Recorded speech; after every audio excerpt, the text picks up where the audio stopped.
And I think this is quite unique, and I would really like to thank all of my colleagues that they were, without any hesitation, immediately ready to jump on board and say, we do this. And they do that, of course, not for the Institute and not for the department and not for EUDO, but primarily, of course, for Adrienne. So I'm very grateful to everybody that they have contributed to this conference. Democracy, of course, remains a transversal theme, transversal topic that Adrienne, in her work, also transversally has always paid attention to when she was writing and continues to write about European affairs. And of course, the future of the EU will be highly democracy dependent. In the past, there was some experimentation with referendums that didn't really help integration very much. About 1 out of 10 ratification possibilities that were given to the member states were held by referendum, so that's very few. But there were quite a few ones that went wrong. And actually, if you look at the recent data, the experiment has more or less been stopped for the past 9 years.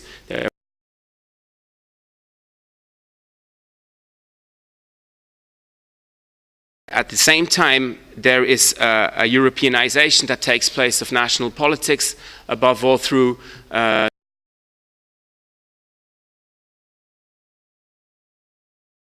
European elections of this year as well. So the challenge of the 90s and of the 2000s with the direct participation of citizens has probably been overcome for a little bit of time. We will see in 2017 with a potential British referendum.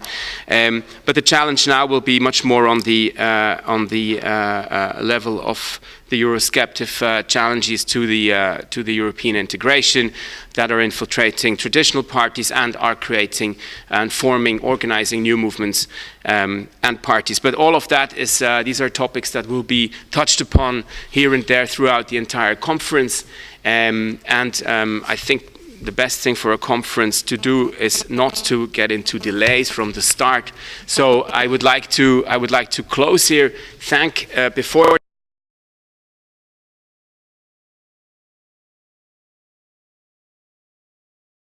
possible, and that's first and foremost Valentina Bettin, who cannot be here today for the simple reason that she just gave birth this weekend, last weekend, to a little girl called Emily, and to my great astonishment told me that she will be away from email for a few days. So but she has been the person that has been organizing everything for you here to get you down here.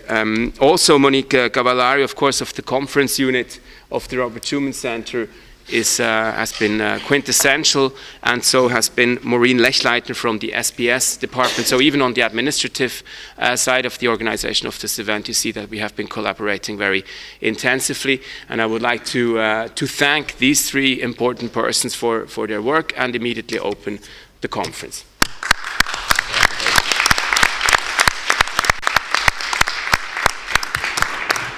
And I will give the floor now to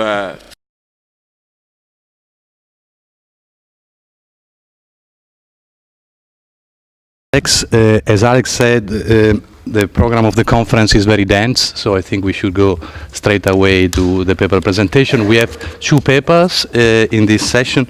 The first is by Laszlo Brust, while the second is a joint work between Hans-Peter Grisi, Edgar Grande, and Sven Atter. And then we will have Stefano Bartolini acting as a discussant. And we will have also half an hour for discussion overall. So without no more hesitation, Laszlo, I give the floor to you.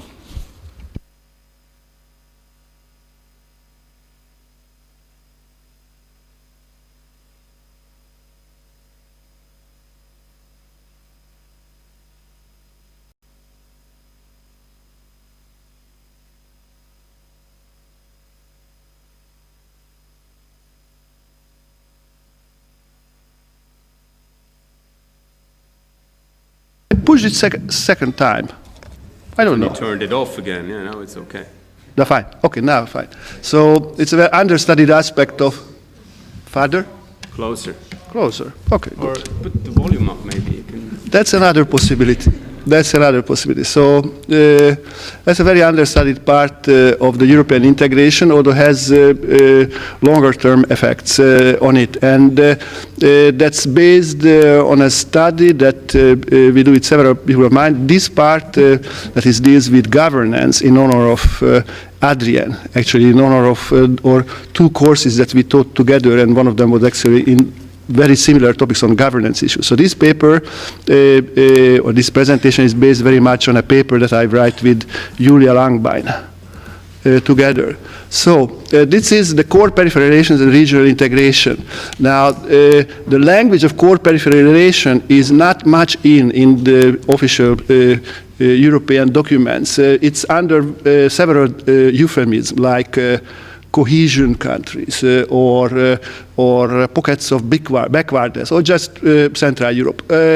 It's a topic that is there in essence, and lots of the EU documents, actually, for example, those that were written about the integration of East and Central Europe, parts of them could have been written by Prebisch or by Cardoso. They mention problems of inequalities in market integration and potential dangers of that for the accession countries that could have been written in the 60s. Now, what is different from the 60s or the 70s, where the language of dependence was dominant, that is how this kind of integration into bigger markets creates inequalities in the global south. In Europe and in the world of transnational regional integration, we also have interdependence. It means that lots of these problems that are mentioned by the dependency literature spill over to the core. The core cannot externalize, so to say, all these problems and has to deal with that. They might endanger integration, or they might impose costs on core countries, or might diminish the gains. And the EU, and I cannot enter into detail of that, but since basically the accession of the southern peripheries had several programs to deal with this kind of management of core peripheral relations. The most interesting one and the most understudied one is the Central and Eastern European one, and I will talk about that briefly. What are the lessons? So, are there any lessons of the Eastern integration? Of course, if you look at the literature, the mainstream literature, there is not much to learn from that, at least from the perspective of other regions or from the perspective of the post-accession integration, because basically the story what you get is that this was a process of enormous amount of transfer of enormous amount of rules. It's 80,000 pages of rules and policies to these countries, basically within a very short time, successful, implemented in already in 10 countries, and then it's underway in other 8 countries. So from the perspective of the other regions, there is no much lesson, because that kind of asymmetric relationship that existed between these countries and the core of Europe or the of EU cannot be reproduced anywhere else.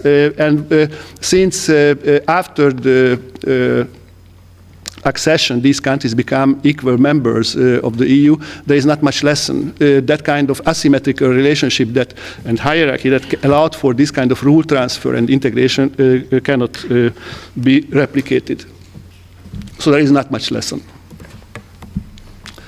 What I would like to challenge that, and basically what I say that from the perspective of the core countries, there were 2 problems of the integration. The first problem is how to create a level playing field. That is, how to impose exactly the same rules, exactly the same policies on the new would-be new member state. That they have to play by the same rules. Of course, that means, for example, that just to give you a very simple example, that the Romanian or Polish peasants having 1 cow had to play by the same I don't know, phytosanitary rules than the big combinats in Germany or in Denmark. That was a level playing field. So that was one of the problems, how to impose, how to create the level playing field. The second problem was what to do if they succeed.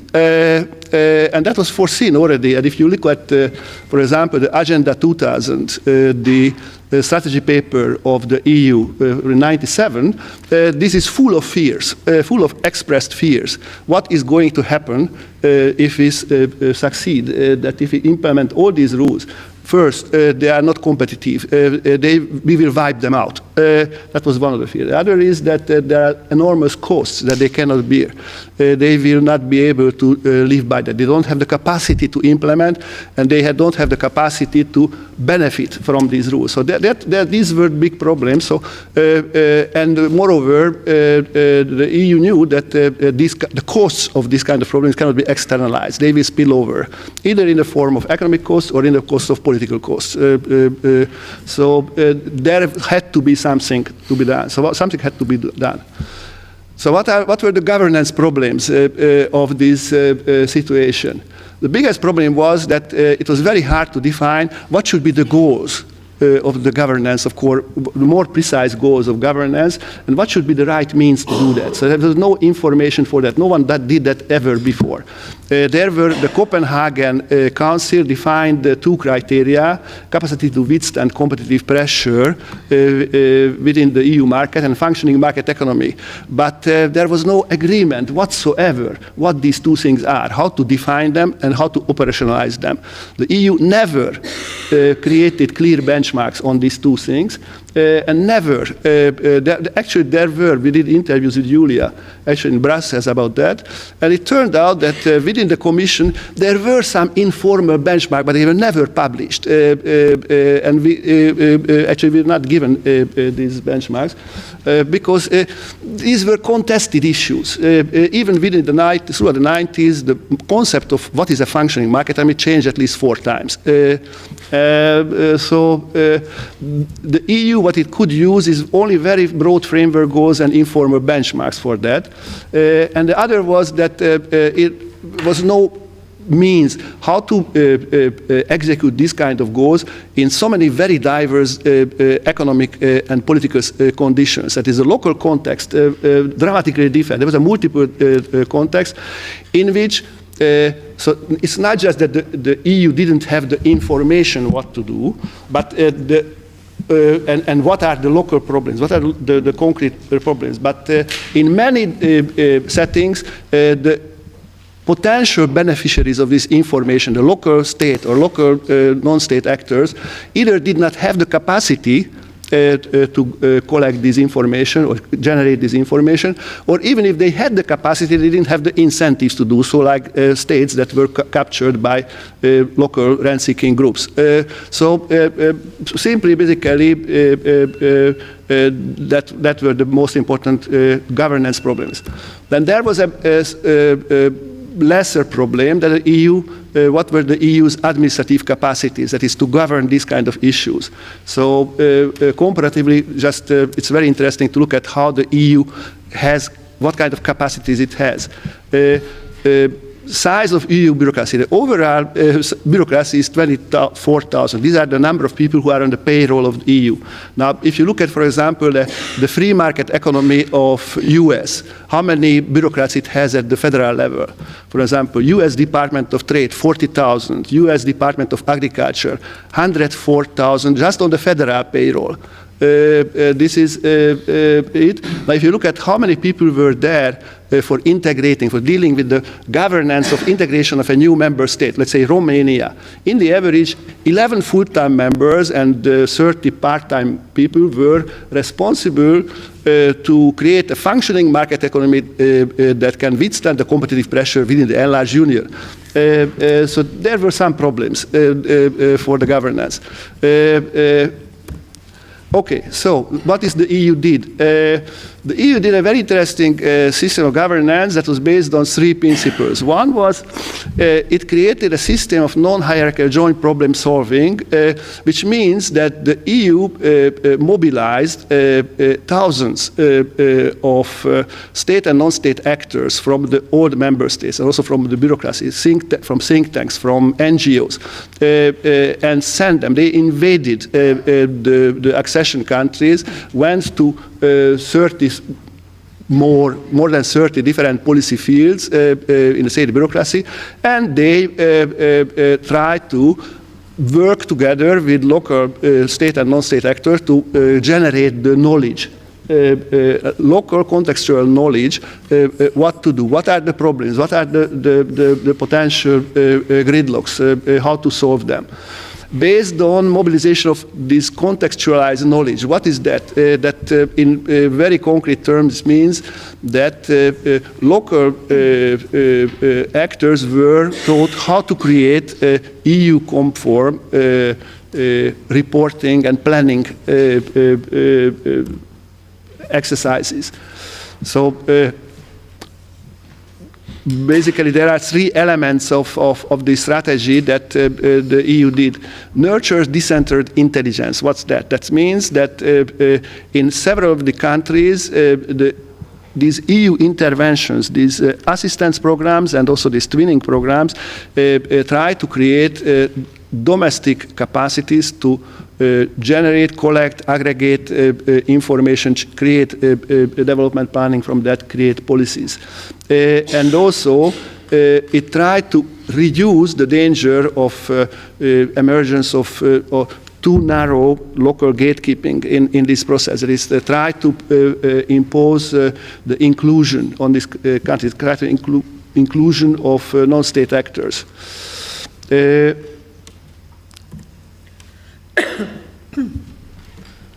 While the EU did that, and that's a very important aspect of that, what the EU did is simultaneously try to create domestic capacities or upgrade domestic capacities of generating information, solving locally problems of integration, economic integration. At the same time, it created the supranational capacities. So basically, what the EU created is instead of what is in the literature on this perfected hierarchical governance, that was there. The conditionality was in place, and without the conditionality, actually, this would not have worked.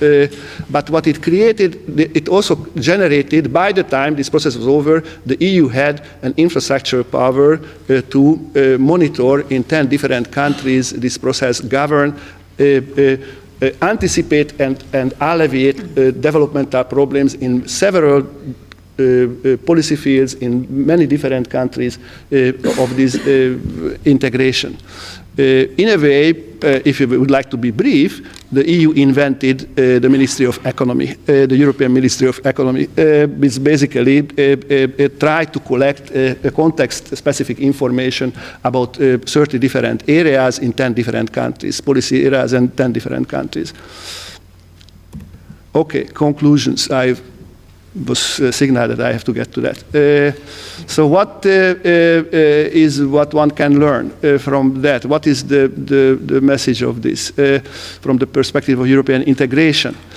The first thing is that after accession, this kind of mechanism doesn't work. That was discontinued.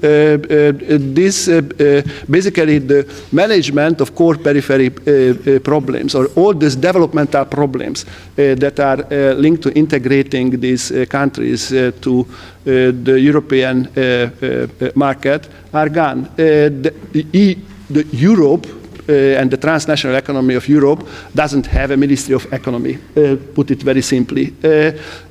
At least as importantly, the EU as a quasi-state basically has a very weak capacity to anticipate and manage developmental disparities.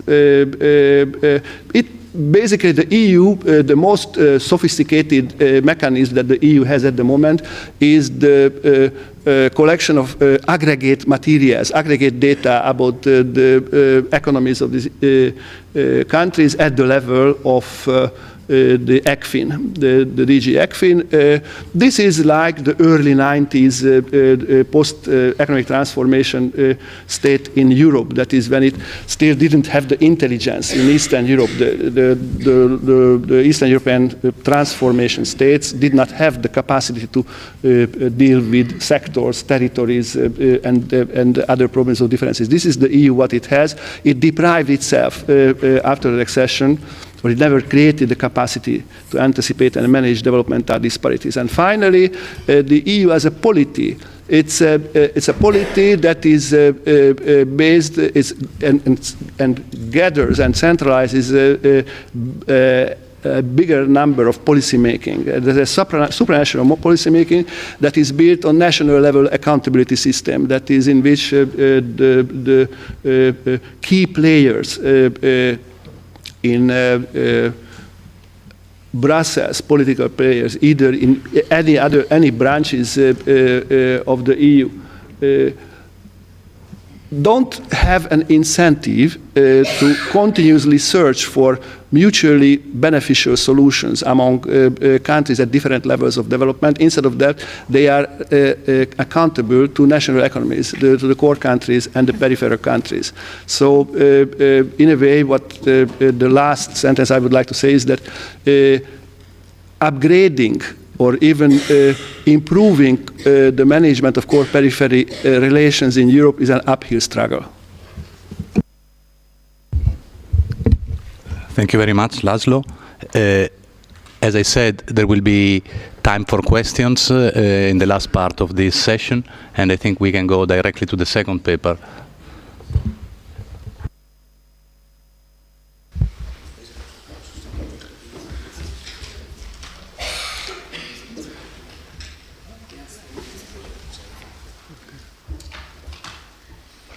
Willst du jetzt Platz tauschen?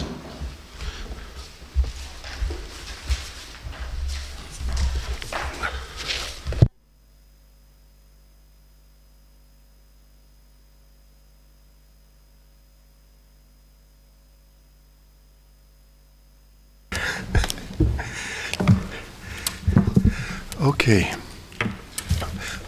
Well, first of all, I think I should say that we feel honored that we got the opportunity to present the results of our joint research on this occasion in a conference in honor of Adrien Héritier, whom I know quite for quite a long time. I don't say how long.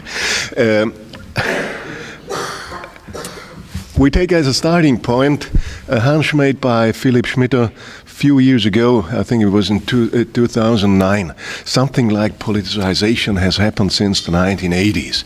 Obviously, this was rather a gut feeling than a precise empirical statement, and we took up the challenge in a large-scale empirical research project to analyze politicization of the European integration process. And we asked three main research questions, which will structure the presentation we will give in the following. First, we of course were interested in whether there is actually something like politicization. Can we really observe politicization, and what are its characteristic features? Second, we asked how can we explain politicization if it actually took place, and finally, if there is something like politicization, is it of a lasting nature? Has it really the capacity, the power to structure political conflict in the European Union lastingly, and how what would its impact for the future of democracy and of European integration be? What is the research design?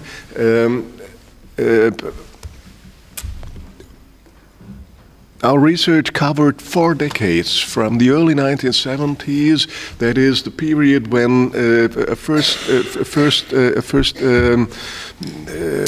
evidence that the permissive consensus was reigning came up until more or less the present day. It included the most critical stages of the Euro crisis. We covered 6 West European countries: Austria, France, Germany, Sweden, Switzerland, and the UK.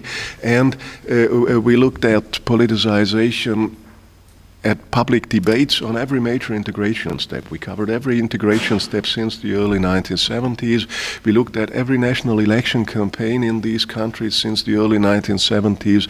And we looked at protest events since the mid-1990s. So if there's something like politicization, we should have found it.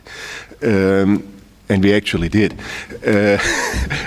And we used the methods as we also used in previous projects, that is quantitative content analysis and protest event analysis. I don't want to explain this in detail. What is important is that we employed a multidimensional concept of politicization, which took as a starting point political conflict. That is, politicization is the expansion of the scope of political conflict in our understanding. And of course this was inspired by Elmer Schatzschneider, who conceptualized politicization by visibility, by its scope and by its intensity. So it's the visibility, the scope, and the intensity of conflict which is responsible for politicization or depoliticization, and we operationalize this by salience, the salience of an issue in a public debate, or the scope of actors involved in such a debate or a campaign, and the constellation of actors, the polarization, the degree of polarization, and we combined these three dimensions in a composite index of politicization, and we use this index to measure the development of politicization in the various arenas. What's the main finding and the main argument? First and most importantly, there is no single uniform process of politicization. There is something like politicization, but it's not a single uniform process. Second, and what we observe is rather a pattern of punctuated politicization. It's moments of politicization, the pattern is characterized by significant variation over time across countries and political arenas. Pardon? The volume went up. Okay. No, but this was not my and of course the challenge is then to explain this pattern of punctuated politicization, and we put particular emphasis on the strategic choices of actors in this context. This is what Sven will do. And finally, we certainly observe a clear-cut structure of political conflict on the European level, but the structuring effect of politicization at the domestic level has been rather moderate yet. This is something Hans-Peter will then explain in more detail. Let me very briefly summarize the main empirical findings. We will not show you any graphs and any tables. Believe me, we have a lot of them, and if you ask the right questions, we may show you some in the discussion. First, there is evidence, there is clear evidence of politicization, as I already mentioned. We can observe intense conflict in each arena, not only in the electoral arena, not only in public debates. There is also some intense conflict. Sven persuaded me that there is also some intense conflict in the protest arena, although it's difficult to find. We find intense conflict in each country and in each period, not only in the post-Maastricht period, but the aggregate level of politicization has been rather moderate if we compare it with the most intense conflicts on domestic policy issues, and if we compare it with the most intense domestic conflicts on European integration as we find them in Switzerland. If we take the Swiss, debates on the bilateral treaties, we have much more intense conflict than at the aggregate level. There is no clear-cut trend over time. We find intense conflicts in the 1970s already, and it's not, there is no significant increase from the 1990s to the 2000s. There is significant variation across country. Most important, there is no single country which ideally represents the pattern of politicization which the politicization literature predicts. And there are different patterns of politicization across arenas. The pattern in the electoral arena is completely different than the one we find in public debates and the one we find in the protest arena, and there is no spillover, no interaction, no strong interaction effect between these various arenas, and there is also some variation in the individual dimensions, for example, salience and polarization. It's not, they vary quite considerably. This is what we call a pattern of punctuated politicization, and now it's Sven's job to explain this pattern. Yes, so I have this nice job of explaining you all this variation. It will be a bit like flying over the Swiss Alps, so it will be very abstract what I have to tell you. Now, I think first thing we want to stress is that authority transfers to the EU might clearly induce political potentials into West European societies, but they do not determine the level and development of politicization, and we would really stress the factors related to actors' configurations and their mobilization strategies and political opportunity structures as explanatory factors. I think this might feel quite trivial from a comparative politics perspective, but when looking at the literature on politicization in EU studies, it already qualifies one of their main explanatory factors, which is actually this authority transfer and its causal effect on politicization. So there is, of course, another strand in the literature on politicization that has looked more on these actor-related factors, mainly coming from Gary Marks and Lisbeth Hoge on post-functionalism in EU integration, and of course also from these men next to me. And they would stress it's the radical right-wing and Eurosceptic parties that emphasize constitutive aspects of European integration and frame their criticism in a cultural identitarian ways that actually boost the level of politicization and bring it onto the agenda in Western Europe. So what can we say with our data at hand when it comes to these actor-related factors? What we really find is central for high levels or this punctuated pattern is the role of national political parties. So always when Europe really becomes part and parcel of domestic political competition, we observe higher levels. Or in other words, like the more Europeanized these debates, the less politicization we observe. But when we then look at the actor constellations or kind of the actors that are responsible for driving these conflicts and increasing the salience, the polarization and the actor expansion related to Europe, we need to qualify this focus on the radical right, because we clearly identify at least three paths that lead to high levels of politicization. Most importantly, we see it's still conflict between mainstream parties in government and opposition. Secondly, it's opposition by these radical right-wing parties in some of the countries and only at some moments in time.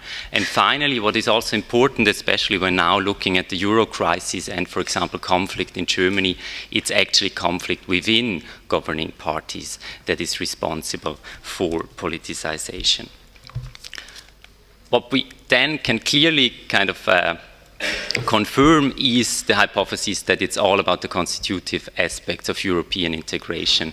This can be seen, for example, when looking at the election campaigns. We do not observe any strong shift towards more policy-related conflicts in regard of European integration. And also when looking at the protest arena where the level of politicization is rather low, we see there it is actually about economic policies, but they never kind of had such a strong mobilizing effect as the constitutive aspects of Europe. Then we also have rather mixed results when it comes to this cultural identitarian framing and the idea that actually by reframing Europe in this more cultural way, they were able to map it onto a second dimension. So what then comes back to Alex's point is the main effect when looking at institutional factors. We have a lot of them in the data, but the main effect is really referring to national referendum. So if you want to have politicization, you should hold a referendum. This I will just skip. And a national referendum. A national referendum, yes. Hand over to Hans-Peter. No, this is yours. Yes. Okay. But okay, it's always risky to be the third presenter when we have only 15 minutes. Okay, I briefly tell you what the consequences are in terms of structuration of conflict at the European level. We find two dimensions. One dimension we call the scope dimension. It opposes minimal market liberals and more encompassing integrationists who want to go beyond minimal markets, go to re-regulation in economic terms, strengthen central foreign policy, and increase the cooperation in justice and migration matters. The second dimension is a sovereignty dimension. It opposes intergovernmentalists and supranationalists. These two dimensions have been found before, and we are closest to Tanja Börzel's distinction between level and scope as dimensions. We are opposed to, for example, Jorge Marx or Hicks and Lord, who find a left-right dimension as the first dimension. Identity conflicts have not showed up as one of the dimensions. They are not structuring in fundamental terms because they are mainly relevant in accession conflicts, but not continuously in this shift of authority to the central supranational level. Now, within this two-dimensional space, we find four stable actor clusters. The scope dimension gives mainly rise to three clusters of Europeanists, which have different visions of European integration. We have the integrationists, made up essentially of the supranational actors plus their national allies, and their most important national ally is the German government. They fully endorse the ongoing integration process. Then we have a second cluster, which we call the protectionists, led by the French and the Italian government. They are more skeptical about economic liberalization. And then we have the neoliberals, led by the British government and their allies, which endorses market liberalization and enlargement, but not much else. And these three clusters are opposed to the Eurosceptics, which are mainly made up of parties. And this is an essential point. The major conflict is an intergovernmental conflict articulated by governments and supranational actors. The minor conflict, which we have seen in our data, is getting more important, but it is still minor compared to the major conflict, is an interpartisan, or you could say post-functionalist conflict. I skipped the domestic level because we didn't see much structuration. I would like to say one word about the structuration during the Euro crisis, because we have paid a lot of attention to this particular phase of Europeanization and politicization of European integration. We found a lot of salience, but little polarization and little expansion in terms of non-governmental actors. So it was mainly intergovernmental conflict as a result of the intergovernmental type of crisis management. Now, the question is how you interpret this phase of integration in terms of our politicization approach. And there are two interpretations. There are the neo-functionalist accounts, for example, Frank Schimmelpfennig. He says these decisions were actually deepening integration and they were protected against the constraining dissensus. There was a shift to so-called non-majoritarian independent regulatory agencies who are not accountable to the public, like in particular the European Central Bank. There were one avoided treaty modifications, and the Eurosceptics were essentially shut out from government. There is the post-functionalist account, which we actually would privilege, which says that such protection as are put in evidence by Frank Schimmelpfennig are only, or have only been possible by technocratic deformation. Now, the last word is, our idea is that this is highly speculative, but that it is this technocratic deformation which will be the future driver of politicization in not in neo-functionalist, but in post-functionalist terms. And we give at the end of our paper 3 examples. The Cyprus crisis, where the parliament immediately rejected the idea of the Troika that the depositors, the poorer depositors should not be protected. Portugal, where the Constitutional Court declared parts of the austerity program as unconstitutional, and the European elections, of course, which were characterized by the rise of right-wing populists early this year.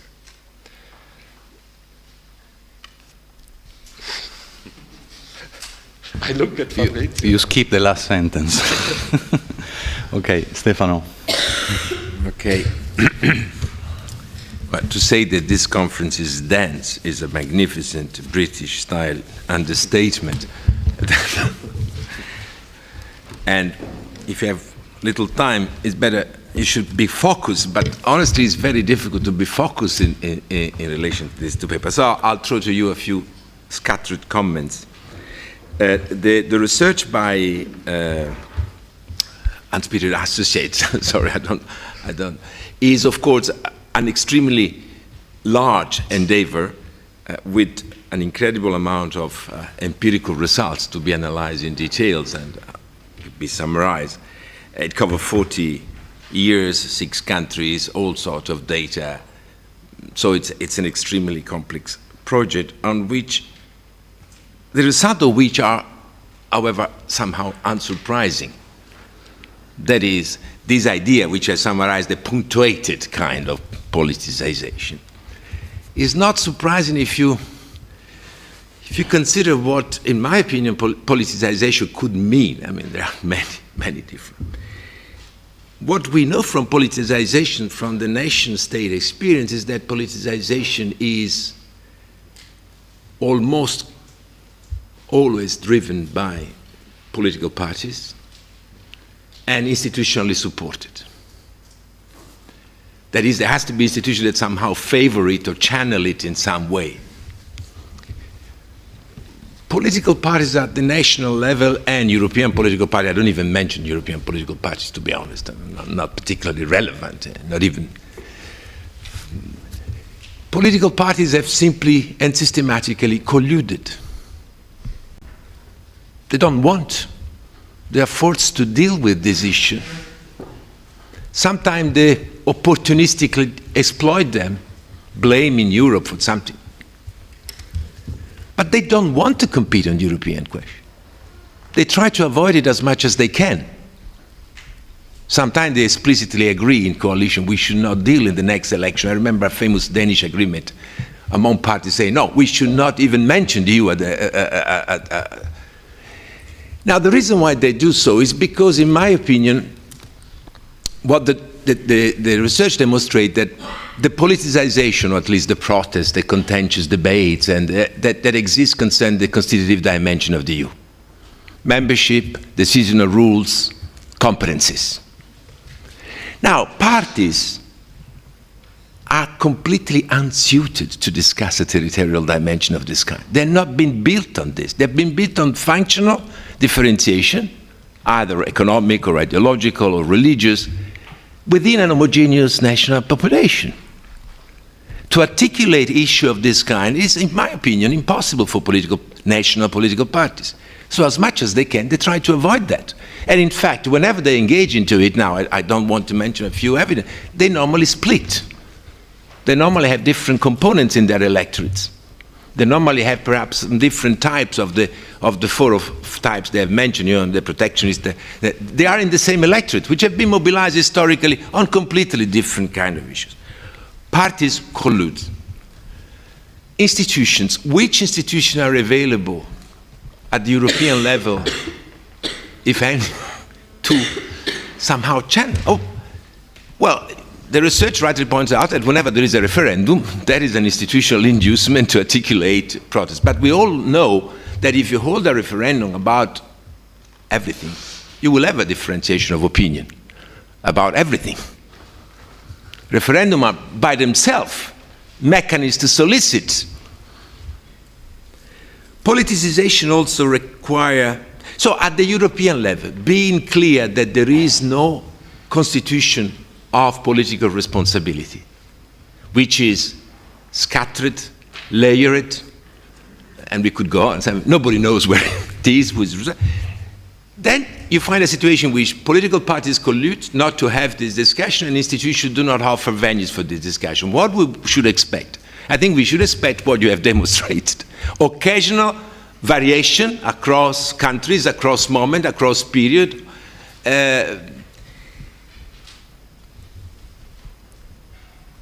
Moreover, one of the elements of historical form of mobilization is the constitution, forgive me for using a contested expression, but the famous amicus nemicus dimension of the Schmitt kind, taking it away out of this Schmitt's conception of politics, but the idea that you mobilize against somebody else, against the opinion of somebody else, against the choice of somebody else. There has to be an amicus and there has to be a friend.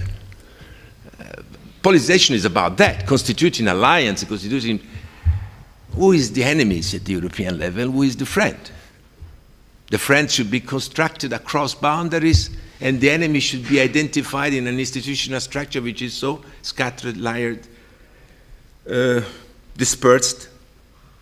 So, in a sense, indeed, if you take politicization in the meaning in which we are used to take it, I mean, the constitution of conflict, a line of conflict at the national level, and their expression into institutions through the enlargement of the suffrage, the creation of responsible government, so on and so forth, that could hardly be expected at the European level, in a sense.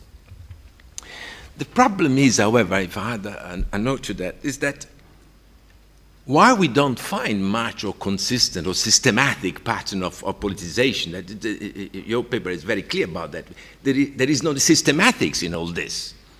You have to make a lot of elaboration to find dimension, to find some sort of sense into. How is it possible that this is the case in front of a project of territorial expansion, which goes on since, how long, 60, 70 years, and which is producing preposterous consequences in the national dynamics? That is the contradiction, because the consequences exist. Now, you focus on politicization, but Laszlo presented some consequence for national politics. We know, and I'll be very quick, because we know that European integration has completely changed the opportunity structure of different actors. The mobility which has been introduced, the lowering of boundary among markets, has created options for certain actors and deprive other actors of options. I mean, if you take just capital and labor, you know what I'm talking about, just to cut it short. So there has to be somewhere a redefinition of interest occurring along this 70-year-old process of territorial integration. This is clearly manifested when you look at the national political exchanges, the kind of negotiated orders that usually are struck at the national level between capital, labor, interest groups. They have been profoundly affected by the European integration. Very often at the level of national political exchange, the argument used there, well, we can't do it, this is out of question. We are no longer sovereign in discussing this political exchange. There is a third constituency somehow there, which is the union, the treaties and so on, that we have to take into account.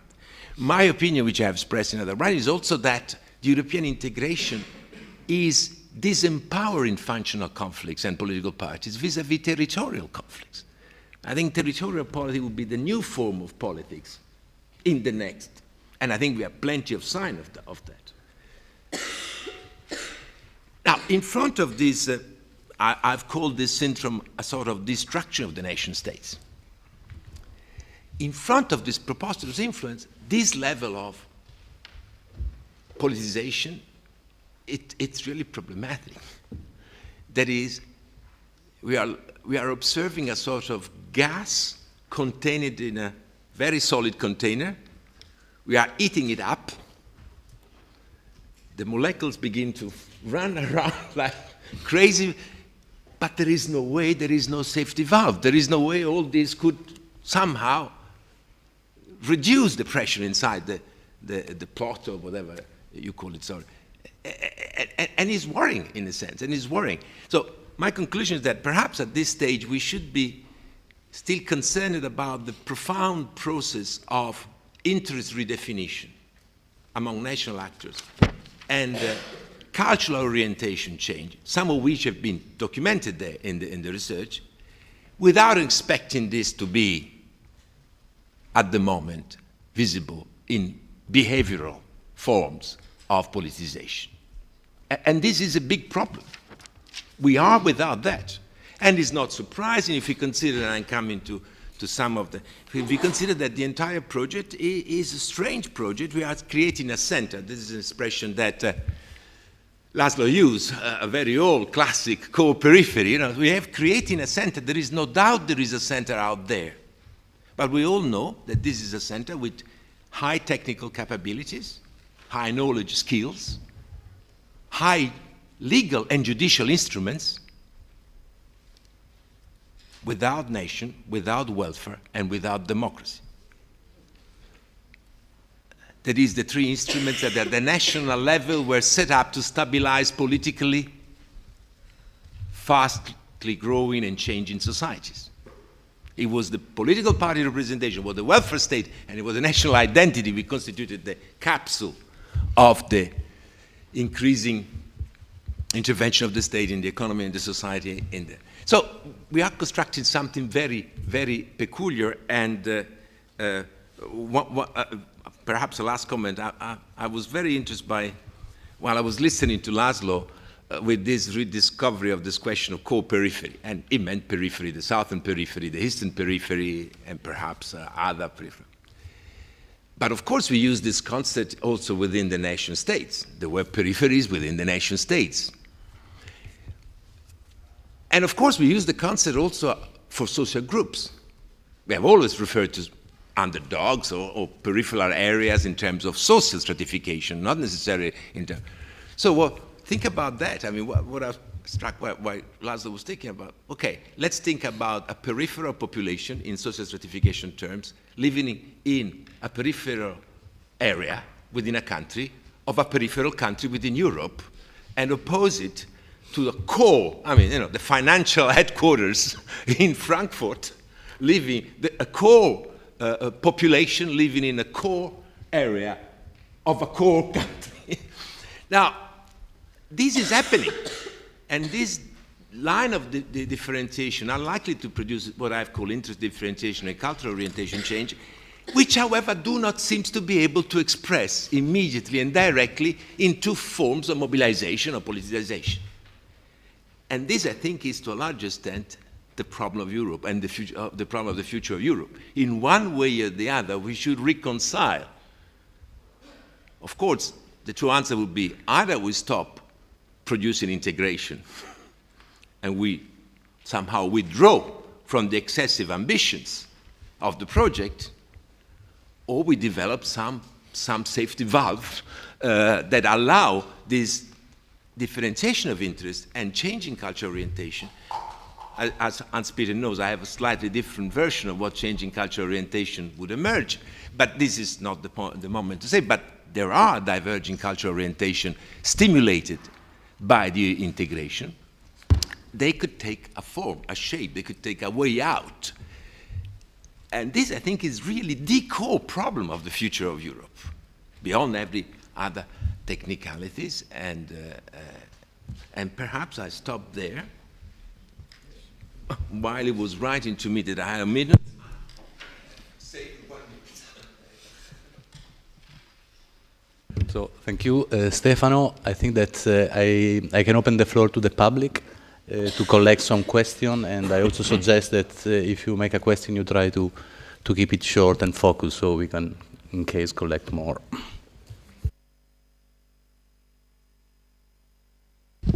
just had two very short questions. The first one to Laszlo. I was wondering if you would be willing to share with us what you think the normative implications of your work, the work you just presented, especially because we're discussing the future of the EU, so the normative dimension, I'd be extremely curious. For the second paper, I actually found it quite surprising, the finding, especially when you highlight that you do not find a clear trend over time of politicization. And for me, I was always thinking of politicization in terms of conflict and contestation. And I would tie this in with the rise of Euroscepticism. And this is an argument that Lisbeth Hoge and Gary Marx also make when they map out this travel from the permissive consensus to how did you call it, constraining dissensus. This is a rise of Euroscepticism, which I thought was a reflection of a rise of contestation, and therefore I was expecting a clear trend over time. So I was wondering if you could expand a little bit more on the decoupling between rising Euroscepticism and the patterns of politicization that you found in your very nuanced and detailed analysis. Thank you. Let's collect two more questions, and then maybe there is a round of responses. Adrienne? Question to linking to what Stefano said to Edgar and Hans-Peter and Sven. Indeed, when you were presenting the results of your research, I also thought, how do they factor in this enormous process of delegation, which has had kind of deciding things, taking them out of the political arena, putting them into a relatively insulated decision-making arenas which are kind of by delegated authorities. How does that factor in, which then constitutes the strong center, which in a way changes a lot. There's a lot of power at the center, but it's not reflected, can't be reflected in the arenas you look at, electoral, public debate, because it's not even known what's happening there. So that was my first question. And then to Laszlo, I wanted to ask a question. When you talked about, indeed, that to create a level playing field in this earlier phase, but in a way, create a level playing field always means that you have to take redistributive measures in order to create opportunities for those who are in a bad starting position in the first place. And the second point on Laszlo as well, when you say there is no such thing now anymore taking these disparities into account of economic development, but there are some elements in the Stability and Growth Pact and the Six-Pack+2 with the excessive macro and financial economic deficits. So that is in a way something which with a preventive arm and corrective arm seeks to take exactly that into account. Thank you. I also have a question to the Hutter Crisi Grande paper, and I very much agree with your technocratic deformation, but and I have a hunch, and I'd be really interested on what you think about why this might be the case, because what I find puzzling is that there is contestation, there are anti-EU parties rising and that, but what we see in terms of what is being offered is on the one hand, these in constituent policies, the three perspectives, the integrationist, protectionist, neo-libs, and then on concrete policies like the crisis, an intergovernmental line, again, which is maybe besides the problem.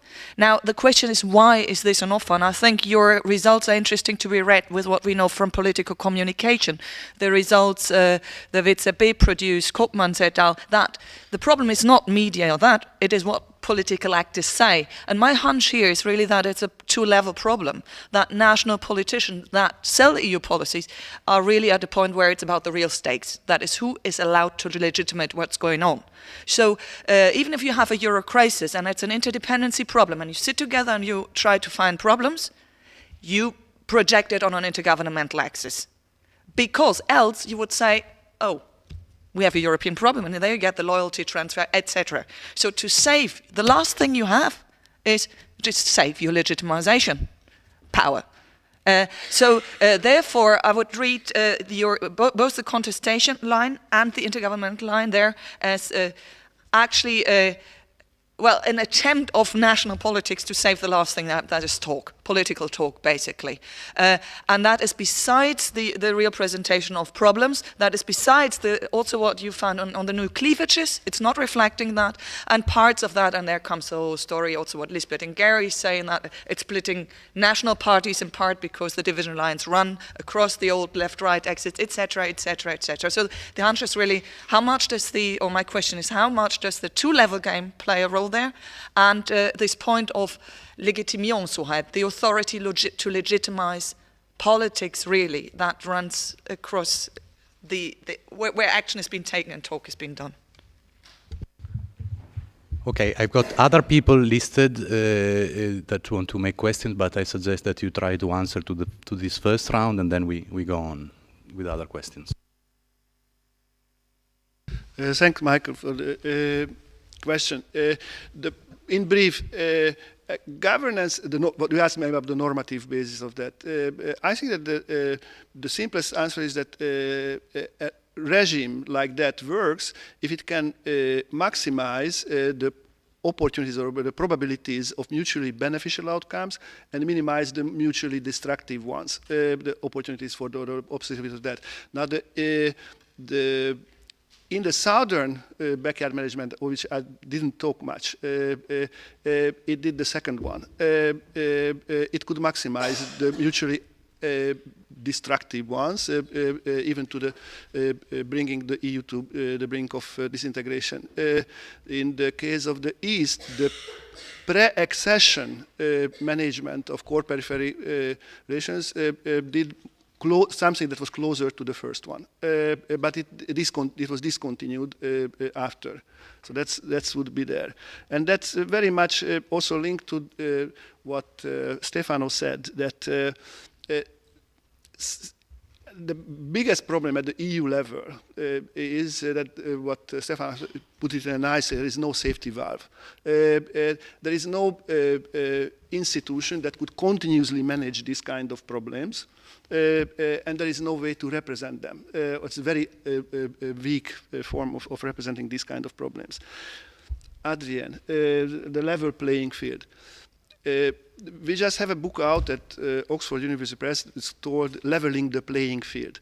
The level playing field, it's in itself is basically just the neoliberal idea that if you impose the same rules and same policies across the board in an integrated economy, then all the problems of inequalities, vulnerabilities will be solved by themselves. And the leveling of playing field, that is the more active management of market integration, is what you refer to. Just we call this leveling trick of leveling the playing field.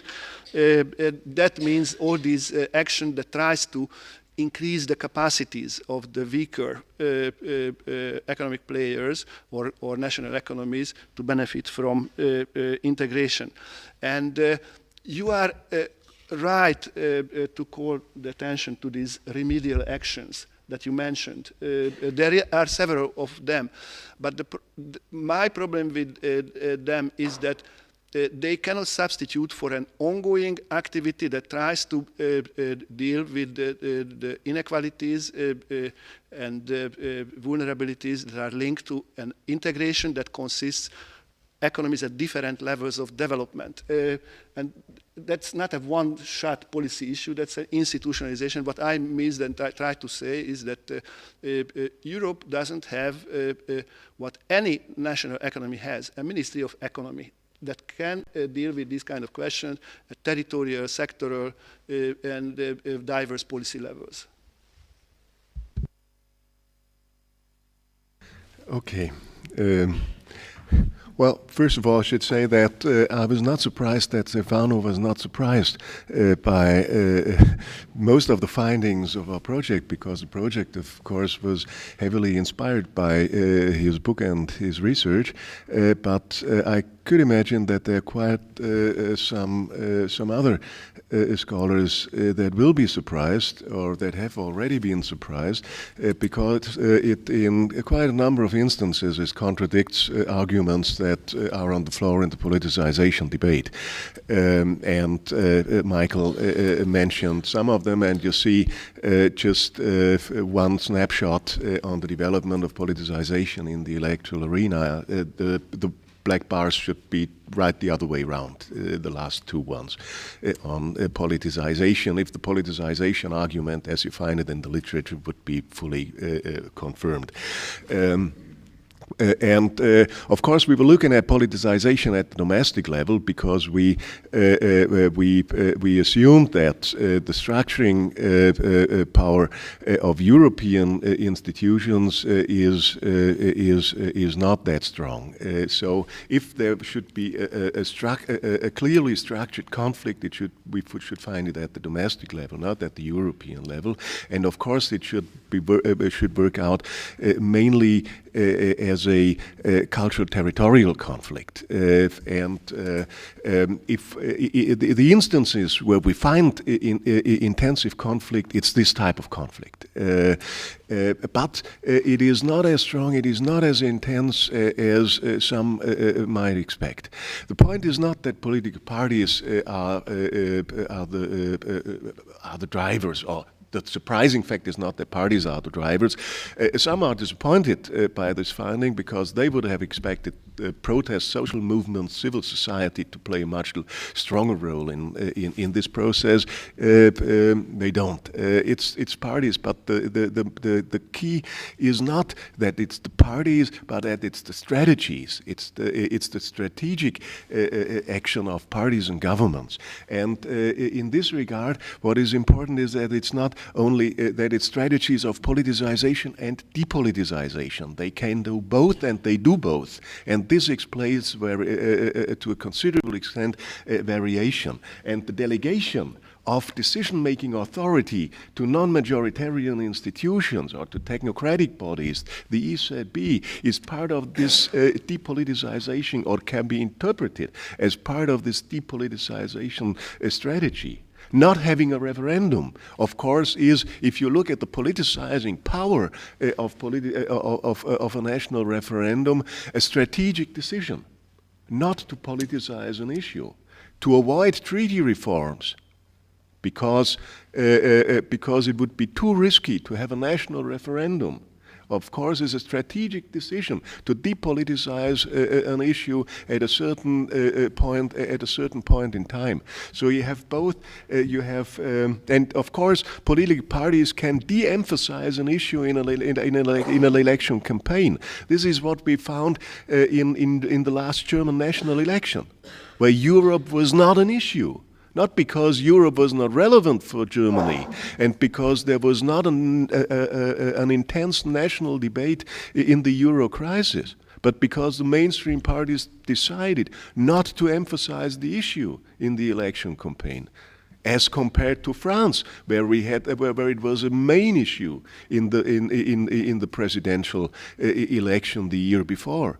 So this is something, and this in a way is our contribution, or our addition to the post-functionalist framework. It's not only the constraining effect, but it's also the strategic moment, the strategic element within the whole framework. And with regard to the two-level game, we assumed from the very beginning that the multi-layer structure of the European polity would channel not only political decisions but also political conflict into the intergovernmental channel, and that this would have a conflict dampening effect. This was one of the reasons why we expected a more moderate level of conflict than the politicization literature usually assumes, which actually turned out to be correct.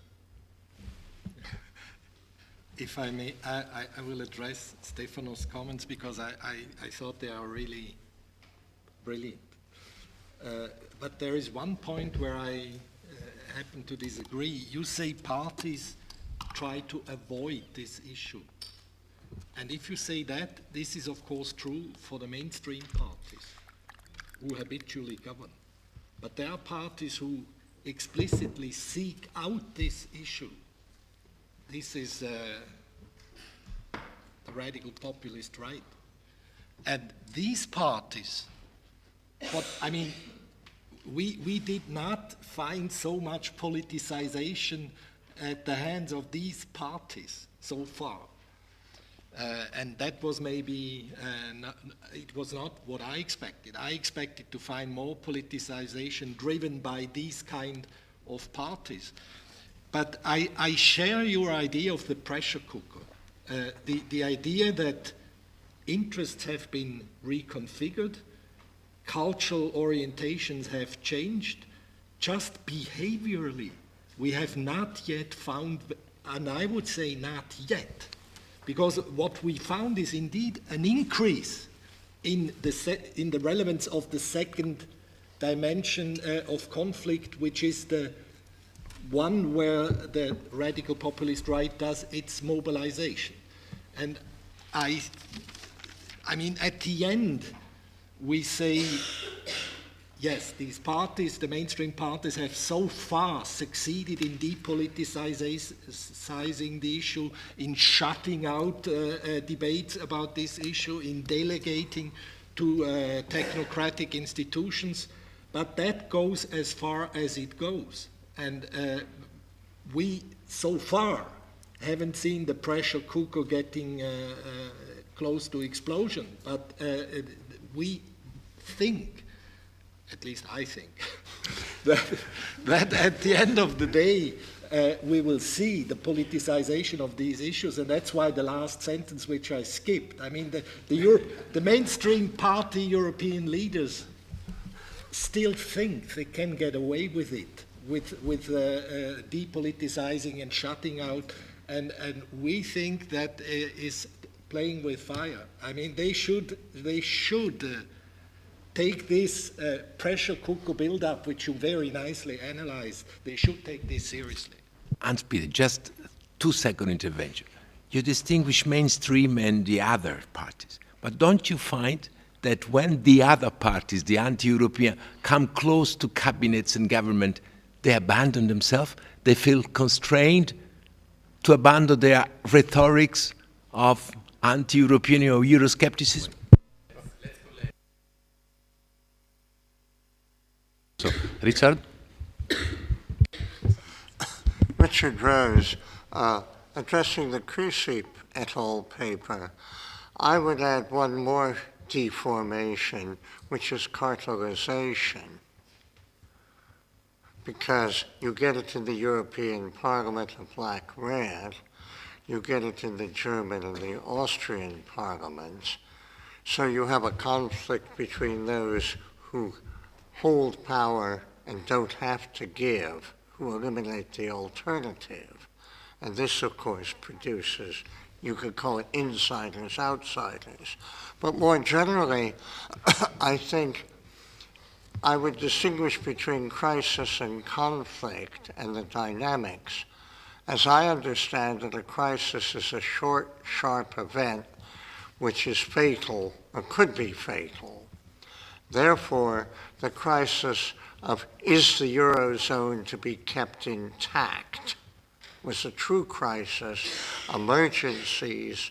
The decision was taken to keep both Greece and Germany in. Now that resolved the crisis. So it's crisis resolution. What do you do? There was a choice.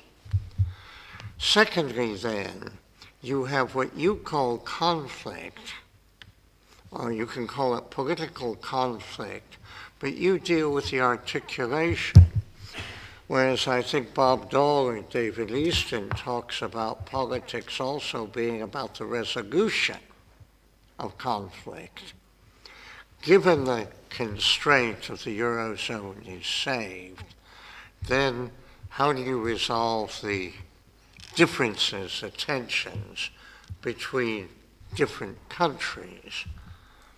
And one way is, as it all involves an exchange, bargaining is about the terms of exchange, because clearly Greece and Portugal needed money. from world markets at a price less than they were paying.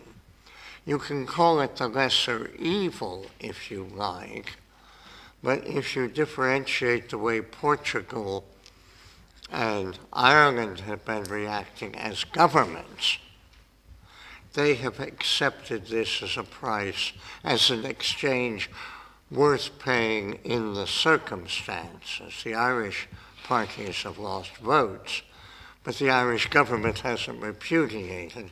Cyprus, Greece. But I would throw in two other examples of conflict resolution. One of them is France, which has had a free ride. It's very striking. But in other words, there are multiple equilibria. And if you think of an ongoing process of negotiations, exchange, the semester bit will create an annual recalibration of the exchange, the different equilibriums. If you look at France and Italy versus Greece and Cyprus, you'll see how conflicts in the plural are resolved. If you look at the UK, you can take the same logic because there's a dynamic. There will be a crisis, is Britain in or out? But either one involves an exchange. How can Britain be half out? Or if it votes to leave, how can it be half in again? Either way, there's a problem of resolving the conflicts. So I think conflict resolution will explain a lot about what governments do. And of course, there are parties that don't like the terms on which the conflict is resolved. But the parties aren't the government, and whether they would change if they were the government remains to be seen. Okay. Sven?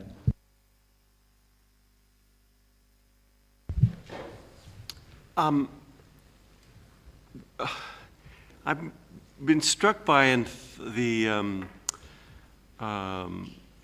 since coming to Europe a few years ago, how Europeans seem to be surprised that the European Union does exactly what it was supposed to do, which was to depoliticize politics. I happened, the wonders of the internet, I was able to pull up the famous Trilateral Commission book, The Crisis of Democracy, 1975.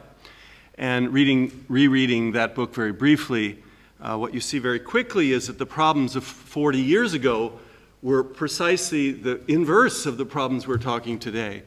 There was an overload of politics, that the system was collapsing, nation states were ungovernable, there was terrorism in Europe, the Baader-Meinhof, the Red Army, etc. And I've always thought that the European Union was, in a sense, a conspiracy of the elite to depoliticize democracies in Europe, and I think it works. And now we look at it in a little bit, it seems to me, we look at it like, oh my gosh, it's less political, and I always thought that politics, democracy is less politicized, but in fact, it seems to me that that was the point. That democracy had become too politicized and Europe had become ungovernable. And now there is a point at which perhaps that's gone too far, but I don't think we should be so fundamentally surprised. I think you have a chance to provide some reaction to the last two. Okay,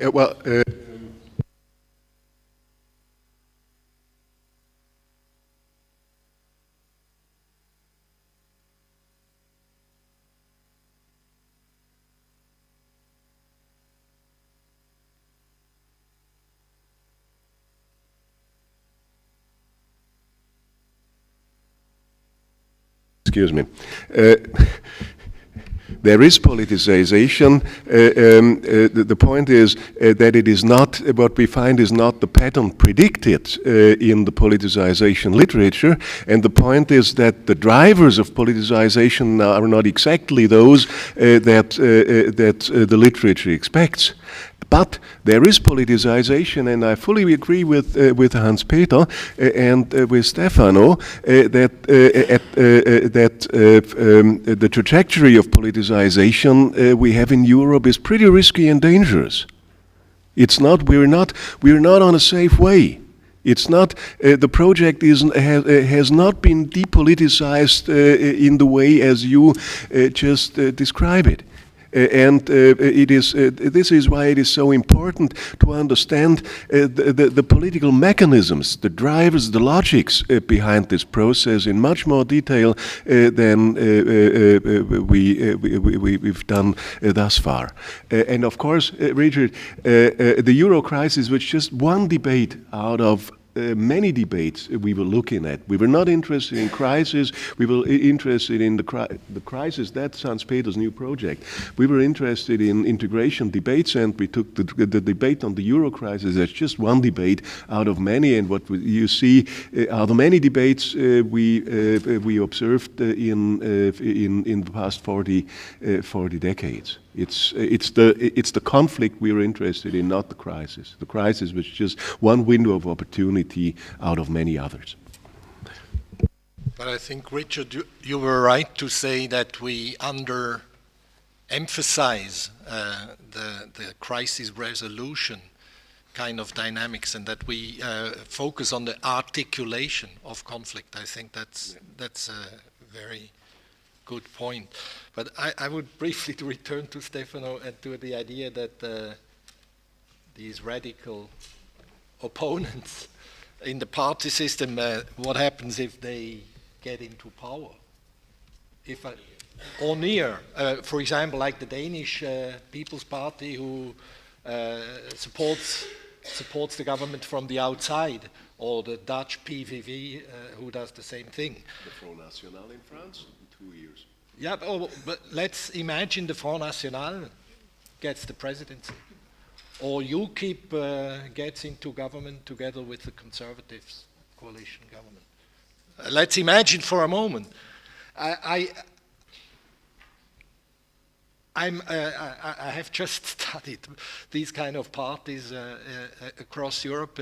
I mean, I was the editor of a book where the case studies have been written, and what actually happens in the north of Europe, where this has happened more frequently, for example, in Norway, where this party is now in government, they actually do what you expect. They put the water into their wine, and they become more respectable than they were when they were outside.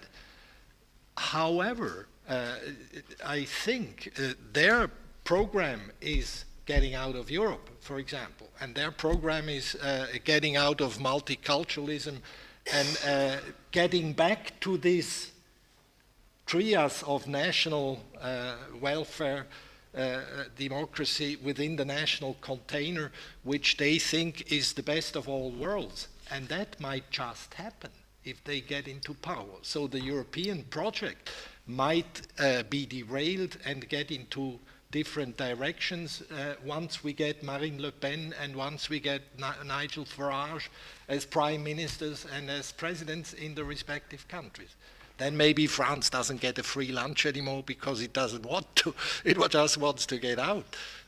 I mean, that would be normal politics, because this, as you analyze, the territorial aspect of politics is becoming much more important, and the borders of the nation state are the issue which is the focusing issue, I think, not only of these parties but of political conflict in Europe today more generally, and that this might just lead us to another European future, at least in the medium term. In the long run, probably they will not be successful. But just one sentence to Sven.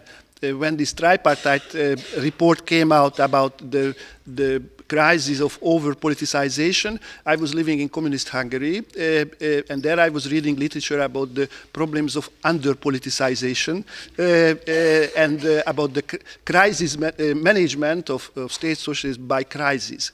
That's a Polish political scientist invented, and they were right. At one point, it can come to a situation in which if you don't politicize, at least at a normal level, things can fall apart. And they have this kind of effects that what Stefano and now Hans-Peter described. Okay, we are almost on time. There is a coffee break now, but I would like to thank again the 4 speakers and the discussant, and also all the participants for the very lively discussion. And we come back here at in half an hour, 11:30. Because I have to go to the Max Web meeting with Oriana Bandiera now. It's crazy. This week is crazy. It's completely crazy. We had a job talk yesterday. I was from 9 to 11 when I had to go for dinner with the applicant, with the candidate. So it's like now I was supposed to be at 10 at the Max Web meeting. Now I have to go there. Which is not very good because we both leave. So, but that's but Adrienne understands we can't all be here all the time. It's the reality. It's typical. And then we have an academic council that takes too long, and this was not really here yesterday. Yes, this was not good. No, it was very bad. I don't know the what atmosphere was wrong. I'm not sure why. I mean, I'm not sure why we needed a vote. I'm not sure whether it was. He felt he couldn't go to High Council with this without a vote. One option was he should have taken one option, take it off the table. Second option, but taking it off the table leaves a huge problem. No, I know, but it would have at least. Let's say, okay, we need this for economics. That would have been We do we really need a vote? Everybody agrees. So it's a bit politicized. People would have insisted on a vote. Then. And now the trouble is, Joseph takes things personally. So now he will feel, my colleagues don't trust me, the heads of department didn't back me, and he'll get upset, as opposed to, this is, depersonalize it. He made a proposal. Sure. He came back a second time with the proposal. He won by a narrow majority and let it go. No, for sure. Also because I don't think it is really a crucial issue with respect to the other things on the table of the UI. And none of the other departments have got to do this. No. Look, I can tell you. I think that it's not a good idea. Yeah. That's my position.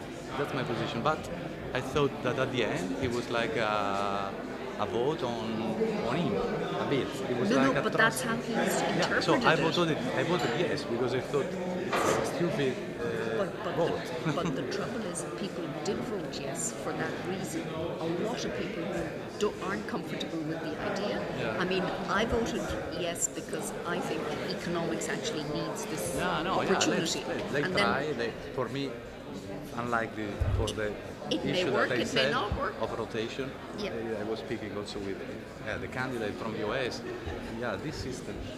I mean, if you are very good, you try to go where there is a tenure track. But on the other hand, there are still excellent economists there who would take a job here. At that, I maybe. Yeah, I don't know. Let's see. There are. It's a big market. No. I mean, obviously, the very top. The cream will go to the tenure track in Harvard or in MIT or Chicago or wherever. And also in sociology, I think there will be this incentive to come, and after 1 year, if there is a tenure track position and nothing, okay. So, but we don't need to do it. So fail. Yeah, let's go on. It was more the discussion took too long. Yeah. People said too much. Some people intervened more than once. Nah, that's crazy. You cannot intervene more than once. People did. I know. You are.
Cosa devo dire?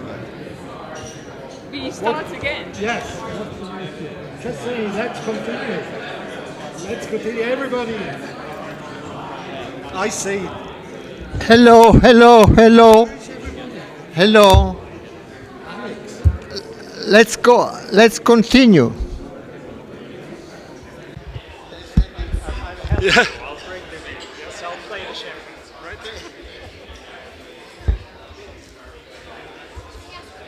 Please, everybody, take their seats.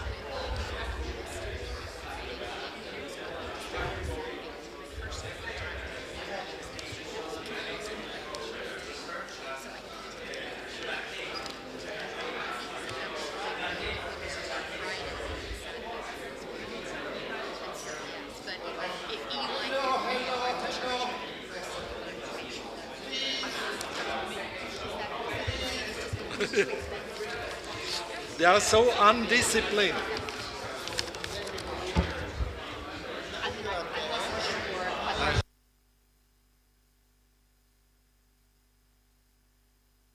Button.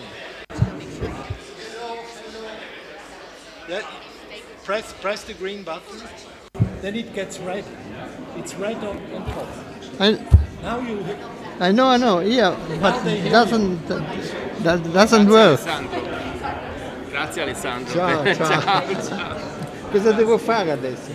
Chair. Ora devi fare il chair. Ma non so dove sono gli altri. Conosco uno solo che è qui, e gli altri? Christoph Kniel e l'altro è Michael Tatham. Sì, Michael Tatham. Ecco, qua, non è seduto ancora. Aspetta, Michael. And the other is also Michael. There are two Michaels. Chair, Alessandro Pizzolo. This is, he doesn't know you, so that's Michael Tatham. Okay, he will be the first speaker, right? And then it's Christoph Kniel. And the discussion will be Rainer Bauer. And so you are we Michael. We just have to watch the time. I'm Michael. Alex, we need to start. But the other is Michael as well. Yeah, but, okay. Yeah. Hello.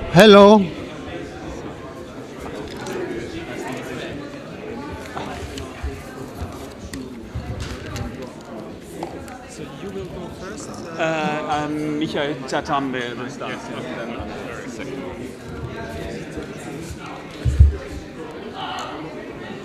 And where are you? You are the only one that I knew. And where are you going now? Here. Yeah, but I'm sitting. I think it's better. Should I do that also? I don't think. I have to go there. All sit down. Yeah, I don't think it's right. Maybe you have a better overview. People see you, and you know. Yeah.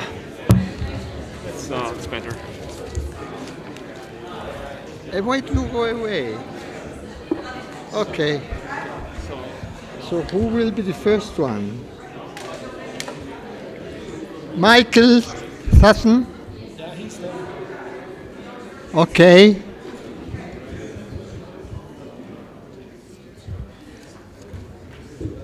Now this is the second, if I understand, this is the second panel of politics and policies, and the first who should open the discussion, open the relation is Michael Tatham. Okay, so I give you the possibility to do that. Okay.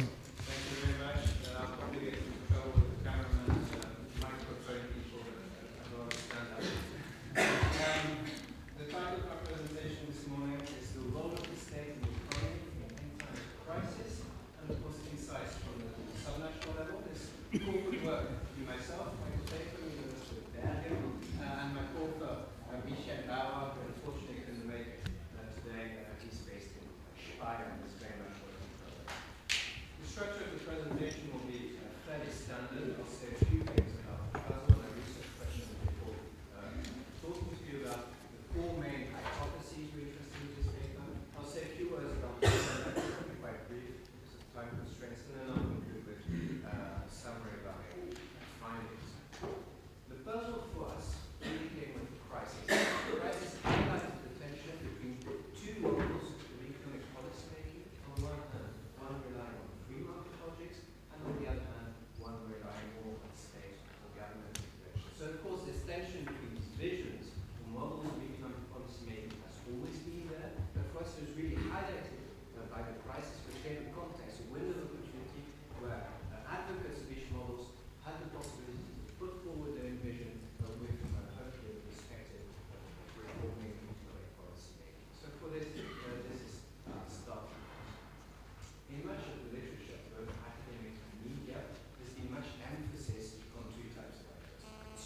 international actors and domestic national actors. Supranational actors, you can see the video was mentioned with Troika, the Central Bank, the Commission, the IMF, but also international talk about what Angela Merkel wants, what François Hollande is afraid about, and what David Cameron is complaining about. We think this is a little bit of a pity because the subnational level has mostly been overlooked in these academic and media discussions. We think it's a pity not only because Michel and I like reading and it's a pet topic, we think it's a pity because these actors are actually important in federal countries, Germany, Austria, Belgium. These actors actually co-decide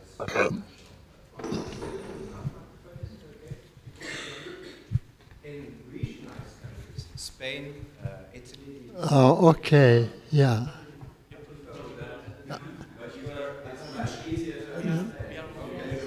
I think this is a good idea.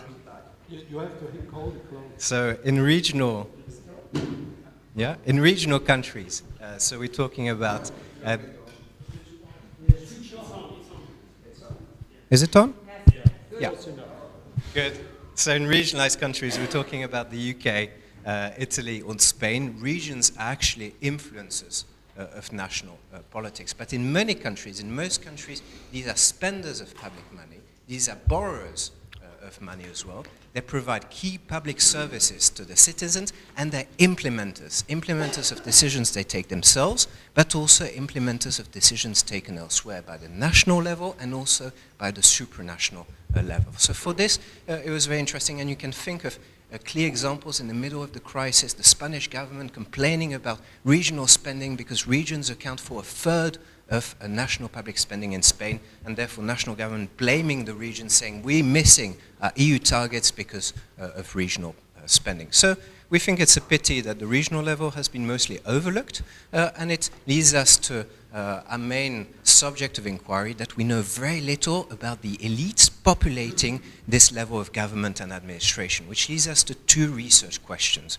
One of them is more descriptive. Who are these people and what are their preferences in terms of economic policy making, in terms of a division between a more free market and a more state intervention? Second, more analytical question, where do their preferences come from and by what have they been shaped? So this is a bit what we're interested in. In terms of explanations, we're filling a research gap, so we borrowed heavily from theories of preference formation. This is literature which is very developed in economic voting, electoral behavior, etc. And we borrowed from this literature 4 types of explanations to understand where do these preferences come from and by what are they shaped. The first type of preference has to do with early life socialization, to get a grip on these preferences in terms of economic policy making. We can open the black box of early life socialization in different ways. We propose 4 avenues. First, the kind of generational birth cohort, and this taps in with the work of Engelhardt about a progressive linear shift from more materialist values which emphasize economic security to more post-materialist values which emphasize autonomy and self-expression, which resonate a bit better with free market logics, we think at least. Socialization also happens at home, domestically. What do your parents do? And we think maybe if your parents work in a public administration, you've been socialized into thinking that government intervention is a good way of regulating the economy. You might have inherited post-communist legacies, which might affect your preferences on this economic question. And finally, this is more Scandinavian colleagues pushing us always for a gender perspective. I don't believe in a dichotomy between men and women on this issue, but it's there in the literature, so we're kind enough to test it. Second type of explanation after early life socialization, what we call educational pathways. And by what we mean by this, non-politically correct, is university brainwashing, basically. What we think is that economics degrees are very good at producing people who believe very strongly in the virtues of the free market, not very surprising. We also have expectations for people who graduate from a law or public administration degree, which might favor a bit less free market solutions. Not so clear for other categories. Our reference categories, humanities broadly defined. Third type of explanation, interest. And there we try to tap into professional self-interest. So we ask these bureaucrats by what they were motivated. And we think that if they're motivated by job security, maybe the free market is not so attractive for them. If they're motivated by career opportunities, maybe they're a bit more interested in the introduction of free market solutions to economic governance problems. But we also think that they will update the perception of their interests according to context, especially how badly their region has been hit by the economic crisis. And a very clear indication of how badly it has been hit, this is unemployment level. So we think if your economic prospects are rather bleak, as reflected by the unemployment levels in your region, maybe you're not so interested in introducing more free market logics. Final explanation, again tapping into the idea that the context matter in terms of capacity, the capacity of the region. We thought the quality of the government of the region might matter, and also its degree of competencies or decentralization. So these are the four main types of explanation: early life socialization, educational pathways, professional self-interest, and more context-driven, the regional capacity of these bureaucrats. Data, as I said, I'll be brief. There's no publicly available data on these questions, so we collected our own. This is a telephone interviews of these elites, and we interviewed a bit more than 700 of these people in their own native language in 63 regions, and you can see a list of 11 countries with what we hope is a decent geographical spread. And what we asked them to try and capture this tension between two visions of economic policy making, on one hand free market, on the other hand government intervention, a very simple standard question. We asked them, looking at economic policy, some would like government to intervene actively on economic policy issues. Others might have other preferences, they would rather rely on free market forces. Where would you place your own vision of economic policy making on a range between 0, a greater role for government, and 10, a greater role for the market? These results, we can display them there. You see the red circle is the mean value on this 0 to 10 scale. Our bureaucrats are overall quite balanced across our 11 countries. However, what is interesting is the number below the mean, which is the standard deviation, which gives you an idea of the heterogeneity of these preferences. So there's actually quite a lot of variation to be explained in the preferences of these bureaucrats across the 63 regions and 11 countries. I won't say too much about the other descriptives, just a few things. 70% are men, so if anybody in this room thinks we've achieved gender equality, we can go back home and think about it. These are men in their early 50s. They have a variety of degrees. They're more or less equally motivated by job security and career opportunities. And just as a methodological note, we didn't force them to choose one category over the other. You could be motivated equally by job security and by career opportunities, or motivated by none. This was fine. A few more descriptives. You'll notice the unemployment level, which varies enormously at the regional level, between 2.5% unemployment in Tyrol, this is basically no unemployment at all the way to 30% unemployment in Andalusia, which is a very high level. Methods, again, I'll be very brief. Just first point, two things. First point, the data is strongly multi-level in its structure. Individuals are clustered in regions and are clustered in countries, so we implement a three-level random intercept model, which is the simplest possible way of modeling this. Second one, I'll be even briefer. We've implemented a Bayesian approach. I'm getting very excited about Bayesian methods, so if you have any question about this, please ask, don't hold back in the Q&A session, but I'll skip it for now because of time. What do we find? I'll first present the individual level effects. What we find is not surprising. I'll try to point and hold the microphone at the same time. This is economic degree. Unsurprisingly, economic programs produce people, in this case bureaucratic elites, who think that free markets is much better than anything else in terms of governing the economy. Career opportunists as well have a preference for the free market. Men and women, you can see there's no real gender differentiation.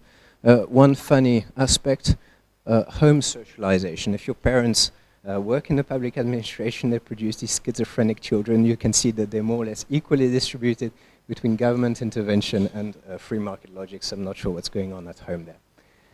Last two individual level factors, job security, of course, more associated with a preference for government intervention, and the age of your birth cohort. And there what we see is that the older the birth cohort, the stronger the preference for state intervention. So we can link this to Inglehart's materialist to post-materialist argument.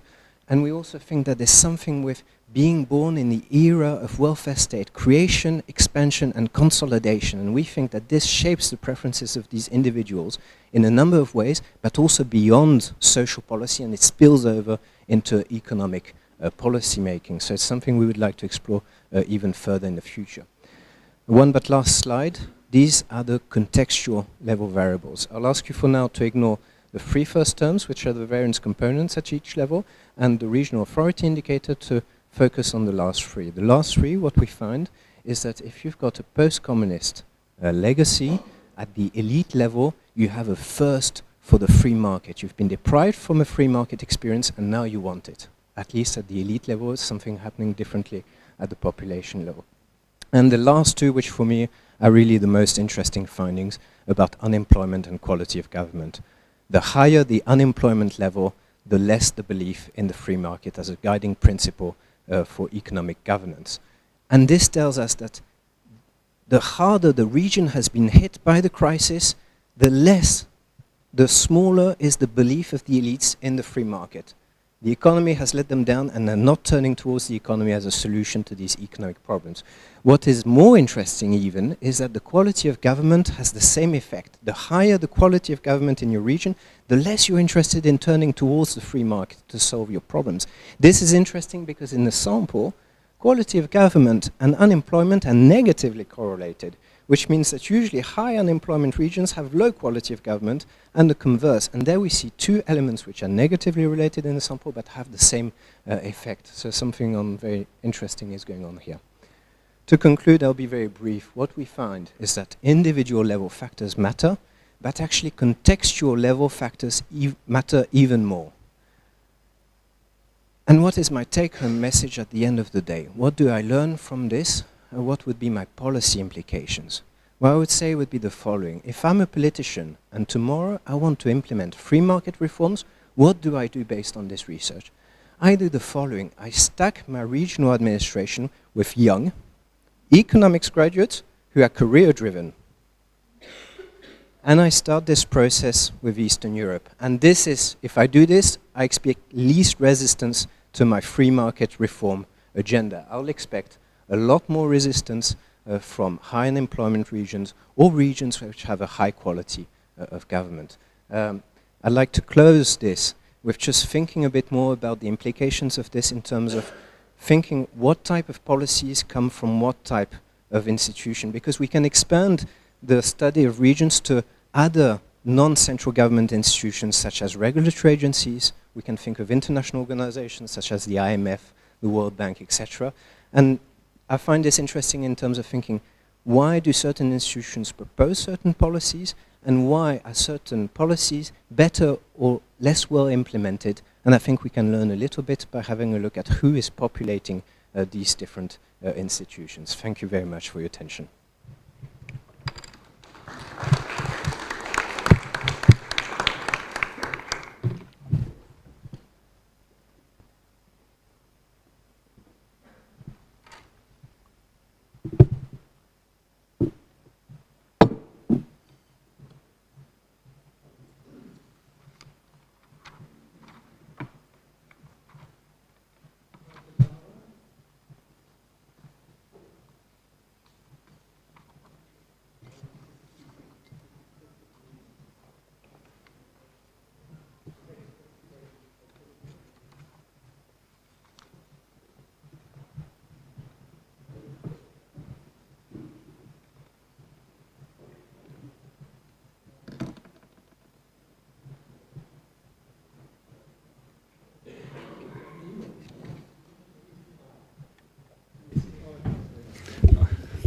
Okay, so thanks a lot.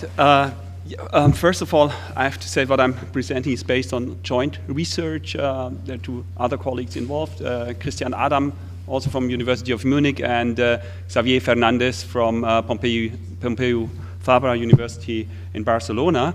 The paper is based on data collected within a large-scale FP7 project, which also Adrienne was involved as a project partner, and we still we've collected many data, and the project is officially finished 2 years ago, but we still have not fully exploited the potential of these data, and so this paper is part of this attempt to work with these data. So what the starting point is for us is a normative debate on the size of government. And you find in the political debates, you find a lot of controversial statements, whether the government is too small or too big, whether the states should spend more or less. It's particularly pronounced in the US, but you also find it in the European context. I just put here some quotes on the slide to illustrate this.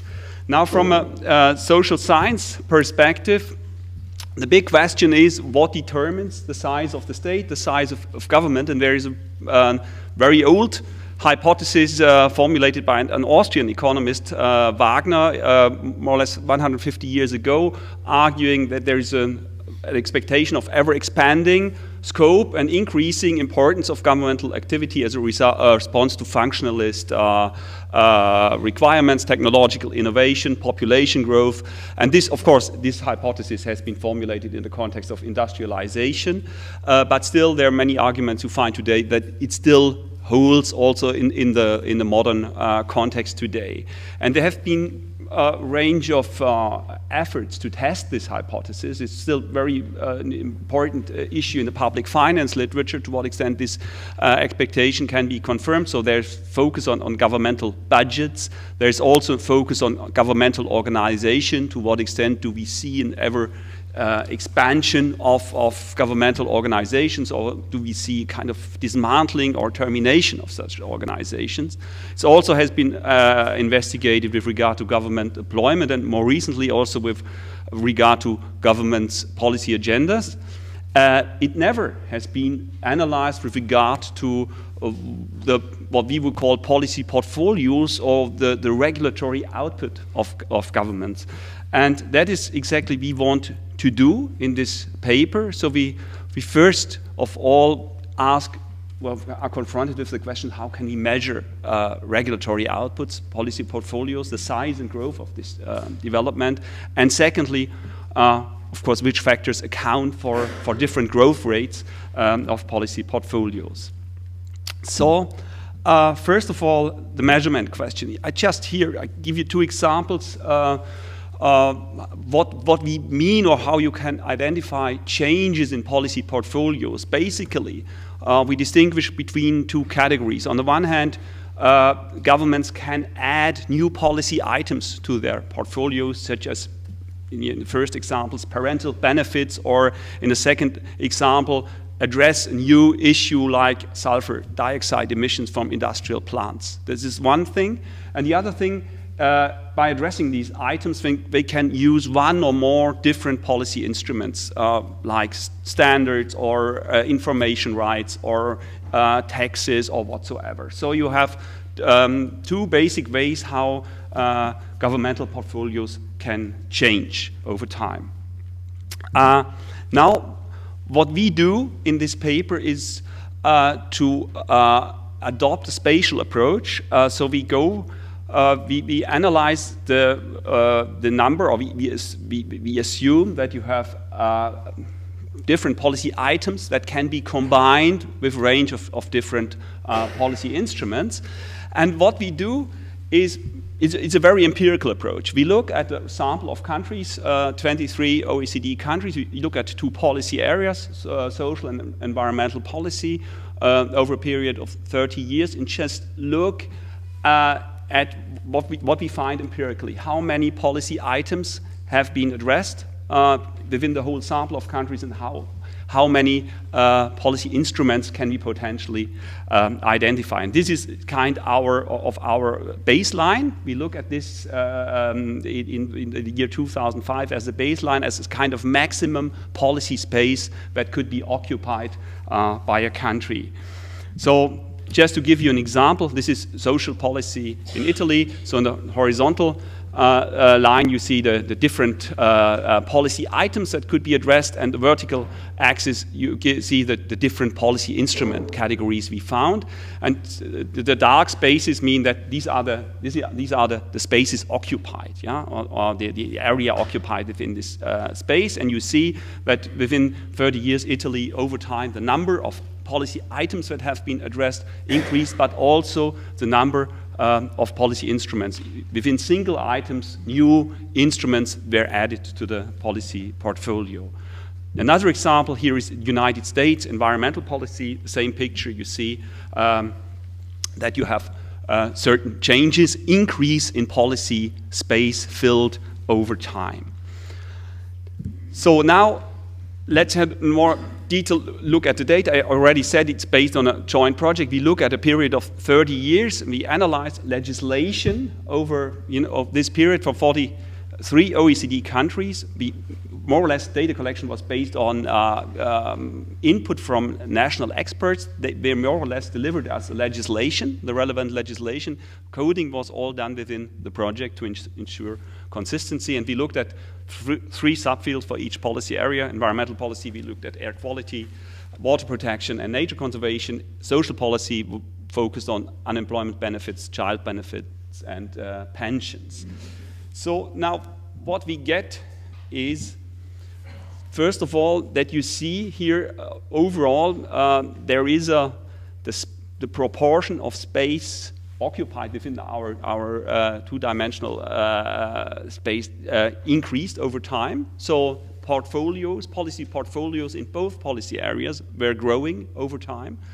The growth is more pronounced in environmental policy. This is simply because of the fact that this is a much younger policy field, so you have probably more saturation effects in social policy. But you see, overall, they're more or less, in terms of average space occupied by the year 2005, they're more or less very similar in terms of policy portfolios. If you look at the countries, you see strong variation across countries, different growth rates, partially very different developments across the two policy areas. You see also, I don't want, for time reasons, will not go so much into detail here. We have another graph there. You see, again, you see more clearly the differences across the countries. So very, in environmental policy, very pronounced developments in France, Austria, and Italy. Social policy, again, Italy and Spain with relatively strong growth rates, whereas Finland, Denmark show very low growth rates in social policy, and Norway, Japan, New Zealand, very low rates with regard to environmental policy. Now, the big question is, of course, how can we explain this? And we used here, let's say, very conventional theoretical arguments you find in the literature, and yeah, there's nothing particularly exciting with regard to the theories we used. We just based our analysis on this state-of-the-art, theoretical state-of-the-art, what you find. And in fact, I'm not so sure at the moment how we should interpret the findings we get, because if it's kind of a disappointing finding or if it's more kind of exciting finding we could work with, because more or less we don't really see much in terms of significant effects of these different variables. And this is insofar very interesting because our hunch is at the moment, as soon as you look at policy developments over longer periods of time, so we look at 30 years developments, trends over 30 years, all of these classical theoretical variables that are used do not show to have a strong effect. So this is, from our perspective, I think a very interesting finding, and to some extent challenges the, let's say, standard explanation in this public policy literature. So just to give you some more details, the first argument, of course, is a functionalist one. You could say, well, countries with higher GDP or higher GDP growth rates should deliver or display stronger portfolio growths. On the second argument you find is you know, trade openness that can have either a stimulating effect, a kind of race to the top effect, or a race to the bottom effect. But in any way, functionalist, in any case, trade openness should matter to some extent. What we find, however, none of these factors has turned out to have any significant explanatory effect. The second argument we use or look at is the party matter hypothesis, and we look at for environmental policy, the participation of green parties in government. For social policy, we look at the representation of socialist parties in government, and again, you could argue the more you have green parties in government, the more should environmental policy portfolios grow, and the similar argument you should find for socialist parties.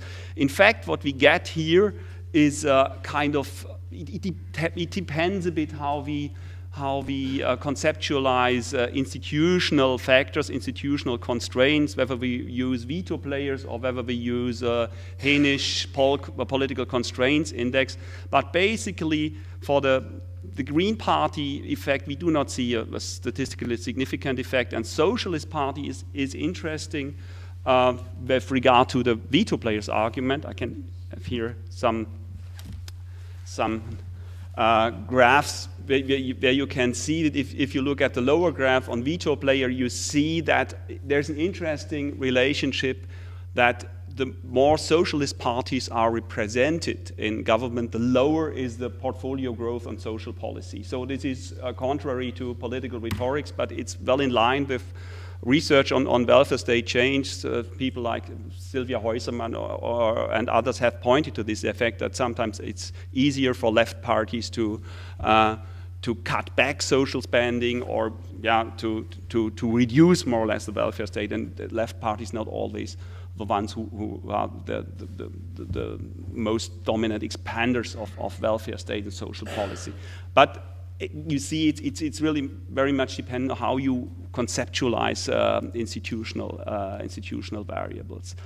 Then, if you look at institutional constraints, again, we find very inconsistent, very unclear results. We look at two variables. On the one hand, the classical variable, institutional hurdles, veto points, and on the other hand, we look at government effectiveness. That means the capacity for implementation. So we would expect the more you have capacities for implementing policies, the easier it should be for growing your policy portfolios, because implementing capacity is a basic requirement that you can add new policies to your portfolio. Now, again, what we see here is, first of all, that with regard to the first variable, we only see an effect of the veto player argument here. We find also a very counterintuitive finding. The more veto players you have, the more portfolio growth you have, both with regard to environmental policy and social policy. Effect disappears if we conceptualize institutional constraints based on Hainish index. So it's not really a very clear-cut finding. If we look at government effectiveness, here you get also very interesting results, but only in this case, only if we rely on the Polcon index. Here you find the effect that the lower institutional capacities for implementation are, the higher are the growth rates for policy portfolios. This means, this could imply that a lot of this growth we observe is more or less symbolic, because there is a lack of implementation capacities to actually execute these policies that have been added to the policy portfolio. But again, this is not really, it depends a bit how you conceptualize the institutionalist variable, so it's not really that clear on this side. Finally, we looked at country policy legacy. So we asked, well, you could argue, well, there are some countries who have a reputation as environmental leaders, environmental pioneers, and you could expect that these legacies play a role in terms of portfolio growth. And we also looked at welfare state tradition, basically focus or basically assuming or expecting that countries with a liberal welfare state tradition should grow less strongly than other countries with another welfare state tradition.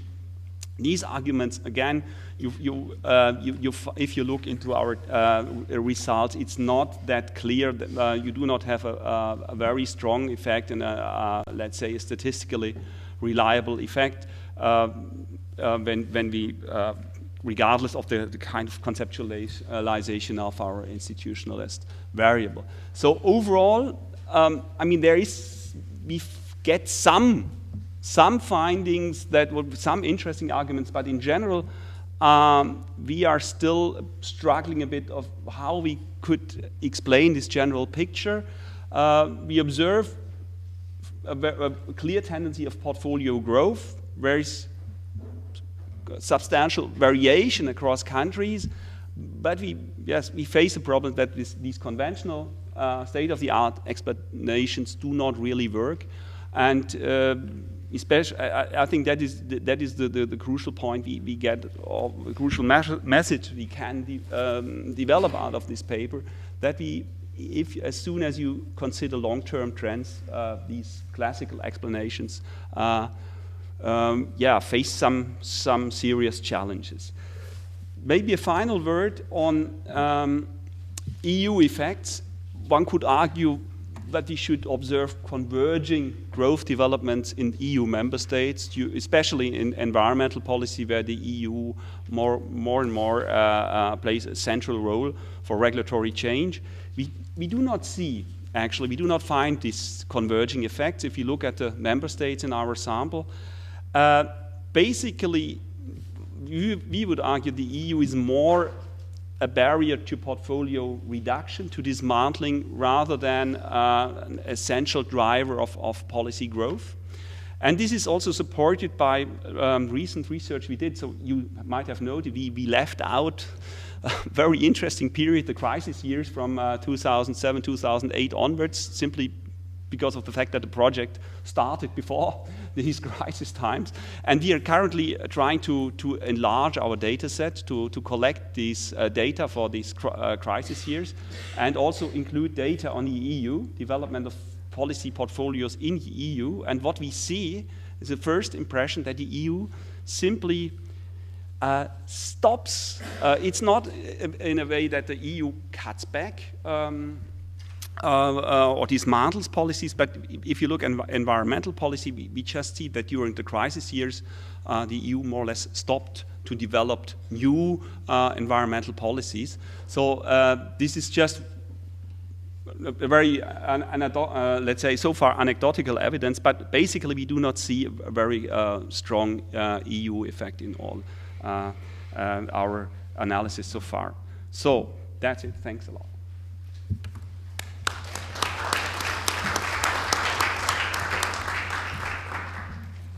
Okay, I think we shall have now a discussion, unless there is very specific questions. Okay. Yeah, I switch on mine. Okay. I was originally assigned the task to comment on the panel tomorrow on institutions. That's a topic with which I feel more affinity and where I have slightly more competence than on politics and policies. But I agreed eventually to swap with Philipp Schmidt because he had another commitment today. So you have to bear with me. I must say, after reading the two papers, I have no regrets because it was a steep learning experience for me. You as an audience might have some regrets because I'm probably not the best possible discussant for these papers, and don't expect any questions about Bayesian approaches from me. I will start with Michael's paper and some of the findings and throw out some questions on how we might interpret them. And as my main hat is really that of a normative political theorist, I'm always inclined to add on some slightly normative questions to the empirical and comparative findings that I find there. And of course, for the question of policy preferences of elite civil servants, the basic normative question is what would we like to see, right? And from a democratic perspective, for example, most probably the answer is we would like to see as little as possible of an esprit de corps where they are impervious to the policy preferences of legislators or citizens.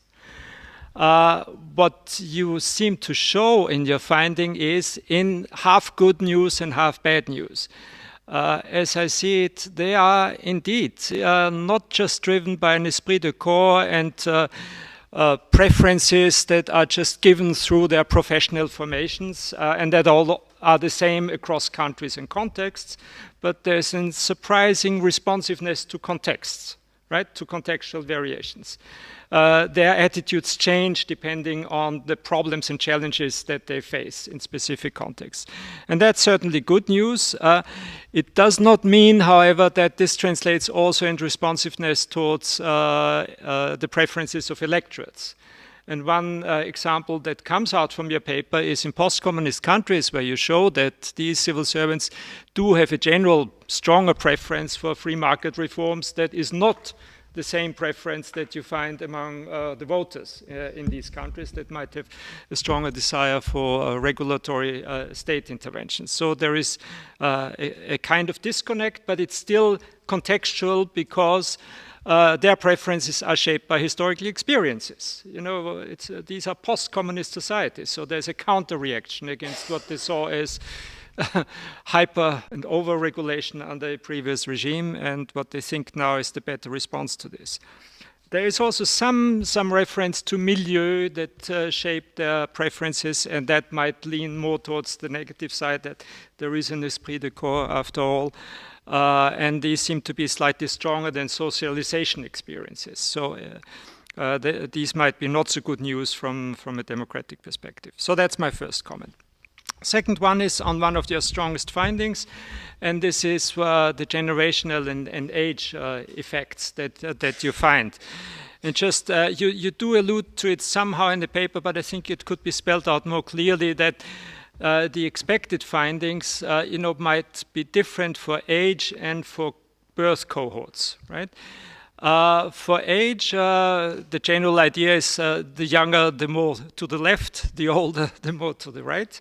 So more free market when you're young, and more state.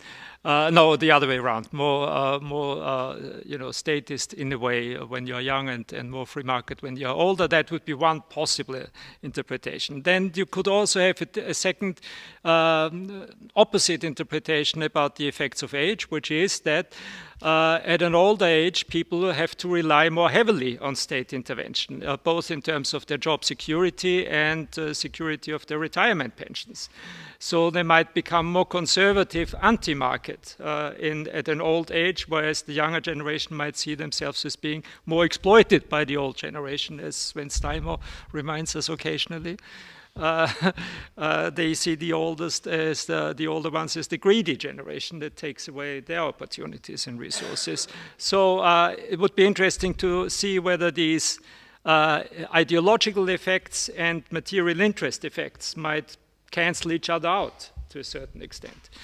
And then thirdly, there is the cohort effect that you emphasize more strongly, which I think carries across the age brackets. So if you have been born into a culture or society where materialist values were dominant, you're likely to carry this until your old age, right? Whereas if you were born into a birth cohort where post-materialist values were dominant, you are again likely to be post-materialist in your old age. So that's not an age effect at all. It's a cohort effect, and these maybe should be distinguished in terms of the hypothesis, and then you can test these against each other.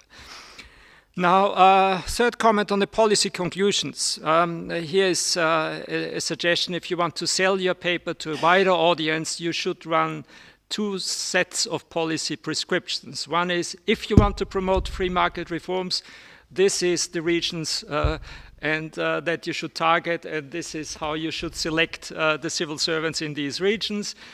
you should have a converse conclusion. If you want to promote state regulatory responses to market failure, right?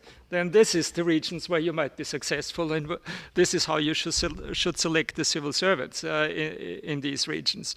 It will just, make you more liked by different camps if you do both of these exercises. I was just wondering on this also whether the policy reforms that might follow your advice would really have a knock-on effect and could serve as models and might be seen as successful policy reforms. That would work only if you think that you can actually manipulate these variables, right? And select the civil servants in the regions, and then the market reform will shine, and will have the desired effect, and others will try to emulate it. It might also be that the causality is reversed, and then you are stuck. It might be that the post-communist regions have more free market reforming civil servants because they are post-communist regions, right? And because this is the lesson that these people have learned, and it's a non-transferable experience. You can it's something that you cannot sell as a model of a policy reform that would work in other contexts. So the contextuality of part of your explanation limits also the possibility to add on a policy recommendation of that kind. And the final and concluding comment on your paper is, at the very end, you say, you start out by saying the subnational, regional level has been largely overlooked. It also gives you a fantastic opportunity to have many more entities that you can study if you bring in that level. But it might also carry over, for example, to state-level bureaucracies, to intergovernmental organizations, to regulatory agencies, or at least it would be worthwhile asking the same type of questions about these. I was wondering whether you shouldn't also include the local level in this set of questions. The municipalities, and specifically big cities. Here again, bureaucracies might have specific qualities. And it would be interesting to reflect about the different qualities of the preferences of bureaucracies across different levels. If you read Ben Barber's book on, mayors should rule the world, he starts from the hypothesis that at the city level, bureaucracies are more pragmatic and want to find solutions less constrained by political ideologies and also by constitutional regulatory national frameworks than regional bureaucracies are, which are much more closely tied to observe these rules. So you might find a more free play of preferences at the city level than you can find at the regional level, and that might be interesting to study. Now let me move on to Christoph's paper, the ever-growing policy portfolios. I think there's really a great potential because, as far as I understand, an outsider, the measurement of the portfolio is really original. The spatial conception, the 2 dimensions of the policy issues and the instruments, that's really great. And it's striking to see the differences. The visualization works great for lay people like myself who have difficulties in reading regression tables, right? So that's a big achievement. What I think it's also very interesting what you do is to focus on the governance aspect in a way, the regulatory output rather than the government aspect, which would be the budgets and the personnel. So growth of governance more than growth of government, if I understand this correctly. But then, since so much of the other studies, including presumably Wagner's original question about this was about government rather than about governance, it would be interesting to relate the two more systematically to each other, also in the way you discuss the issue. For example, by asking the question, how does an expansion or a growth of policy portfolios relate to a growth of budgets and administrative personnel in implementing these policies? Is there a systematic connect or disconnect? And one of your findings seems to suggest there is no straightforward connection, as you might assume, because there might be such a phenomenon such as empty policy growth, right? Your policies are adopted, but there is no budget to follow. There are no administrations to carry them out. And then the policies are on record, and the state seems to grow in that respect. But you could also call it symbolic policies. They largely remain ineffective because of that disconnect from the government side of policies. The second question I have about this idea of the relation between government and governance is, in your discussion of Wagner's law, you might be more forceful. You might actually say that maybe it was not, there is a different finding. Let me retrace my steps. One of your main findings is that the functionalist explanation that underlies Wagner's law doesn't work well. It doesn't show up in your data. So one explanation for this is he was talking about a different era and about different societies that were still in the period of industrial development. The other possible explanation would be he was talking about the growth of government, whereas you are talking about the growth of policy portfolios. And you might want to consider whether there is something specific about policy portfolios that makes it less likely that Wagner's law will apply. It's just an open question. I don't have an answer to that. Now, the next comment is on the interesting finding that the number of veto players seems to enhance or at least not diminish policy growth. And there I wondered whether, and one striking example that shows up in your descriptive country statistics is, for example, Belgium. Very strong growth, as I understand it, on both the environmental and the social policy area. Now, if you know anything about Belgium, you know it's probably the most complex political system in Europe, and it's multi-level, and deeply devolved, right? And it's full of veto players, right?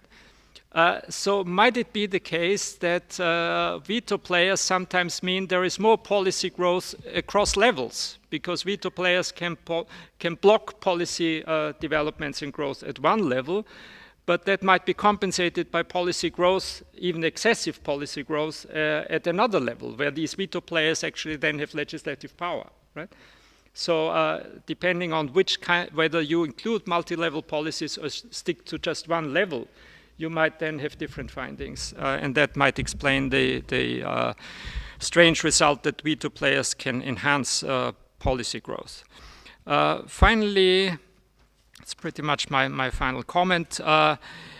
It might be, that's just a wild idea, but what if you also throw in policy impact as a consideration, right?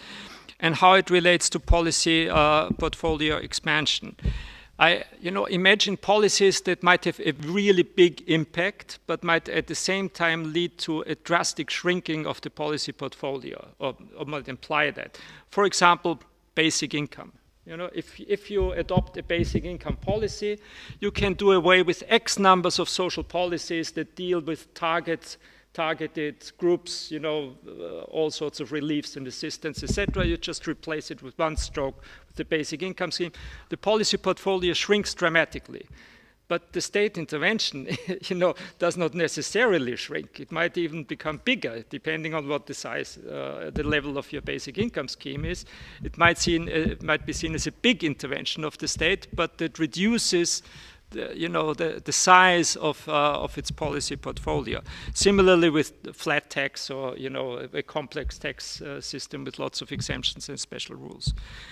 Now, my really final comment is, I think if you want to go further, since this is an exploratory study, I would suggest it might be very useful to dig slightly deeper into specific cases. It's an N23 study, which makes it difficult to study all cases in depth. But if you want to find the mechanisms for policy growth, I think this is still what you have to do. You can't take it just from the literature out there. It's such an innovative approach that you might have to do your own in-depth study of the cases to find the mechanisms. Thank you.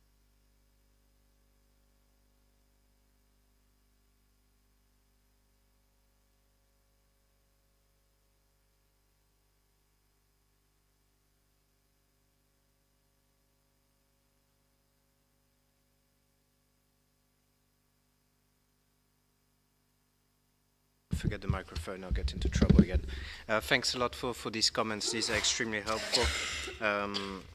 I take most of them on.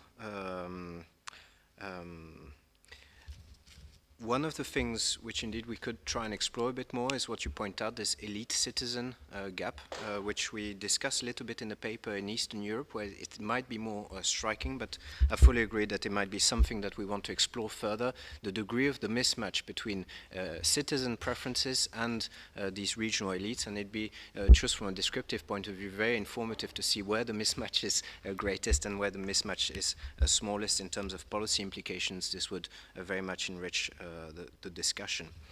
Between age and birth cohorts, this is a very tricky question, and the literature on voting behavior has been trying to tackle this. How do we disentangle what are basically life cycle effects from purely cohort effects? And there's a whole cottage industry literature in the economic voting, and they have a lot of problems, even though they have actually time series cross-sectional data with even better panel data. We're in a bit this difficult situation that we've got purely cross-sectional data, which is a massive limitation. But I think you're right. We discuss it a bit in the paper, but we have to try and find a way with cross-sectional data to disentangle these life cycle effects from these purely cohort effects. So I'm a firm believer that for any problem there's always a solution.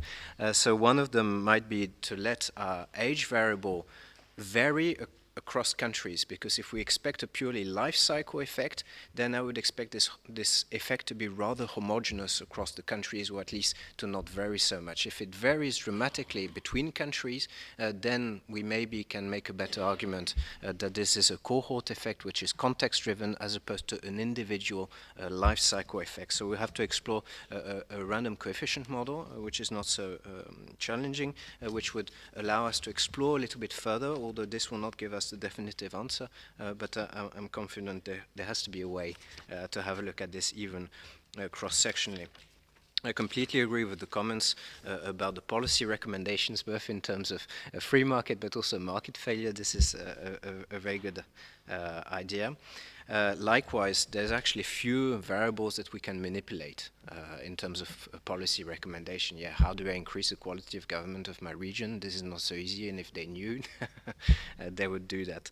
So I think our findings should be read rather in terms of strategies and better understanding policy proposal processes and policy implementation processes, although this limits a bit the prescriptive value. And finally, the municipal level, this is a very interesting question. I don't have so much to add. I fully agree that this is a level which might be less constrained, so we might have actually a lot more variation and a lot more consequences of this variation. So this is something we might think about for a follow-up project if I can convince Michel to do another survey. Thank you very much.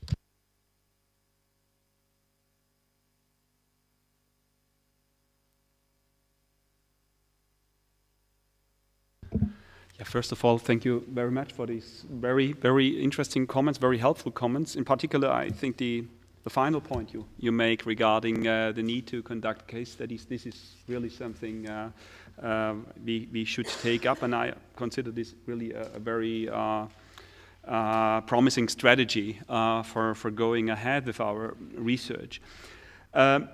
Your first point is linked to implementation. This is I think this is an extremely interesting point. I'm still wondering, I mean, this is something, or we're still thinking of doing a specific paper on this, because if you look at this, basically the whole argument or the link to implementation is about more or less the link between what the ministerial bureaucracy, the output of the ministerial bureaucracy, they decide on certain policies, or they continuously prepare policies. That's their job, and that's basically the major driver for this growth. But once we have developed the policy and once it has been adopted, it's off their table. So it's no longer on the table of the drafting bureaucracy, if you like, but it remains a permanent task once adopted at the implementation level. So there's a continuous increase in work for the implementation authorities, and I only some days ago I checked the development of the personnel development, the organizational capacities for the implementation bureaucracy in Germany. There's no increase in social and environmental policy. So over the last years, this has remained rather constant, but the number of tasks that has to be fulfilled by these agencies is constantly increasing.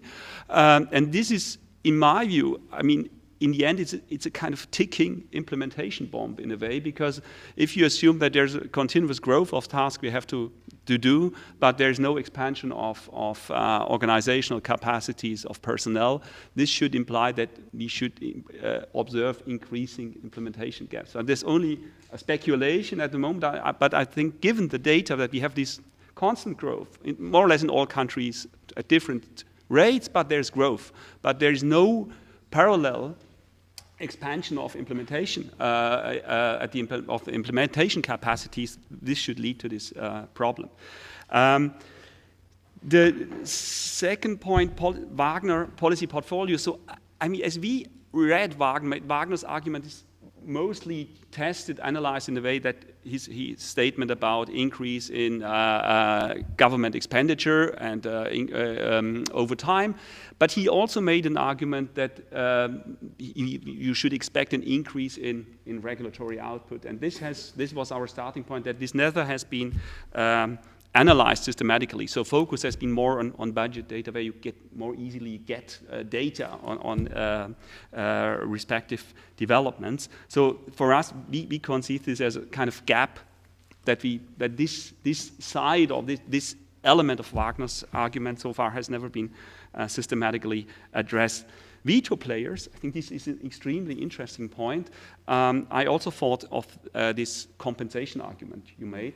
And maybe in addition to that, I think veto players, this is a really very ambiguous concept, because sometimes veto players are really work as hurdles for political decisions, but sometimes they are also facilitators of political developments. If you look, for instance, in the German context of the Constitutional Court, sometimes they are a veto player, they block legislative initiatives, but sometimes they are a facilitator paving the way for an open up regulatory development. So I think in general this concept, the more I think of it, the less I'm convinced of the argument. But I mean, we used it here as a kind of standard argument, but I think there's still a lot to do in conceptualizing veto players. I have no solution to this problem at the moment, but it's just something that we encountered in our analysis, and I think you can observe that also in other studies. Finally, yes, policy impact. Again, a very important point, and I think very interesting example, this basic income example. I mean, we deliberately did not introduce a weight of policy measures with regard to their impact, because in many instances it's very difficult to measure impact, and we more focused, and we deliberately did not focus on budgets or budgetary effects, but more on, if you like, the workload of the bureaucracy. So what is exactly the kind of the degree of regulatory penetration of a policy field? Of course, these measures can have different budgetary implications. They can also have different consequences with regard to their effects. But this was more or less a deliberate approach to concentrate on this regulatory output of governments. Okay, thanks a lot.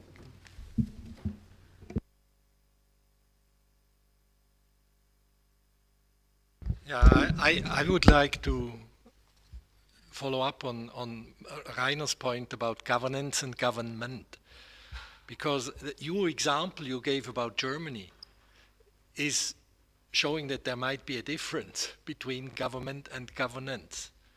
Government in terms of personnel and finance, and governance in terms of amount of regulation. And most of your hypotheses you tested were actually, maybe Wagner himself was not so much exclusively about government, but the hypotheses you tested were very much about government, or they have been developed for this aspect. So maybe if you control for government, number of personnel, or you introduce such a variable, maybe then you find something.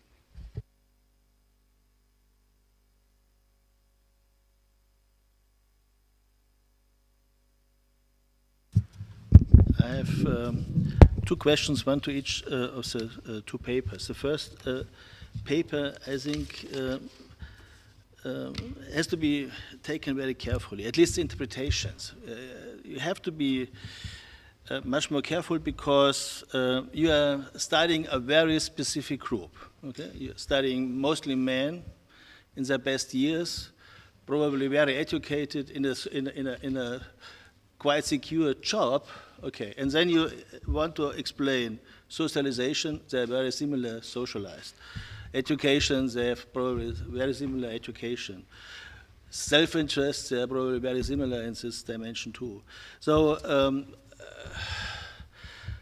I think I'm not surprised by your conclusions that individual differences don't matter much because simply the group is so similar, why should they differ? Okay, with regard to the problem of cohort and age effect, I think I agree with Rainer. I think basically there's no way with a cross-sectional study to distinguish these two effects. You can interpret it in two ways, or even several ways, if you look at age from a different angle of social security and if people are getting older. So I would be very careful with this kind of interpretations because they are very risky and the third point here is what you say is that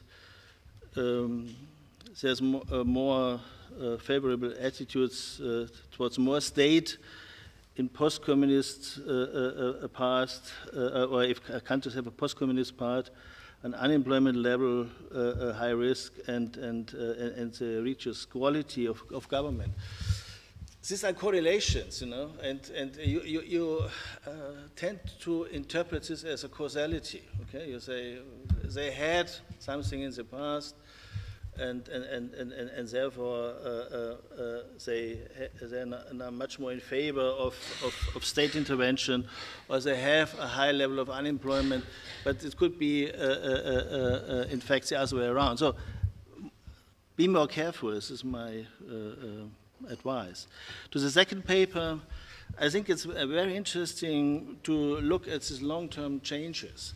But one has to be very careful in studying these dynamics because, you know, if you study growth rates, then a first issue is at which level does a state begin? Okay, you have a huge heterogeneity in social expenditures, say in the 1970s, amongst the countries, and of course, if you are higher in this level, then your growth rate will be lower because you have a certain ceiling effect here. You have also to look at the various heterogeneities amongst the countries. You say communist countries, but the former communist countries are very different now.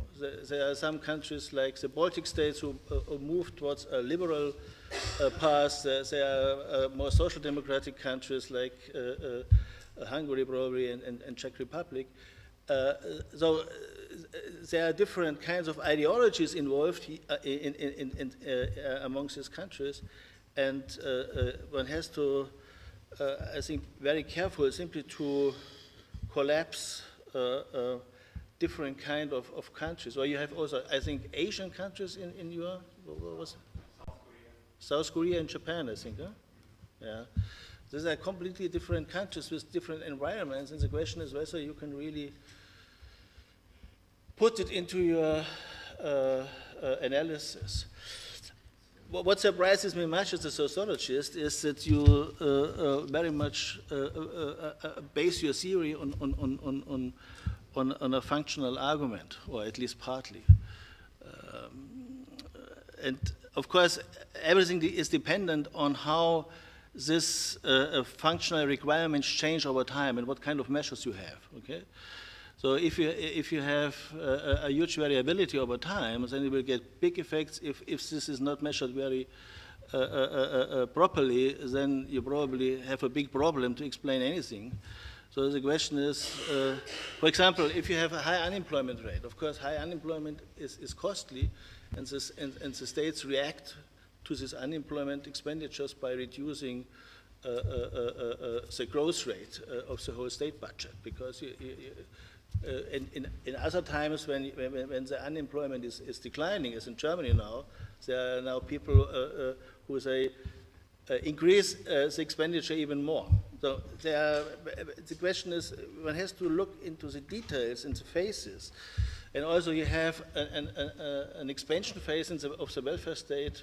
If you start in the 1970s until maybe the middle of the 80s or end of the 80s, and then you have a stagnation in many countries, and maybe even in a declining period somewhere afterwards.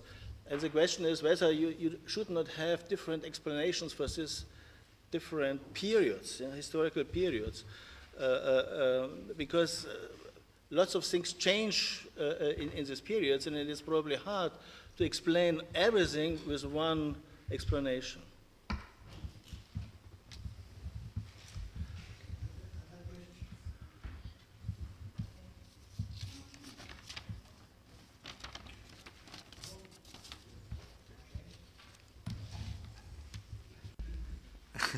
Sorry for the others.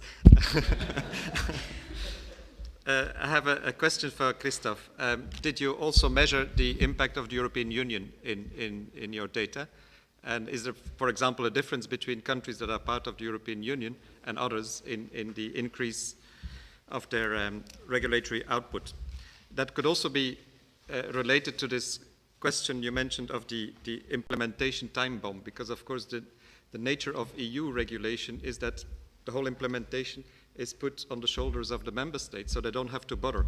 So the EU can easily develop new forms of regulation without having to consider the needs of increasing the capacity for implementation. And that could be one of the reasons why you have this greater discrepancy between the amount of regulation and the capacity to administer their implementation.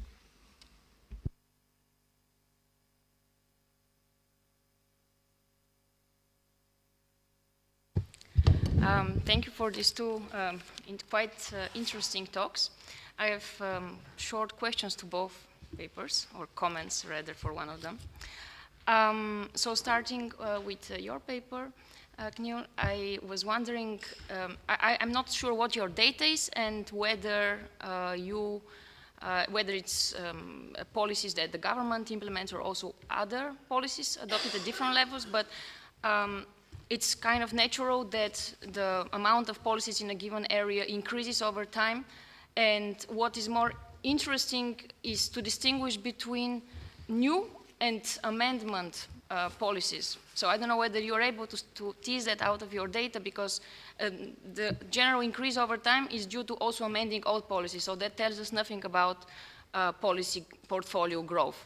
Once you're able to remove that noise, so to say, then we can really see whether there is expansion in a given policy. And then to explain the variation in this possible expansion, I was wondering whether you are looking at things like support for the government. For example, research on the European Union has shown that the European Commission responds with a one-year lag to public opinion and respectively increases or decreases the amount of legislation it proposes in any given year. That's one point. And another point is whether you have considered the impact of public opinion. And I know that public opinion data is unfortunately not very widely available, but at least in Germany there is a long time series data for the past 30 years or so where people are asked what do they find as the most important issues facing the country. So then you can see to what extent then the government responds to the public. So these are my comments for you. And for Michael, it's rather a comment. So you end with some proposals for what local governments should do. in order to boost market liberalization. And then you find big variances between people, between governors, between regions and between countries. So from democratic point of view, and in light of what Rainer was saying, that we should ideally see the governors responding to the voters' preferences, shouldn't we rather keep this variance in the governors? Shouldn't we have the different types of people that we do have, rather than encouraging one type or another? Because I mean, probably there is no data on the regional level on public opinion, but you can at least look at the Eurobarometer and see whether the variance among governors corresponds to the variance among voters in their support for market liberalization in any given country. Thank you. Question to Michael. When you talk about the policy recommendations, policy implications, in the end, it strikes me that you're very micro in the sense that you don't take into account the institutional conditions under which these preferences of these kind of political elites, these bureaucrats, are translated then into indeed policies, and then of course different levels may play a role as well. So that's not an automatism of micro preferences then being policy outcomes or policy outputs. And to Christoph, question, in a way it has already been mentioned, I think it would be really interesting to have shorter periods and see what the outcomes are in shorter periods as compared to the 30 years period. And the second point, when you mentioned the instruments, I remember that we had instruments being analyzed in this entire data, which actually made the scope less, like making it optional instead of mandatory. So is that taken into account?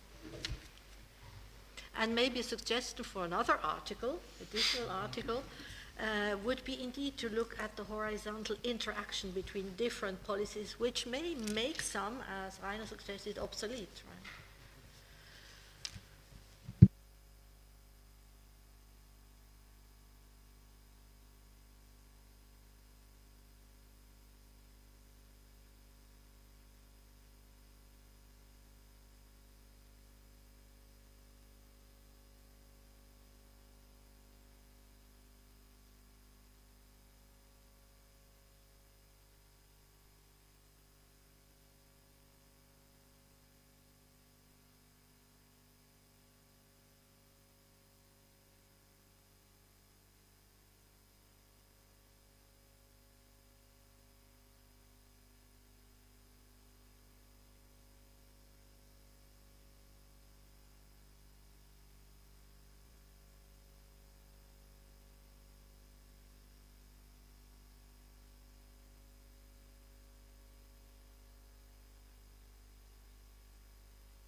Oh, sorry.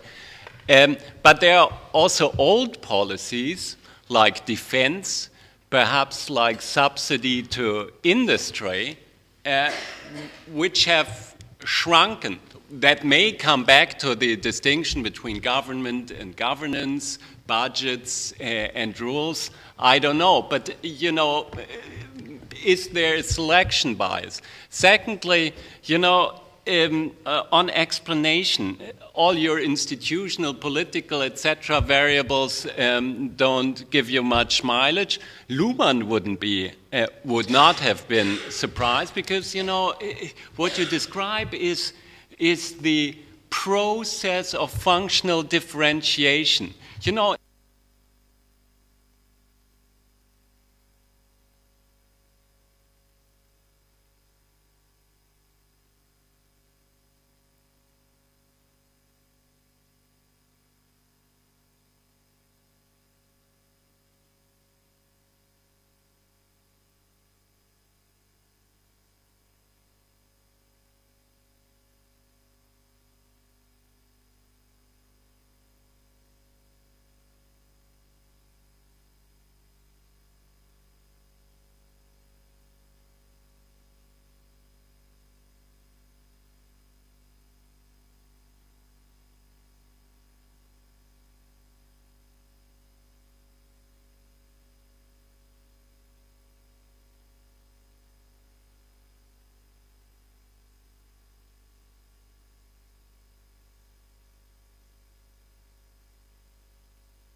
attached to the political party.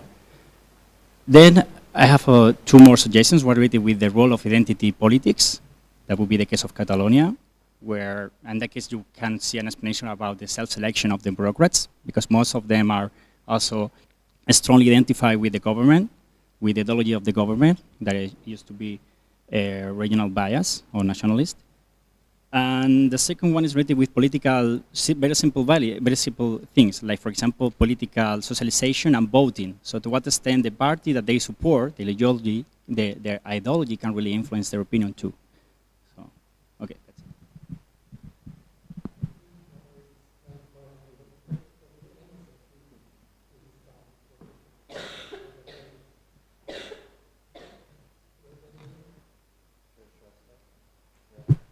So it's time for the answers. So I should give an answer to causality. No, it's a joke. Of course, be careful, and this is risky business. I completely agree. I don't think we're careless. We should be careful, and I like the idea of trying to do something a bit risky. But your point is well taken. Just one comment though, on how homogeneous this group. This shouldn't be exaggerated, because we're comparing regional elites in Hungary and Romania with Germany, with France, etc. So it is a very heterogeneous group. They might be more homogeneous than the people living in these regions, but nonetheless there's a huge amount of variation across the 63 regions that we compare. Causality, I fully agree. I'm under no illusion that with a statistical analysis, your claims to causality are rather weak, even with experimental data. I mean, there's a whole literature about the validity of experimental results, so we can discuss this maybe bilaterally, but of course your point is very well taken for causality. Nikki's point about comparing the variance among citizens and elite, this is a very good idea, and there are ways of aggregating the data at the regional level, including the Eurobarometer, and also very much I liked Adrienne's suggestion of taking into account the institutional conditions, especially in the framing of our recommendations. I think you're right. This is key. Your question about comparing the bureaucrats with the national bureaucrats is also a very interesting idea that we'll try to take on in some way or another, because I think there's a lot of fertile ground in the comparison between the two, especially considering the hierarchical relationships between these levels of government and different levels of autonomy. So I think you're right, it's a very fruitful avenue to consider. They do attract economists, at least 18%, so they don't put off all economists, but you're right, there's also some kind of self-selection which is linked to the process of recruiting these bureaucrats in different countries, and this is why we still observe a lot of country and regional level variation, because there are different processes, so this is completely right. And then to finish, Juan, very good suggestions for identity politics. This is something we should explore. We, to some extent, tap into the autonomy of the bureaucracy with the regional authority index, but this we can explore further, and also the color of government. So these are very good suggestions. Thank you very much.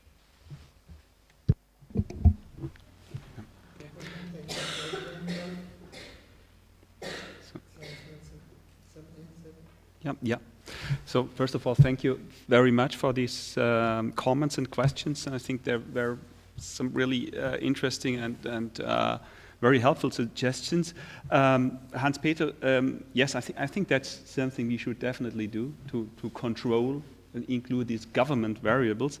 I should also say that our starting point was just, I mean, there's basically, if you look into the literature, for instance, Manfred Schmidt with vergleichende Staatstätigkeitsforschung, he has a certain kind of program, explanatory program for which factors should be taken into account in order to explain variation in public policies across countries over time. And this, we just started from this, and this was more or less our set of variables. But nevertheless, I think this is an important thing we should include.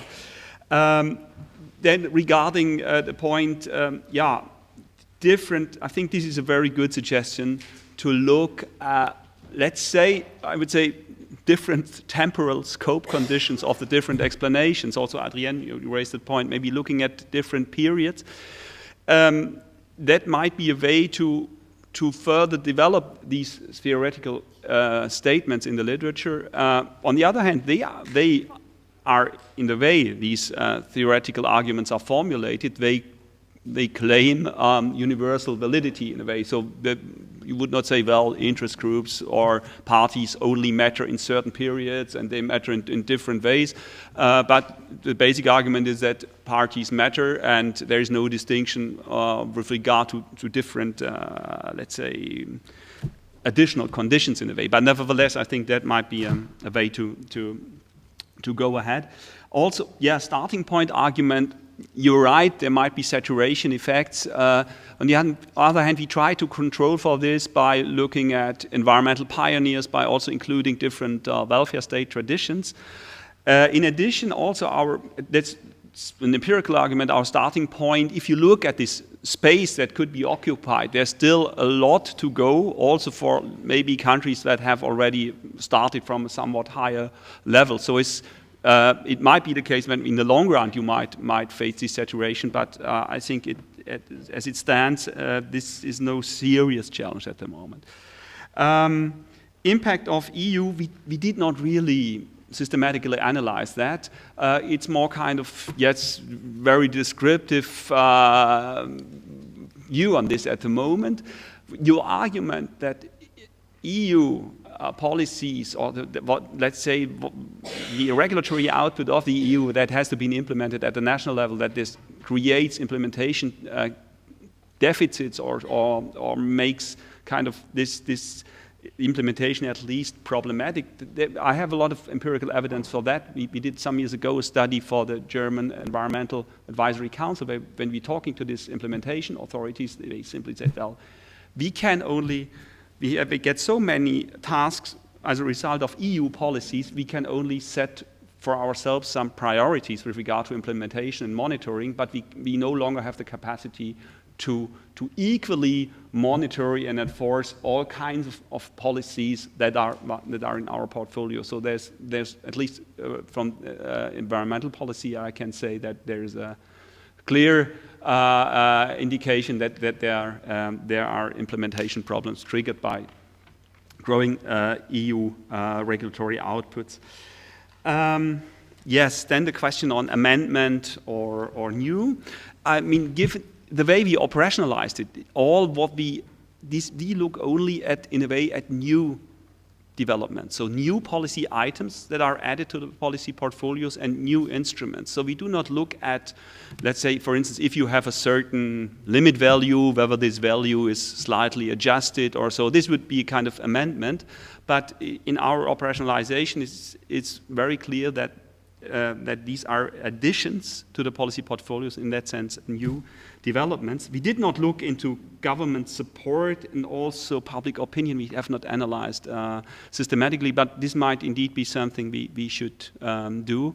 What we intend to do is to look at election cycles to see whether it makes a difference,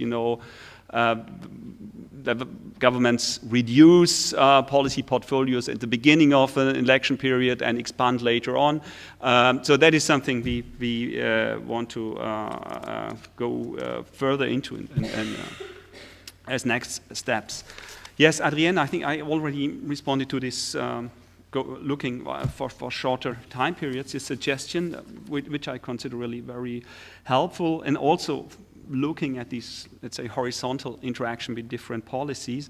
Instrument scope we did not include because it was effects of instruments on let's say, on scope and also settings of policies. This would have complicated or made our analysis simply too complex. Philip, yeah, selection bias, I actually cannot tell, and I'm not so sure.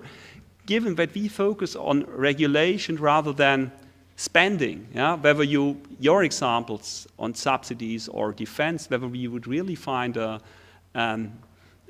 decrease of outputs. So it's an open question. I mean, of course, you could always say we cannot look at all policy areas. It was tough enough to collect the data for these two areas, and our idea was to compare an area where we might expect more dismantling or lowering of growth rates as a result of economic crisis. So social policy is much more budget intensive or budget relevant than environmental policy. So the idea was to compare these two policy areas. But of course, I think, yeah, this is always, we cannot claim that it's universally applicable to other policy areas. But I would be interested to see whether, if you really look at regulation, whether you would see a decline in the areas you mentioned. Then functional differentiation, yes. Basically, I agree that Luhmann would not be surprised, but it was, in the first place, it was also not our, I mean, you could say, I mean, it could be of different opinion, in my view, say whether you expect that you always have growth. Because that's, given that there are certain effects like economic crisis, party political change, and so on, there might be effects, and sometimes you see short events of dismantling and cutting back. So this is one point, and the other point is, I think even if you agree to this expectation, our interest was in different rates of growth. So even if you agree that there should be the baseline argument there is growth, we still face the problem that we cannot, by using this conventional explanation, we cannot explain different rates of growth. Okay, I think we had a good discussion. It was nice. Now we have to go to lunch.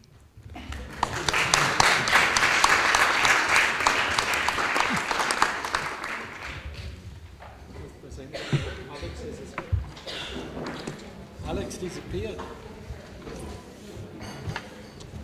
The organizers are missing.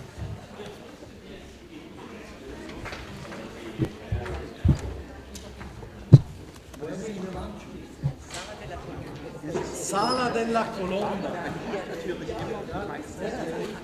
Very good.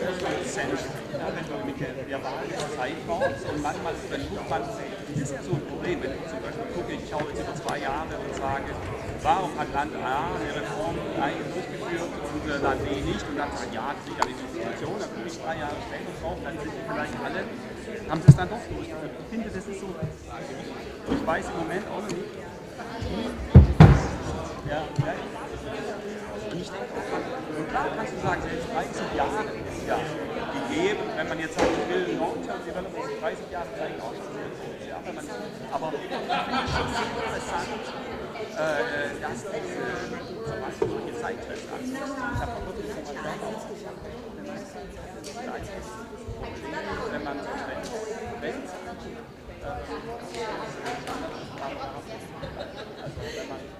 sobald man also auch Steigungen quasi jetzt nur gucken, was das wäre schon interessant, oder? Ich glaube, was ich machen muss, ist einfach mal als Zeiträume also Regierungen, also Amtszeiten von Regierungen. Das wird so das nächste sein. Dann kann man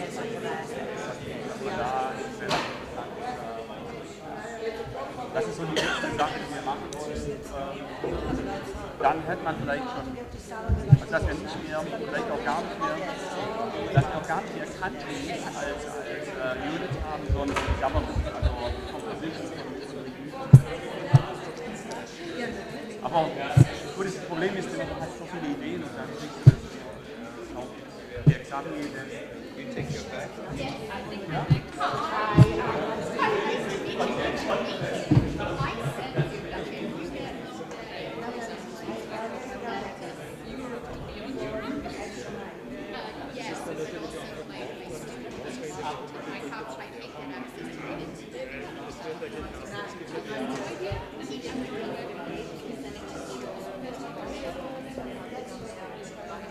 I just told you. Did you see your? I did, and I checked it, and I had global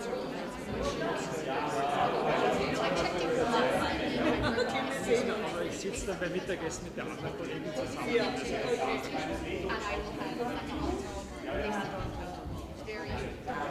Very interesting. Yes. Yes. So that's fine by Oh, it is? I don't know. So you just go to the next one.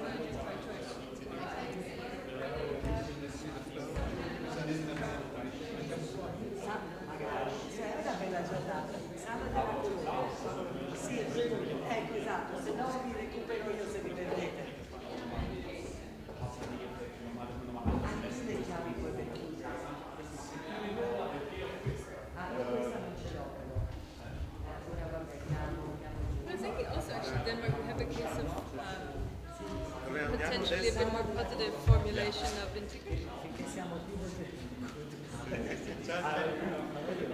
I was emailing, I thought you were far away from it. I will log. I will log. Can we leave our stuff? Oh, yes, I'm logged. Okay.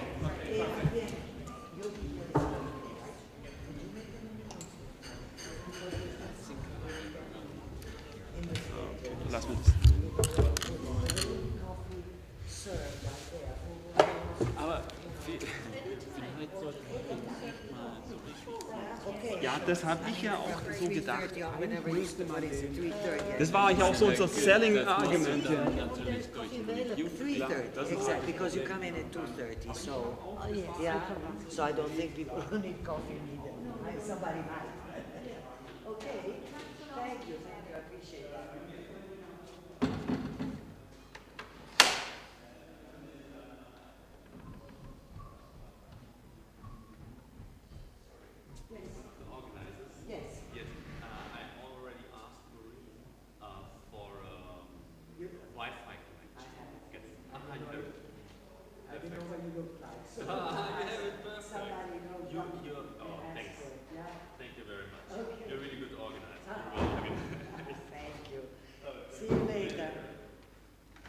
Allora, le chiavi esiste ancora sono ancora dietro, sa? Dietro dove? Una volta si tenevano dentro al mare. C'è solo questa qui. C'è solo questa porta. Lei non sta qui, giusto? Infatti, giustamente. Poi io non so se vuole, perché ho ordinato per un sacco di persone e sono molto meno.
Prova, prova, prova, prova, prova.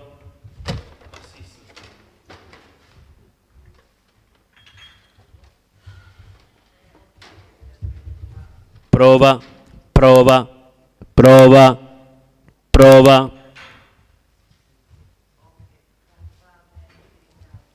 Prova, prova. Prova, prova, prova.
somewhere over there. I follow myself. I was finding myself. Yes, I moved.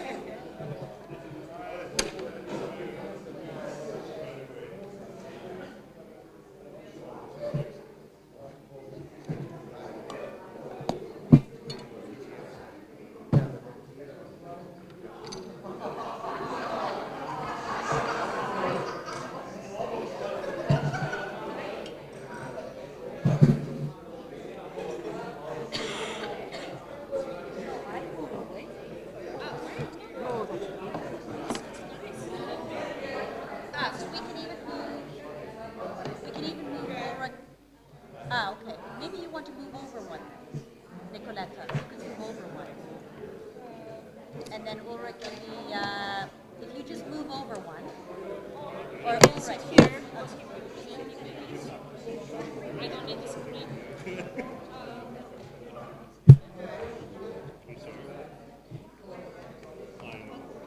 Okay, maybe I can go. Ulrich, do you want to be near the PowerPoint? Okay.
Okay.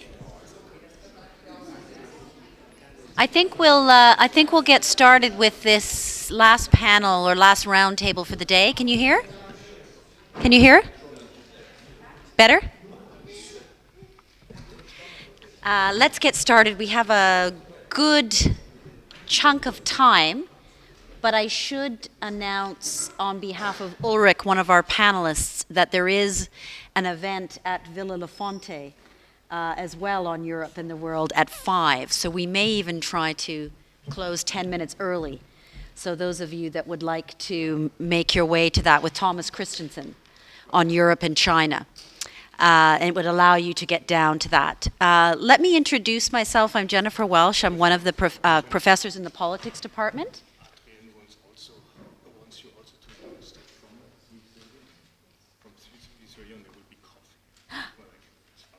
Okay. So we have a break at 3:30 for coffee. Okay. Excellent. So coffee from 3:30 outside. Yes, if you need it. Self-service. Yeah. So our panel this afternoon is on Beyond Europe, and Olivier Roy, who's another professor as well in SPS, and I have been asked to convene and moderate this session. And of course, Beyond Europe could mean several things. And our panelists have interpreted this in different ways. In talking with them, we thought we'd divide the panel into two blocks because 2.5 hours is a long stretch of time and we want to engage you in the discussion. So we'll begin with Nicoletta and Ulrich, who will be talking about European decision-making and Europe with respect to its external role, in the case of Ulrich, in relation to the Ukraine crisis. And in the second half, we'll think about beyond Europe slightly differently, and that's the degree to which European institutions, European processes extend beyond this region to others, so comparative regionalism, but also more specifically the degree to which the research that Adrienne has done, has led, can be translated beyond the confines of Europe. So it's beyond Europe in terms of Europe as a foreign policy actor, but also beyond Europe in terms of thinking of comparative regionalism. So we'll start with Nicoletta Jordanova, and then we'll turn it over to Ulrich, and then we'll break for some discussion at that point, and maybe some coffee. And then we will come back for the second half. I hope that makes sense to everyone. So I'm going to turn it over first to Nicoletta. Thank you, Jennifer. And before I start, I wanted, like everybody else here, to say how thankful I am to be part of this event. And thanks to Alex Drexel for putting this event together in honor of Adrienne. Adrienne was my PhD supervisor during my stay at the UI between 2006 and 2010. I've learned a lot from her, and my talk today is actually closely related to research she continues working on beyond her retirement. This panel is on Beyond Europe, so I have to start with a slight apology because I misunderstood it as a panel on the future of Europe, as the whole conference is about. So in fact, I'm talking about the future of the EU itself, given recent challenges it faces in light of the rise of Euroscepticism and changes and developments in the way its institutions function. So excuse me for not talking about Beyond Europe. I hope it's still interesting, and at least I know it's interesting for Adrienne since she is on the topic at present. In particular, I wanted to focus on the impact of the rise in Euroscepticism on decision-making in the EU. We saw in May this year an unprecedented increase in the vote for Eurosceptic parties. So this has had some very practical implications in terms of how decision-making in the European Parliament will proceed from now on. The European Parliament has never had so many Eurosceptic MEPs. Its major parties, the European People's Party and the Socialist Party or party group, if I have to be more correct, in the European Parliament, have enjoyed comfortable majority in the Parliament, and a grand coalition between these two has been the rule rather than the exception so far.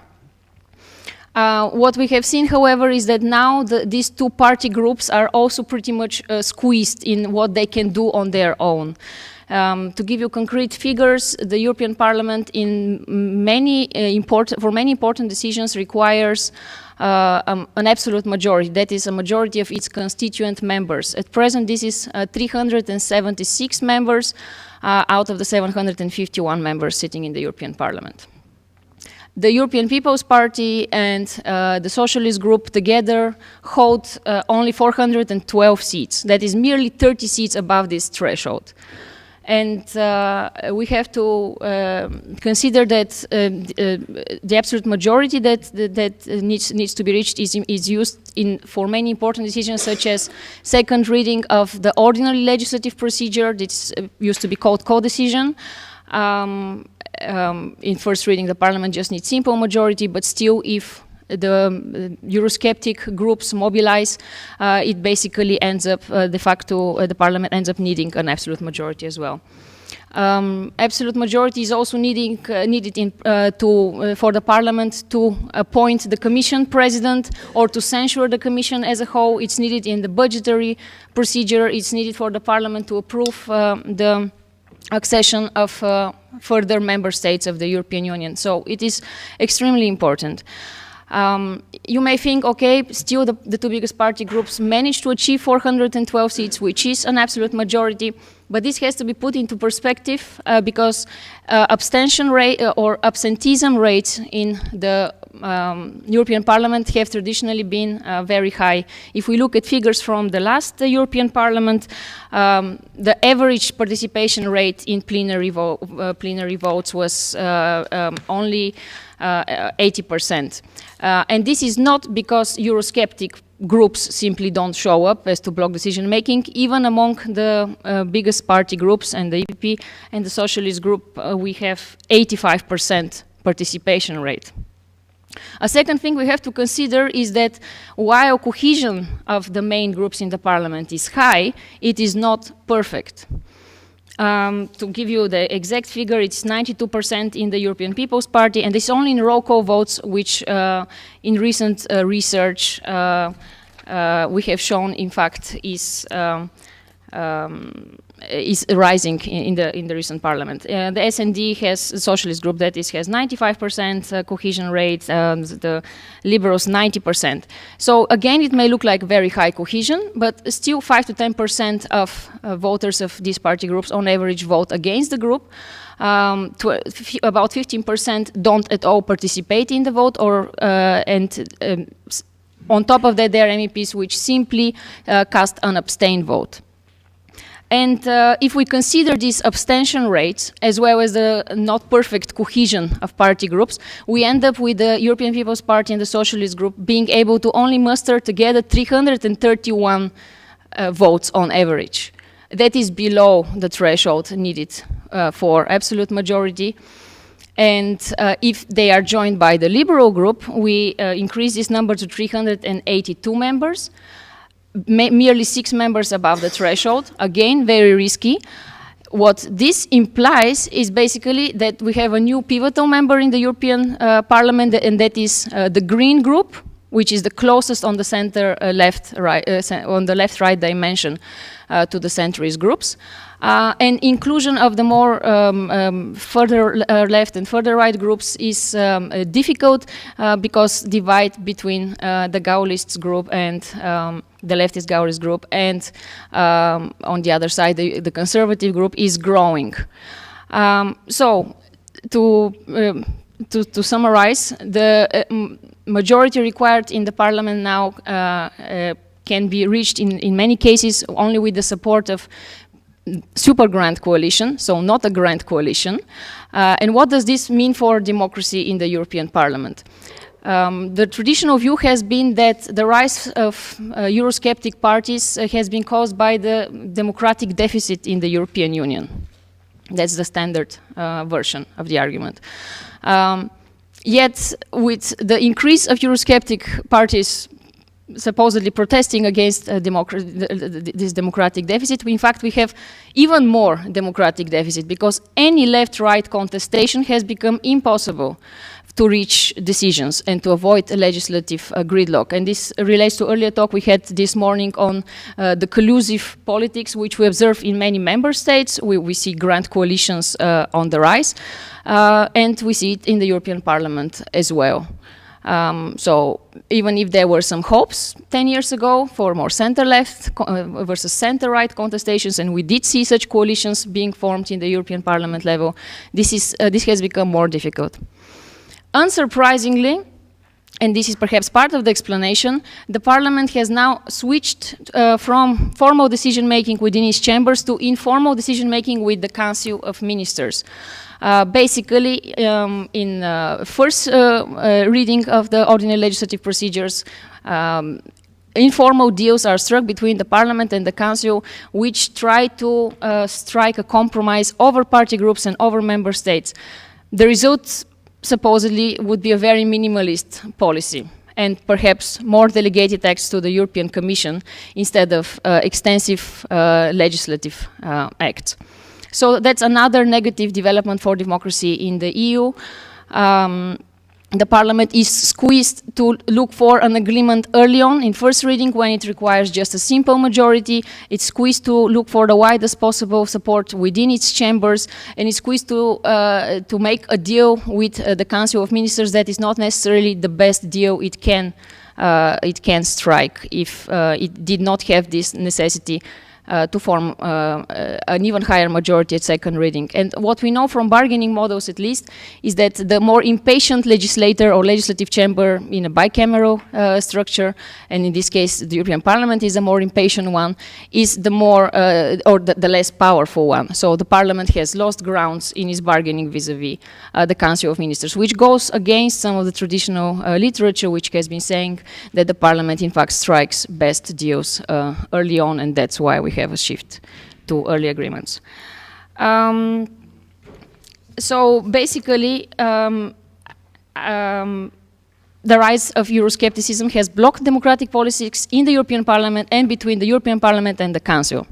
Now I want to say something completely different, which I was pushed to come up with yesterday when I realized this is a panel, in fact, on Beyond Europe. So what does Euroscepticism mean beyond Europe? As we know, Euroscepticism is currently at its high. And the recent figures of the Eurobarometer show that support for further enlargement is at its all-time low. In fact, the figures show that 60% of people, at least in the old member states, are against further enlargement. In the new member states, the new 12 member states, it is 40% against.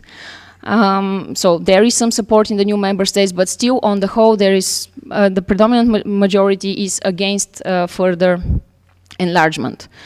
Now we can think of the problems that, of course, the countries that are on the table for further enlargement face, and whether these countries can anytime soon qualify for EU. But we can also think about it, when will these countries be accepted by the citizens of the current EU member states, and how can we decrease Euroscepticism, which blocks both decision-making in the EU, as I already said, and any widening of the European Union. And I have maybe a very speculative remark. In my view, a lot of the Eurosceptic vote is in fact not driven by lack of support for the EU. It is driven by anti-immigration attitudes in member states. Of course, this does not hold for all the Eurosceptic parties, but it does hold for UKIP, it does hold it does hold in France, it does hold in Netherlands. So what we can do is try to think, how can we decouple lack of support for immigration from lack of support for the EU, because these are not the same. It just so happens that anti-immigration parties are the anti-EU parties, and when people vote anti-immigration, they end up voting for anti-EU parties. Without wanting to sound populist, I think there are some positive recent developments in trying to at least reassure people that Europe is not just about what they call it benefit tourism. Just 2 weeks ago, the European Court of Justice ruled against a complaint in the Leipzig court by a Romanian citizen trying to claim social benefits without having shown any effort of getting employment in the country for the past 4 years.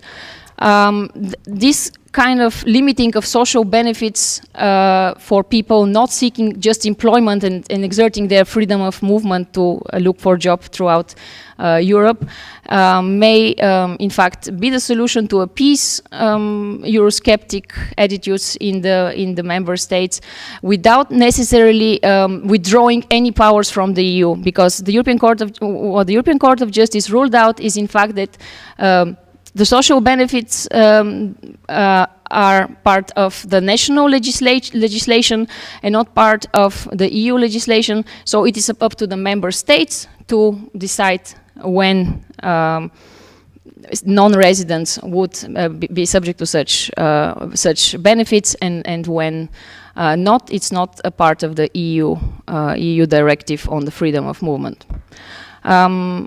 So where am I going with that? It's just that Euroscepticism is not, the Eurosceptic vote is not necessarily driven by the EU. It may, at least to some extent, be, or it's largely driven even by immigration attitudes. So we should we should decouple negative attitudes towards immigration, and in particular benefits tourism, from everything else that the EU does. So the latest part was really for general discussion, my views on current events. The former part is my own research where I feel strong in discussing further with you. Thank you.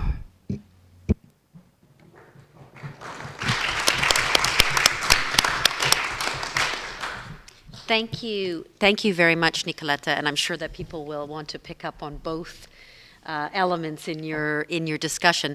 Let me turn now to Ulrich, my colleague in the SDS department, who's going to look at beyond Europe in the sense of Europe and its foreign policy, with some reflections particularly on events with respect to Russia and Ukraine.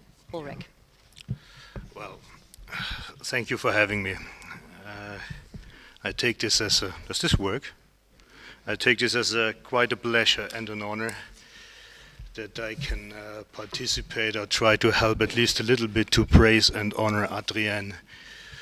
Part of my plan actually was to be quite aggressive in the endeavor. And so I'm not too pleased that she sits right next to me, because in my aggressive praise and honoring, well, I'll see how far it goes. I would have preferred you being a bit further away, but I'm not going to change the plan now. So that's too late. We push it through. I'm the only non-Adrian student on the panel, other than the panel. So I thought that the idea was that for that reason I can be even more aggressive for the praise, and I thought this was my role. The organizers of the conference asked me to talk somewhat on the impact of the recent developments in the relations with Russia, the annexation of Crimea, the war in eastern Ukraine, and so on, and its impact on Europe. And I will do that, of course. But I also want to conclude then really trying to connect this to the achievements and the successes of Adrienne. And since this is a panel made up, except myself, from all former doctoral students, I will try especially to connect this to teaching and training, which is actually easy. But so that will be the conclusion. Apology again, I have to leave here at probably 16:30. We're running another research seminar series in the Schumann Center.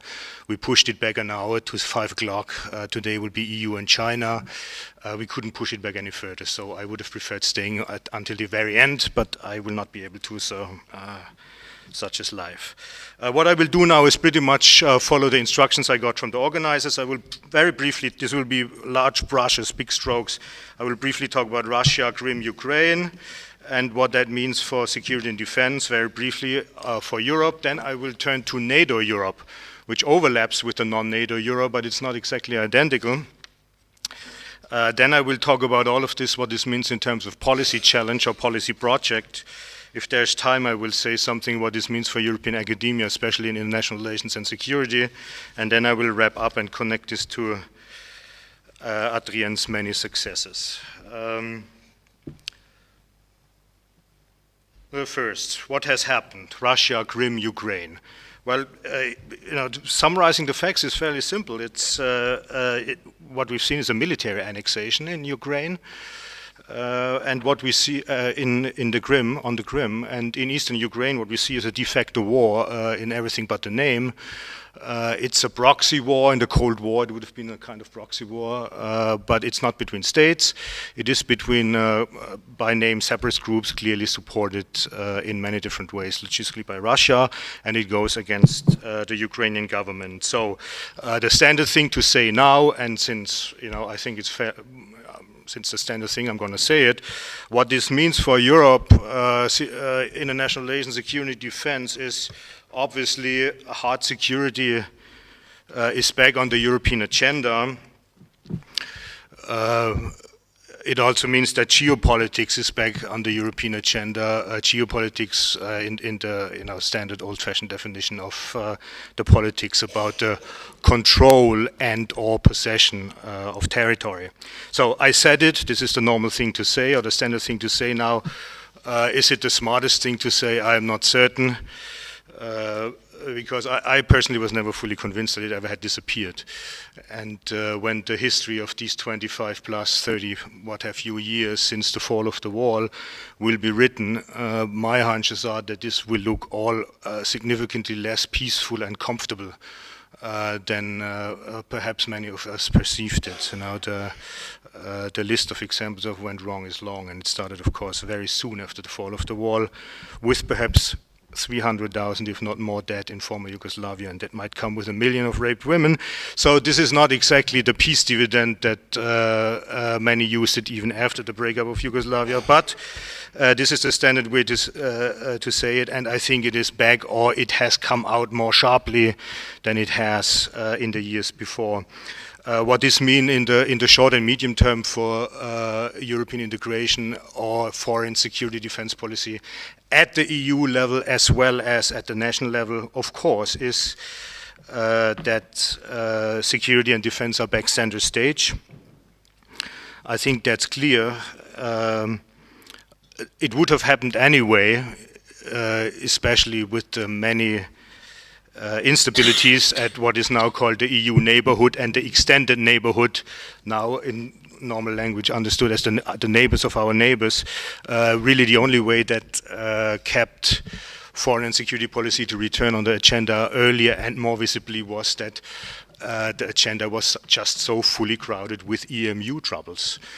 So they've tried for a long time, European and the European Council, to bring security and foreign affairs on the agenda. Sometimes they manage, but they have limited times and limited capacities themselves. And since EMU crowded out almost every other policy field at the European Council meetings over the years, this is the reason why this seems now all the more strongly back. Otherwise, we would have seen it earlier. Let me flag this at the moment, maybe one last point, yet greater focus on security and defense, maybe more focus on security and defense than the focus on foreign policy and security would have been generated without those developments over the past few months.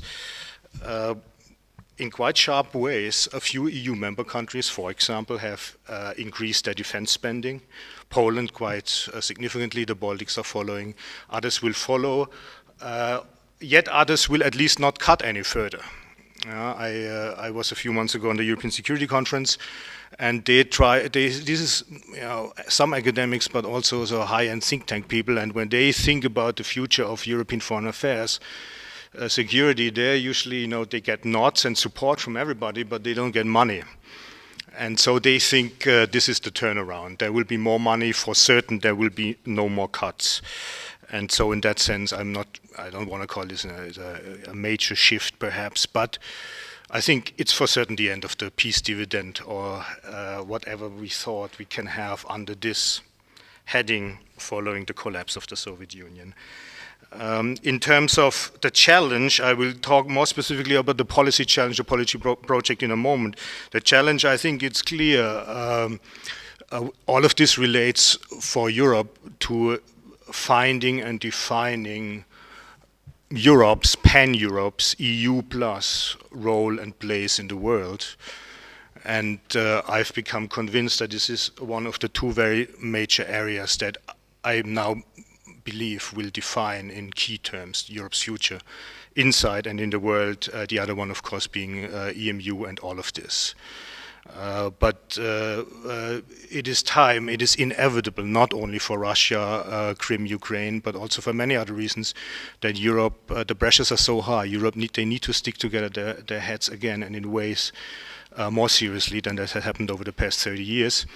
And Europe will have to come up with an answer, or with answers, and with that I mean non-answers also will be answers. They will be answers of a different kind. So much for Europe without NATO. A few words on Europe on NATO. And of course this includes many of the same countries, but it's not the same.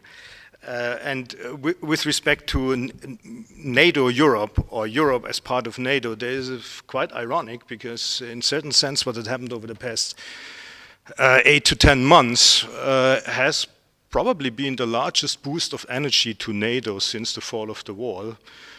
perhaps, if not since the NATO bombings in the disintegrating Yugoslavia in the mid-1990s, but I think probably in the end we will say probably since the end of the Cold War. So there is a certain irony to this. If you want me to give NATO's history in a nut of the past 30 years in a nutshell, I'll do this in 5 sentences, and yes, I leave out most of it. NATO used to be a fairly integrated military alliance plus in order to a defensive war-making machine during the years of the Cold War. And in spite of what it says, or more what it not says in the Washington Treaty, meaning it was not being built to keep out the Russians or the other things that follow from the normal saying from La Dismay, you know. It was not specifically, explicitly at least, directed against the Soviet Union, the Warsaw Pact. With the dissolution of the Warsaw Pact and the collapse, the implosion of the Soviet Union, it did lack a clear purpose. So what NATO is today is not so easy to say, except for somewhat minimalist terms. What we can say for sure is 2 things that it is not. It is no longer this fairly compact, integrated defensive war-making machine it used to be during the Cold War. And it has not become the military arm of some kind of politically united or unified West. There were ideas of that this might happen, or that this might be the future of NATO in the very late 80s and the early 90s as well. What can we say what it is? There, I think, Donald Rumsfeld probably got it right, even though I think he was not really intending it. When he said in his particular diction that it is pretty much a toolbox for putting together coalitions of the willing, some of you might say, unfortunately, I think this is by and large the working definition of what NATO is. President Obama came in. Obama is this president who used to walk around with a halo. He's still walking around without a halo though now. But Obama administrations, neither Obama 1 nor Obama 2 has changed that de facto working definition for NATO a bit. That's what it has become. For many Europeans, that's not enough and it's not satisfactory. And that it has entered the second decade of the 21st century, and ironically, it now gets a huge boost of energy and oxygen. Again, not what we would have expected, and again, not what comes on the peace dividend. I do not want to write off NATO altogether. At the same time, the response you see was muted, it was careful. I think it was quite considerate, with largely what used to be tripwire strategies in former West Berlin, tripwire strategies, symbolic support to the Baltics and Poland for the time being. I think that's not the most stupid solution. There could have been worse responses. Will it fundamentally reconstitute, resurrect NATO in different ways or in ways similar to the Cold War? I hope not, and I'm not certain. The underlying shift, it seems to me, namely the fundamentally diverging larger strategic orientations of the United States and most Europeans, not all Europeans, most Europeans, underlies that, and my hunches are that this will not be changed by Russia, Crimea, and Ukraine. Meaning, the United States is in its strategic orientation mostly towards the Pacific Rim, North Asia, Northeast Asia, and China, and the Europeans are looking to the south, Maghreb, to the southeast, the Near East, Israel, Palestine, and the larger region, and to the east, obviously, Russia, Ukraine, Moldova lining up, etc.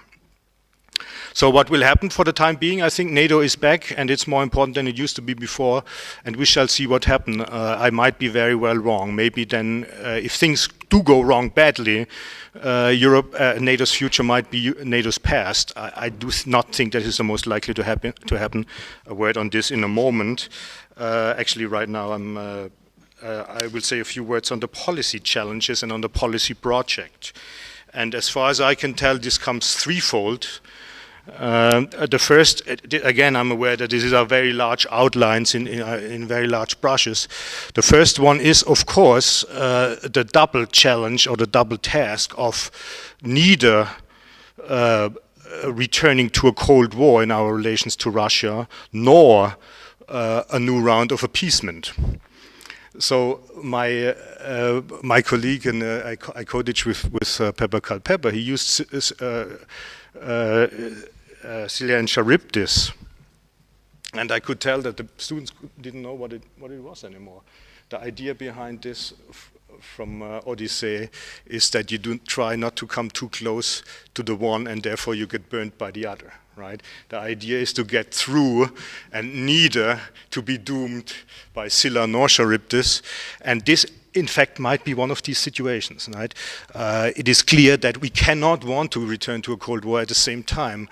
I think it would be equally or almost as equally as bad to come out as appeasers, where by and large the EU as a whole, the single member states, let pass what happens in very close to its borders, that is a full return to military-based power politics, as something, well, we're not prepared with it, we are too morally clean to deal with it, or we're just too lazy, or we cannot come up with anything. So in the very largest terms, these are the two extremes we have to try to avoid, and I think that will be with us for many years.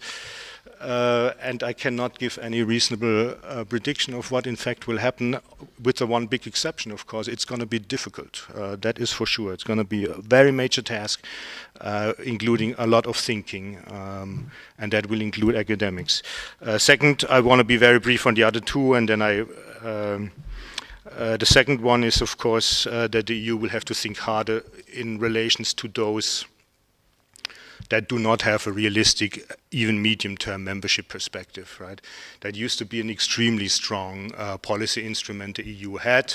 It was a mixture of carrot and sticks, meaning if you want to become member, this is what you have to do, and if you're nice, in 10 years we'll let you in. This is not going to work, of course, with Ukraine. It's not going to work, I think, any longer with Turkey, let alone Russia. So that will need some very serious thinking. I cannot put it in the sharpest clarity. Actually, I heard this from Professor Lafon, this policy challenge, but it is one that will come with the one I just outlined, and again, it will be demanding and will be difficult. How do we deal with those in serious ways whom we cannot promise in any foreseeable future that we will let them in? Again, this is nothing else but Europe returning to world stage in a different way and in changed circumstances. And the third is quite similar and related. How do we deal with those with whom we have to deal, but who probably will not be our friends? And this is, again, nothing else but this huge challenge of Europe having to find its role and place in the world. And in that category at the moment, the headlines obviously is Russia, but it will not remain Russia alone.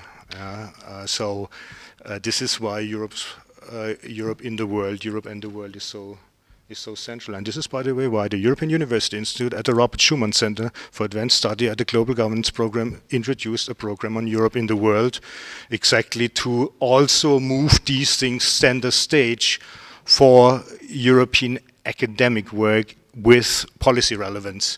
And the policy relevance is obvious. It does not need to be a policy science. It's not going to be. I will cut short what I meant to say about European academia now in 3 sentences. I think it is a big chance for European academia, in particular in international relations and security, to return to political realities and to take on matters that are substantively important without turning to a policy science. And I think it's so obvious that it's clear, even though it seems to me that this does not necessarily go without saying. There's a lot of feel-good research that I think is largely dissociated with what's really going on in the world, and I'm stunned how little European IR, broadly, global governance, include everything you like professors have to say about Russia, Ukraine, Crimea. Should be more, and I actually think we should do better. I have respect for good policy think tank people, but I don't think we need necessarily to leave all the field to the think tankers. We should come up with a few better things. Okay, now let me wrap up. What does all of this have to do with Adrien?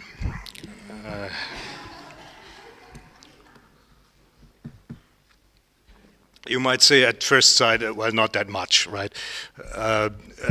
Adrienne did not work in IR, she generally did not work in security, but this is only on the surface, right?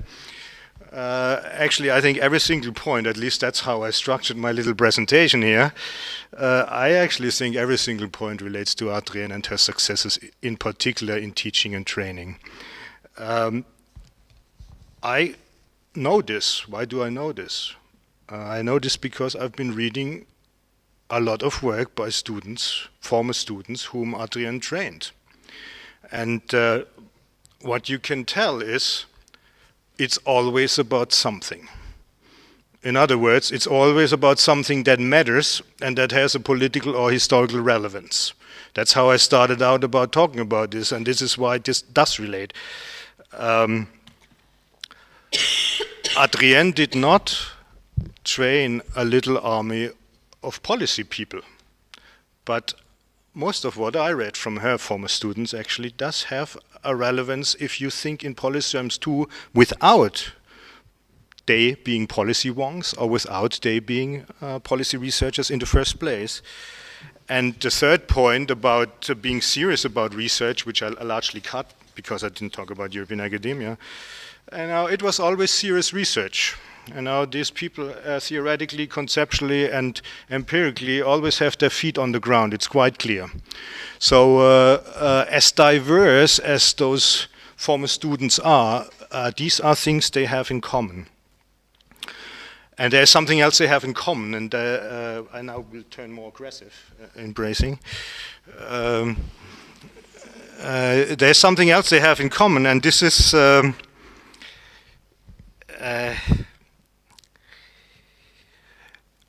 no, let me start differently. I'm not an Adrienne student, okay? But my own teacher taught me about teaching, or he tried to teach me about teaching. And one of his lines were, the best teaching is not about cloning yourself, in trying to make your students, undergraduate, doctoral students, being like you and continue you elsewhere when you're not in the room. Not the best teaching. The best teaching also is not to trying to build up a little kind of army of foot soldiers to go out and carry on any kind of either political project, theoretical project, or meta-theoretical project. You may do that, but not the best kind of teaching either. The best kind of teaching either is not building a sect where the members turn to the inside and always agree amongst themselves, but whenever everybody else wants to listen or wants to talk to them, they turn their backs or worse body parts to them, not even listening to what's going outside. That's also not the best teaching you can do. Footnote, this is exactly what Adrienne has not done, and what is not what brings together those highly successful former Adrienne students. In fact, the best teaching, as my teacher taught me, and this is, I think, I'm completely brethren in spirit, is that the best teaching is trying to find good people and help them to find their own voices, to help them in the best way one can, to become themselves and to find themselves, and at some point to find an own voice which is different from the other voices, including yours. And so I don't want to push this too far. I think there is an accent that in which former Adrienne students speak, and it may be the Héritier accent, and it may be stronger or weaker in some of them, but the point is the other side. The point is, I think these are all successful people, or many of them are very successful in this because they are on the way to finding or have found their own voices. And now the last point of aggressive praise, and then I will really sum up. I am pretty convinced that when the history of this department, of the SPS department, will be written, there will be few next to Adrienne, if any. There might be a few, but not many, who will have brought out and successfully placed as many doctoral students as Adrienne has. And in my view, if there are few, I think you know who might be on that list, it will not be a very long list. And I am not certain who will come in second or third. I would not be surprised if Héritier comes in first. And I think there's little one can say as a creator, show greater respect for what somebody has achieved as somebody who trains and who teaches. For me, it's been a pleasure and an honor to have 2 years in the same department. We were office neighbors for 2 years. For me, this was I felt delighted every time when I walked in and saw this, because I was only very briefly at a German university. This is a long time ago. I left because I thought I had to go to the United States. And thinking back when I first encountered Adrienne, I actually think it was in my very brief time at the German universities where only 2 authors really stuck in my mind. The one was Max Weber, and the other one was Adrienne Héritier. And I thought this is a very good equipment to leave Europe and go to the United States. And I came back and became office neighbor. So Adrienne, thank you very much. This is to you.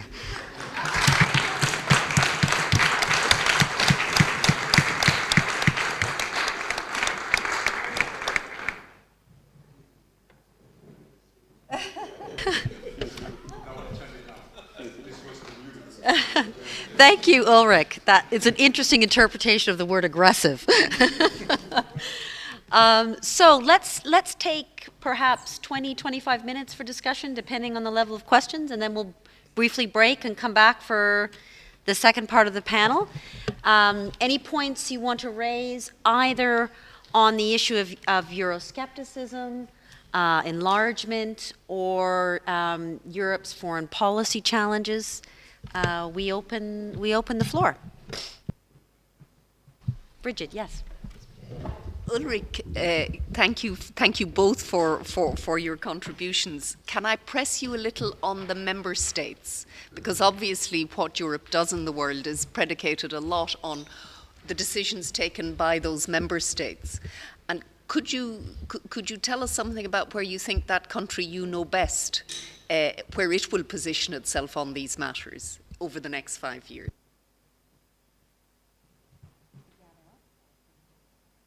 We'll gather up, perhaps. Any other questions at this point? Yes, Tanya.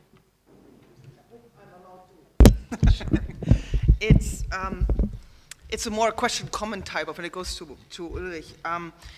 You know, I think you nicely laid out what ought to happen in the future of Europe with regard to, the question is it likely to happen? And I had the opportunity to briefly discuss this issue with Mogherini, who came to Berlin, and from everything she said, it strikes me as extremely unlikely that something is going to change.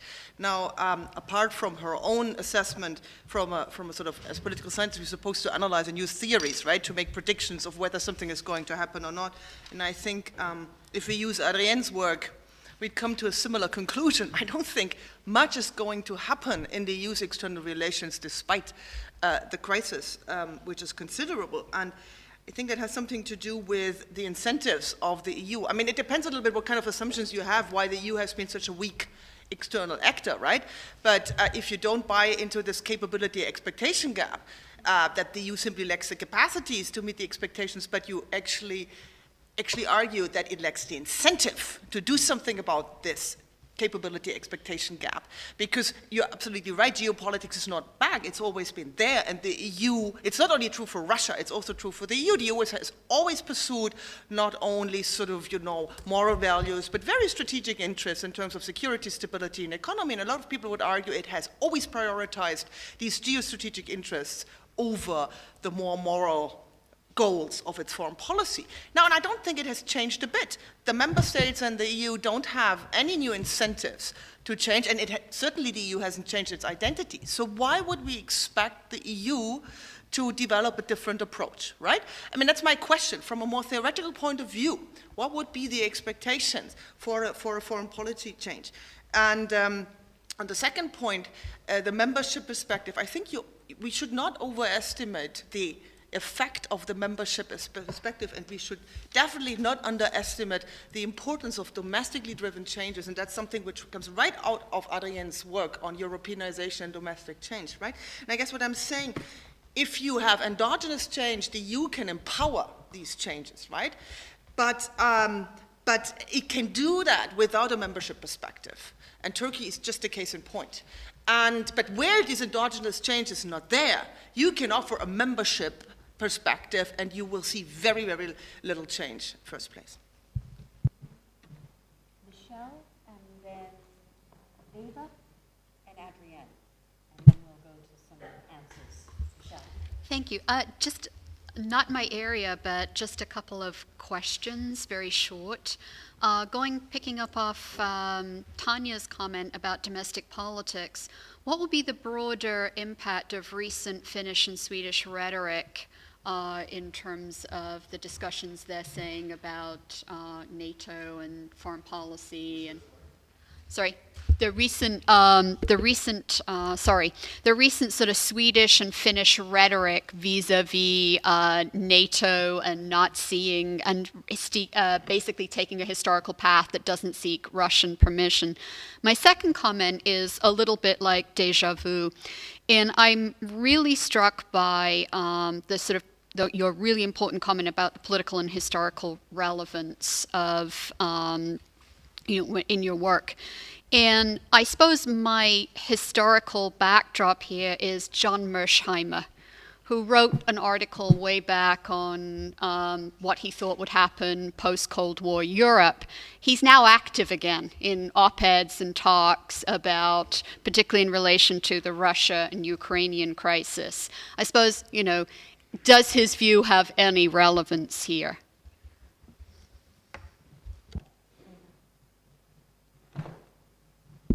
All right.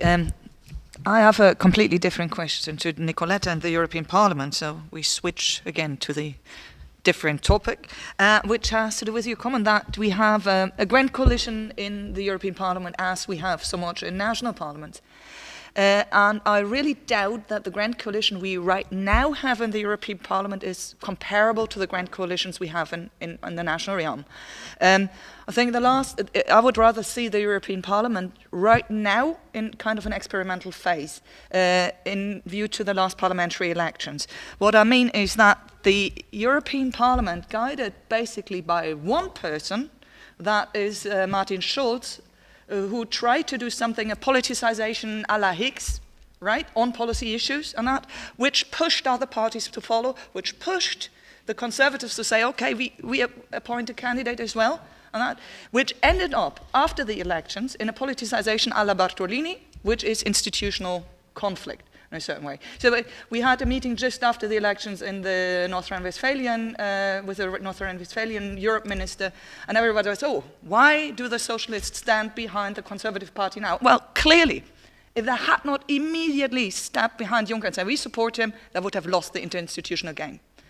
Right? And what triggered it in the end was that the German public felt upset with their chancellor and said, you're cheating us. We were thinking we voted on Europe, and now you say we didn't. So I would see it as a really experimental phase. The Parliament pushed it to reinterpret the Lisbon Treaty on who can appoint a Commission president here, and it's out there now. And it's I don't know, maybe you have a guess where it's going to lead, because that's the institutional, really like the old Bartolini-Higgs debate, that kind of politicization. And it may have the potential for another kind of politicization. It's definitely not the old grand coalition we had in the European Parliament, which is we need a grand coalition to make a point. It's not that anymore. It's something new. At the moment, it's fine, do it or die, right? So.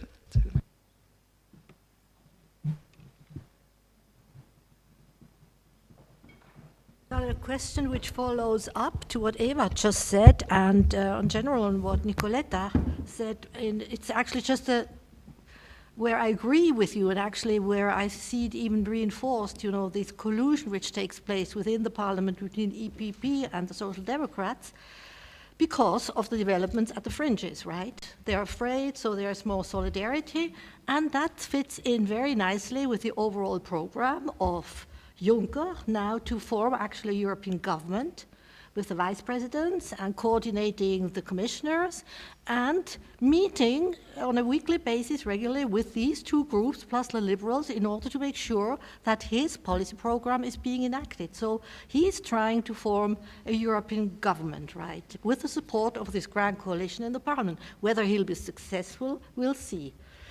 And a question to Ulrich, very quickly. I would be very interested to hear more about what exactly, where you say the policy relevance, and then you say these three kind of issues which should be raised, but where do you think that actually, as regards in Scylla and Charybdis solution would be, going between Scylla and Charybdis? What is your view, what this membership solution should be, policy solution, the right way to go? And defining the place in the world, what exactly do you think would be the best solution? I mean, it's demanding very much, but that's what I would, it was too... Okay, Hans-Peter, and then we'll maybe come back to the panel before we do another round. Yeah, I also want to push Ulrich a little bit on the question of Scylla and Charybdis. What's the role of Germany? Huh? It's not Italian. No, it's Greek.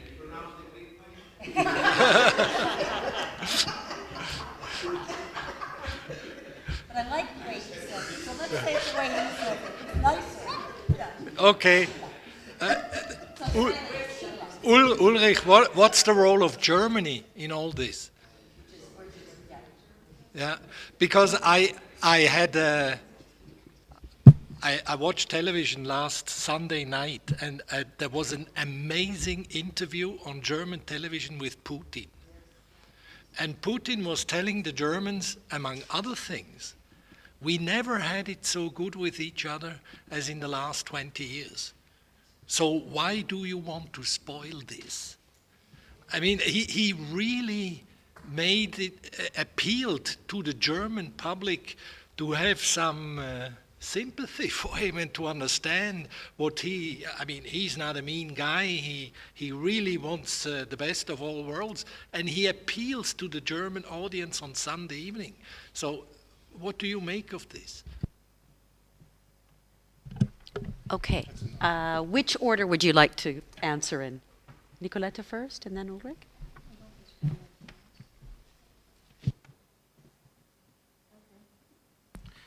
Well, I'm happy that you ask simple questions, which I can answer very quickly. All the better that they fit nicely together, I think. Let me, for the moment, just hold off the questions on Germany, which I would like then to connect with Michel Egan's question. Why don't I start with you? And that actually that is indirectly asking for Germany, and indirectly asking about John Mearsheimer too, I guess, right? I was outlining about what Europeans should think, have to think, and would be desirable that they do, but you may say, will they? And what will happen? And what does this have to theoretical expectations? That might be a different discussion, but what is different? I agree with you that probably more is not different than there used to be. But it seems to me, though, two things may be different. Whether they will have major impact is a completely different question. But two things that strike me as different. The first one, let me call it functional pressures. And that is neighborhood, extended neighborhood, Ukraine, Russia. Pick an easy example, perhaps, or a terrible example. If Egypt collapses, the EU will have to deal with refugee flows that is in the 6 or 7 digits, right? And that is true for other countries too. And in Ukraine, from what I hear, the refugees flow are enormous already. One example. The other example is dealing with Russia. It's just not something you can, in the same way, remain passive and morally superior, I believe, in the way Europeans like to do it and makes them comfortable. So if you allow, it's not the perfect way, functional pressure, let's say real politics pressure near the borders, in the neighborhood, or extended neighborhood is now technically defined as neighbors of our neighbors, and that reaches all the way to areas where some mixes between robber bands and medieval Stone Age killers are running, and we don't want to have them here, and we don't want to have the refugees here, and we will have to find one way or another to deal with Russia at the moment, and there will be others like that. So this may be a difference in degree. Will it make the big difference? Let me hold off the question still. The answer on this still. The other difference I do see, and that has to do with the grand Eastern enlargement of 10 years ago, there are now member states who push much harder for foreign security policy than the old member states. I have to use this now. I don't like this old new member state talk, right? But and Poland, of course, stands out. The Baltics very strongly so, and those at the eastern fringe, they want to have a much stronger, much more robust foreign security policy. And why do they want this? Of course, for historical experience, a long memory or medium-term memory, or being members of the Soviet Union themselves, or just terrible history in case of Poland in different ways. So these are two big differences I can see. I would still like to hold off the summary answer. Will there be a difference or not? I want to give you a more personal answer. I think if we will not see at least a shift into a more coherent foreign policy, security and defense sometime later, I think it would be very sad. I think it would give a very bad Zeugnis. It would be a very bad grades to Europe as a whole, with which I mean EU plus single member states. The Europeans have become accustomed to be very comfortable in their fairly passive, not all of them, France very different from Germany, the United Kingdom different from others. I think they should face that the world is not the way they wish it to be in order to feel better. Is it likely that much will change? Will there be a stronger European actor? I think it gradually will develop. I think it will be gradually. And actually, I think it's exactly right that you make reference to Adrien's work, because what I take out of this is incrementalism, right? And I think you're spot on with this. This is likely. And this has been the way, and this is surely one big reason why this has gone so slow in these areas. But there are two big different forces, two new forces, and will they make the big difference? We shall see. My hunches are, I'm not sure. But people are thinking about this in ways different. That I can tell from my being in the circle in various think tanks there where I visit sometimes. Let me turn this to Germany and take the to Germany question. And then move to your question about the double Mearsheimer. I think you're referring to two things implicitly. How about Putin? What Putin's invitation is obvious, right? It's the Rapallo team. This is an invitation to play Moscow-Berlin. That's not surprising, it's not shocking, and if the Germans took it, that would make a very big difference. For the time being, I consider it very unlikely that the Germans will take the offer for a long list of reasons. It would require very, very big changes in government, in coalitions, in the attitude of the larger populations, voting behavior. It would need probably some shocks inside and outside until until the revival of Rapallo, if you allow, would become realistic. So I think this was a PR, very well placed, well done. And the offer stands. I think that was serious. Will the Germans take it? No, not for the foreseeable future. Which exactly then leads to Bridget's question. So what will happen to Germany and what role will they play? And again, thank you for the easy questions, which I can answer in great brevity. Here's in a nutshell. It's not a satisfactory answer, not for me either. At bottom is because we can't really tell. Germany is changing. It is changing in not insignificant ways. Little example, They stick with the same words. For example, favorite word, responsibility.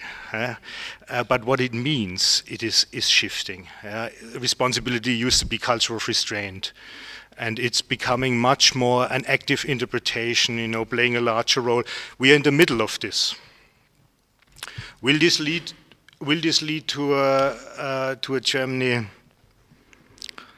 that will return to play medium power politics or small great power politics? I don't see it. I think the French and the Americans would prefer to see it. And in a different version, the Russians would prefer to see it. But I don't. Now, these shifts underway, this change underway, where will it lead us in the next 10, 15 years? I think it will be gradual and incremental. And it will become a more active Germany, it will be more engaged, there will be more troops abroad. We already have more troops abroad than I think most Germans think and would guess. But it will not turn into return to a Rapallo-Putin type World War I losers, pre-World War I coalition kind of politics that I unable to see even on the horizon. I think this is what I can say, feeling safe. I would be happy to say things feeling less safe, but for brevity reasons, let me cut it now, and then in a smaller circle we do on the less safe things. Which now nicely to Mersheimer.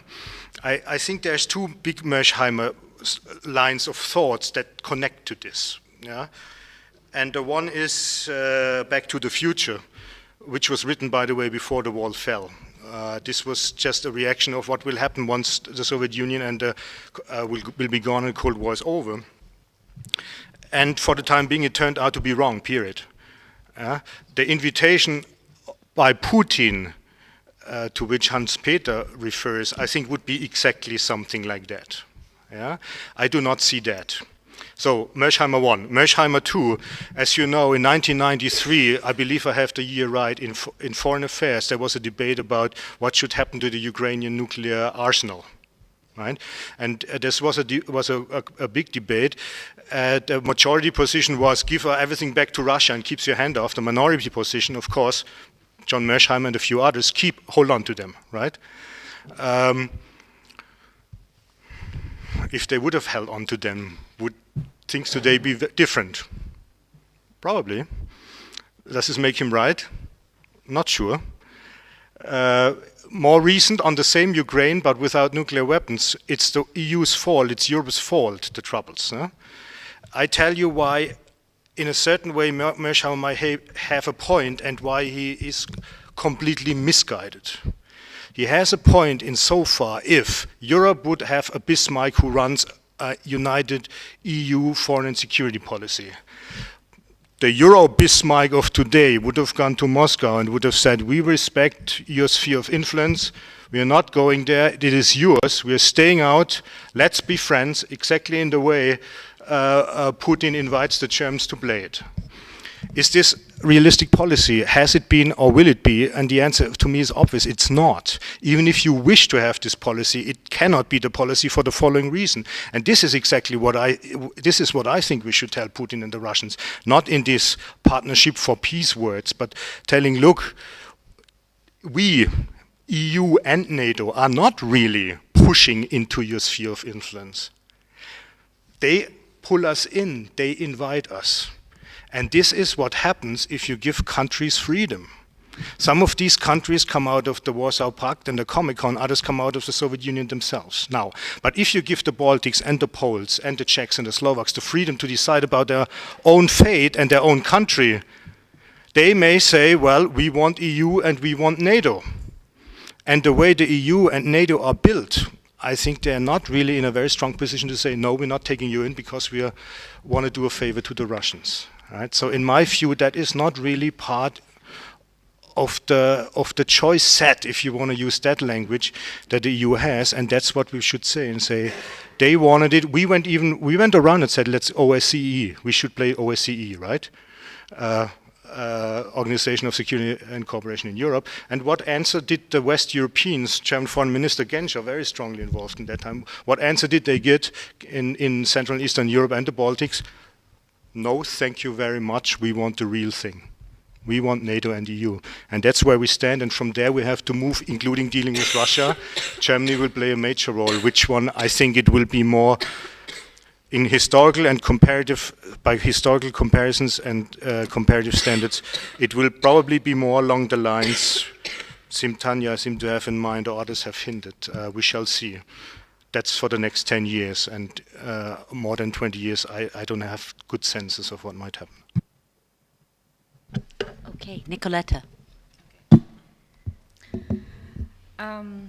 Let me start by saying that I agree with both comments. I mean, I think they fit well also with my argument.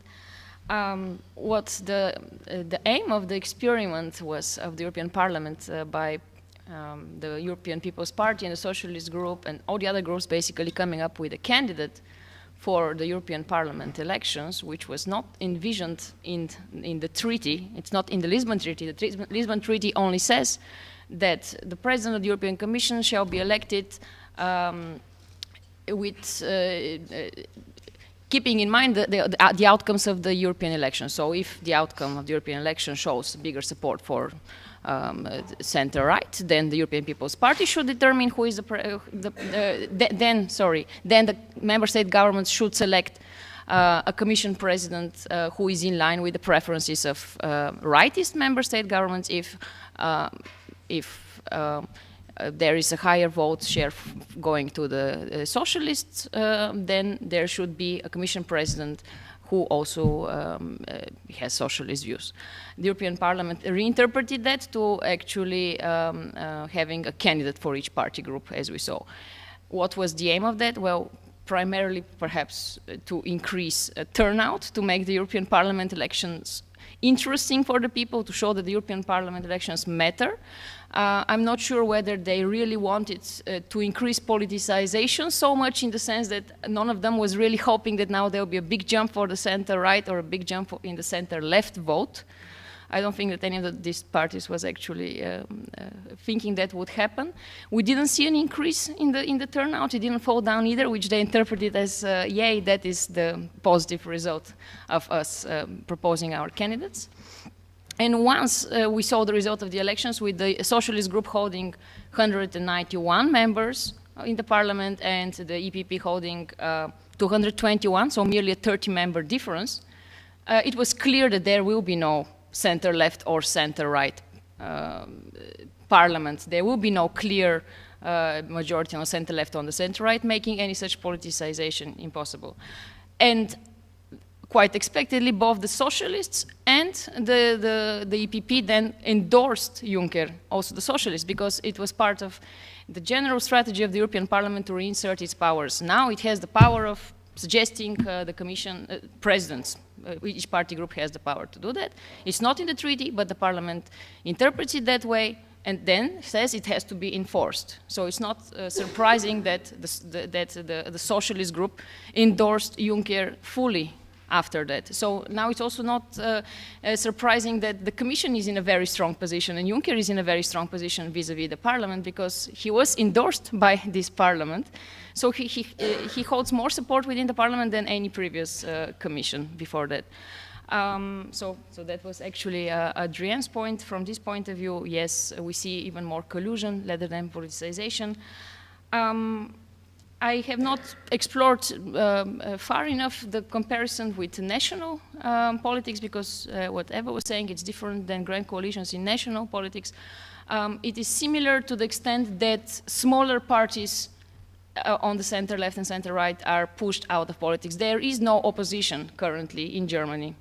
The Bundestag basically passes everything that the government does, and there is absolutely no challenge to it. I mean, it's exactly. Sorry. Well, I meant German actually in this. Right, okay, so it is spreading. It is spreading. It's not just a European Parliament phenomenon. Maybe it's even worse in national parliaments, because, as I mentioned in my talk, in the European Parliament there are strong incentives for the EPP and the socialist groups to in fact include the liberals and the Greens, because they are squeezed. They have not so much support as they used to, while the CDU and the SPD in Germany are not. They enjoy all the support they possibly need to pass anything. So from that point of view, one could even argue that grand coalitions in national contexts, and in particular when they hold such a big majority, depoliticize the system even more, or at least the work of parliaments, than in the case of the European Parliament. Yeah, I think that's it.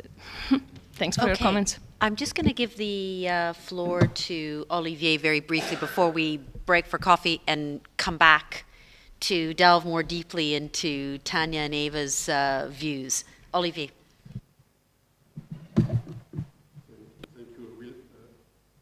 I will be very brief because I agree fully with what has been said.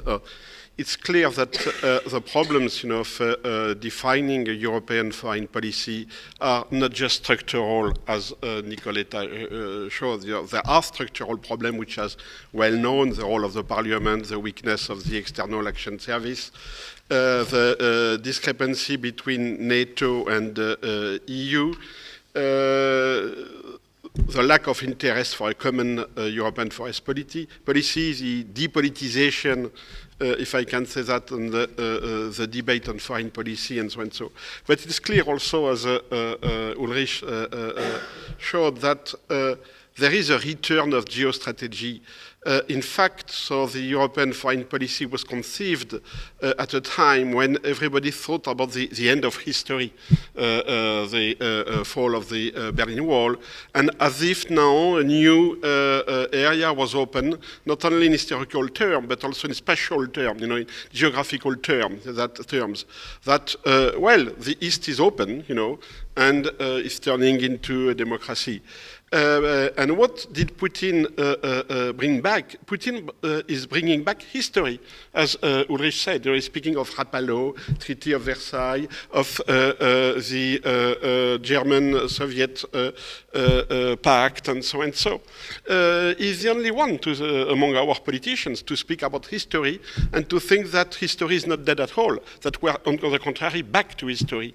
And so he's striking a chord among the populists and neo-sovereignists, who also think that European Union is an artificial construction, and that, in fact, this construction has been unable to supersede history with a capital H. So it's very interesting to see the impact and the popularity of Putin among our neo-nationalists. In France, he has a huge audience, and not from the extreme right to the extreme left, but including a huge part of the hysterical right and a part also of the anti-European left. And so the debate on Ukraine is more than a debate on Ukraine. It's a debate on the return to history. Thank you. So let's break, if we can, for no more than 10 minutes to have a quick coffee and come back for part 2. Thank you very much.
Okay, I think we'll get started. Hopefully you've been coffeed. So let us come back in there. And I know there was a few hands up, sorry, that I didn't see at the... Can you hear better? Can you hear now? I know there was a few hands up at the end of the last session, sorry, that we didn't see. So I would just encourage you, raise them again when we go to comments, and we'll be able to have the whole panel respond.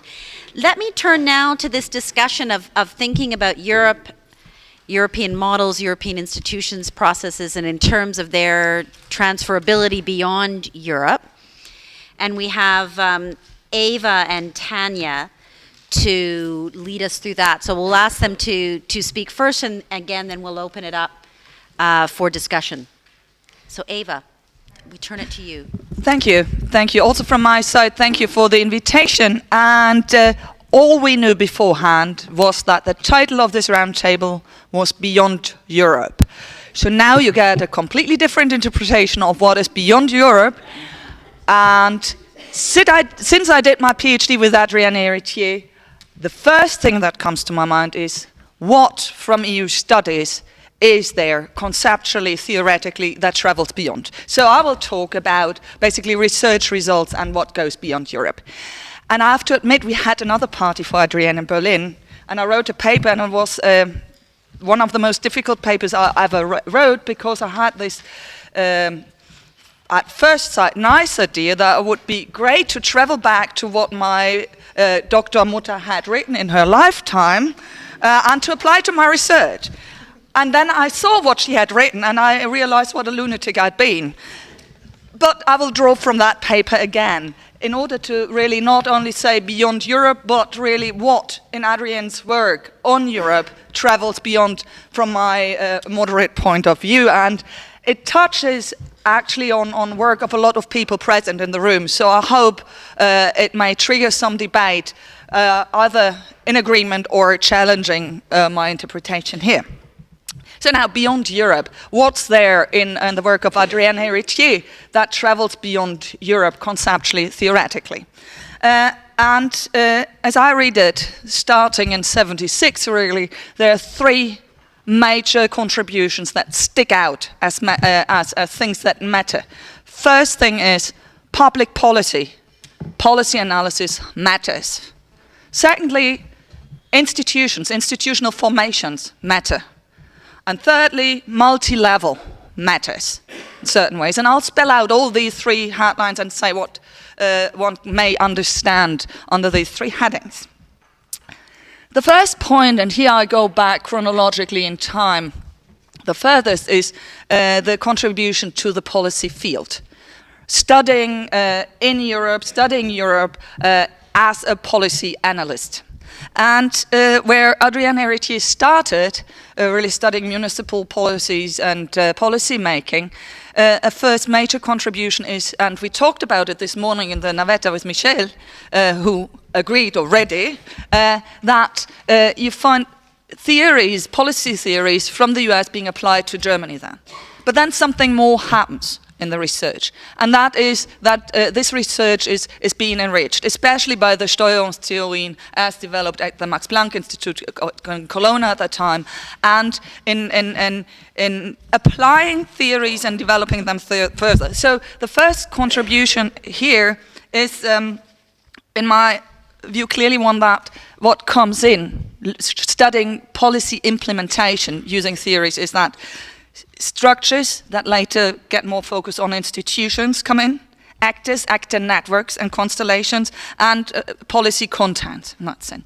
And that a dialogue there really between US literature and European literature starts. Now, asking beyond Europe, and this is where I would invite contributions, is that I think there is still, the dialogue could go further in transporting it back from this theory that has been enriched. What I think is also striking about that research, looking at it from an angle of a subfield in political science, really policy analysis, is a departure from any kind of short-handled policy advice, so to a strict conviction to policy analysis.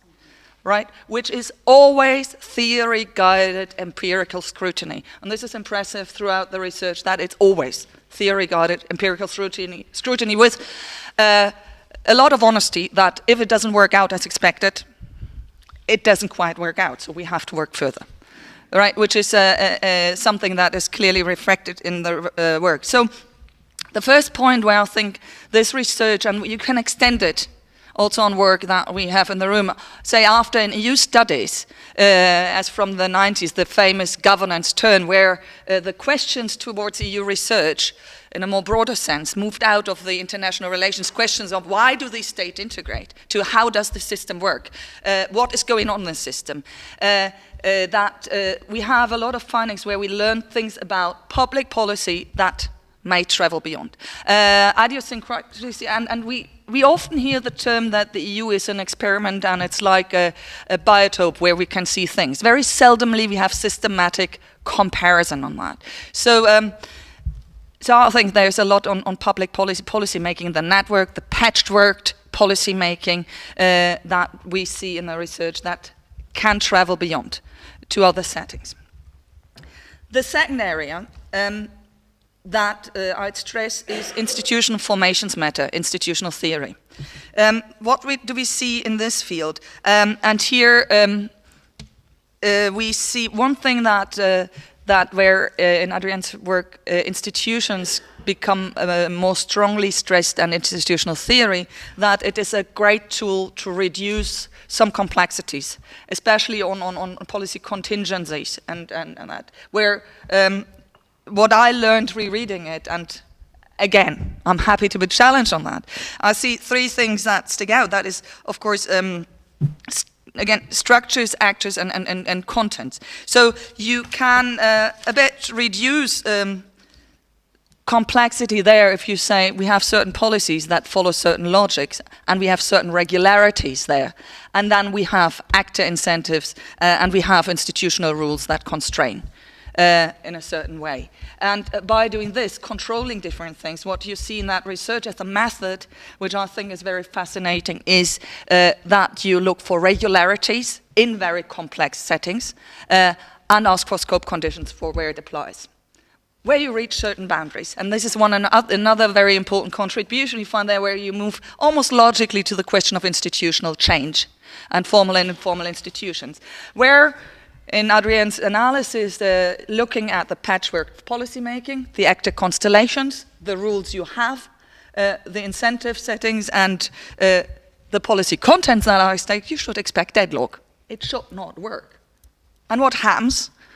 Well, you have actors involved in that, and you get shifts to informal institutions, institutional changes on that, which are again, you know, in this intercourse between theoretical expectations, well-founded on empirical research, there's an empirical challenge that carries beyond. And I think also these insights, very much then developed out of EU contexts, can carry far beyond Europe.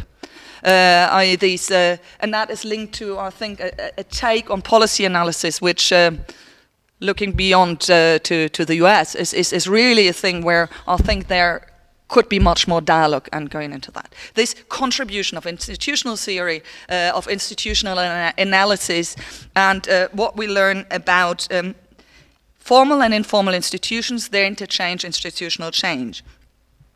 And, well, maybe to introduce a term there, I think it also tells a bit, well, this is now a big term, about, say, the ontology of public policy. That is, and what I mean by that is that there is, you may have institutional rules and you have rational actors, and you do have certain expectations you can have, but you always have people acting, and there may be certain ways around, and this pushes again our theoretical agenda, and that in the empirical really scrutiny, and where you see then the informal institutions coming up, circumventing again rules, but which again you can explain with a tool set. So I think this is a very, very rich area of research, which again goes also beyond Adrienne Héritière's work on institutions, the whole institutional literature that we have in EU studies, and which I think when I started my PhD, that was the theory of the day. I mean, it was all. Institutionalism was all around. So when the terms institutions matter was like, yeah, well, that's what everybody's telling, right? It was not surprising anymore. In that sense, we could maybe also sometimes ask which other theories are around. Okay, but this is take me on. So, beyond Europe. And the third point, and I think here, this is maybe if we really speak about Europe and European studies, arguably maybe the most important one. That is the multi-level, the specificity of multi-level governance. And as I said, it's often said that the European Union is an experiment. It's worthwhile studying it because it is such a unique case and we can learn from it. And there's Sergio Fabrini obviously has done real comparative research, and there are dimensions on which you do that. But I think we have a bit too little of that kind of research. Not only comparing Europe as a federal system, as you did, or others, but really saying, well, if that's the claim, well, what is in there? And I think there is a lot in there. Now, first thing we have on the multi-level issue, and this goes also back to early work of Adrian Hirsch's, which really started on the municipal level and then went through the German federal system, and then in the 90s, Europe comes in, right? Where the part of changing statehood and that, and the work with Gustav Knill, then it starts, and it's a logical continuation of that. But what does it tell again? And there are three areas in the multi-level chapter that stick out. One is on specific, and this is again very public policy, on specific policies, regulatory policies, how do they work in the multi-level system and that. And again there we have a lot of things that in the regularities of the policies stretch beyond, the agentification processes that you see stretching out beyond.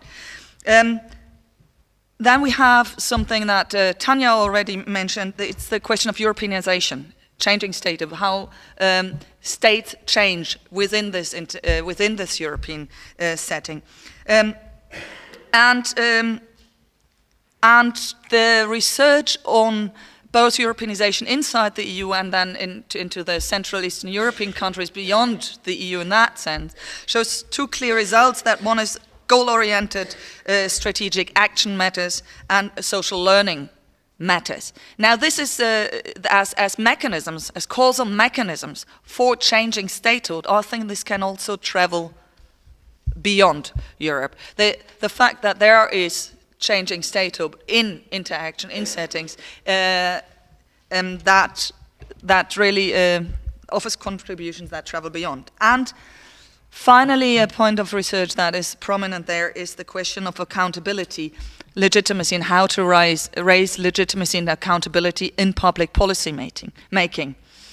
And the whole question of new modes of governance and etc. plays in there. And also there we have results that would easily travel beyond the EU. That is the one very basic public policy lesson of involvement, of bottom-up policies, but also the very clear finding, which also Tanja contributed to, that there's only certain conditions under which we can enhance efficiency and legitimacy with new modes of governance and all that, and that is you need some shadow of hierarchy, right? The non-disappearance of traditional state steering or mechanisms as sometimes assumed in the European context or in others. I think this is also very relevant contributions that travel beyond. And so the bottom line is that I think due to the kind of research, this very thorough theory-guided empirical scrutiny as it's been applied in Adrien's work, and the strong public policy foundation that runs through, and then this different focus, and the theoretical core that has grown. Now, I think there is a lot that would travel beyond Europe, because the whole research is designed to maybe empirically focus on the EU, but not focus on Europe and that.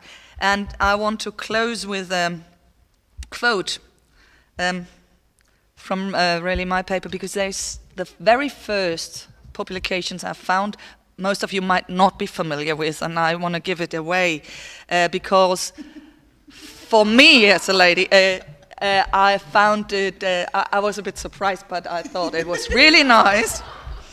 So, finally, to complete the review of what I just summarized here, the first traceable publication should deserve at least an honorable mentioning, setting straight some beliefs about the nature of the female being, all too dominantly shaped by the image Freud, Sigmund Freud is meant here, drew of us, the article on the role of the woman in Western European societies, and the monograph Are Women as Freud Saw Them, probably even involve a pinch of personal normative engagement in Adrienne's work, which nonetheless never takes control over the academic independence.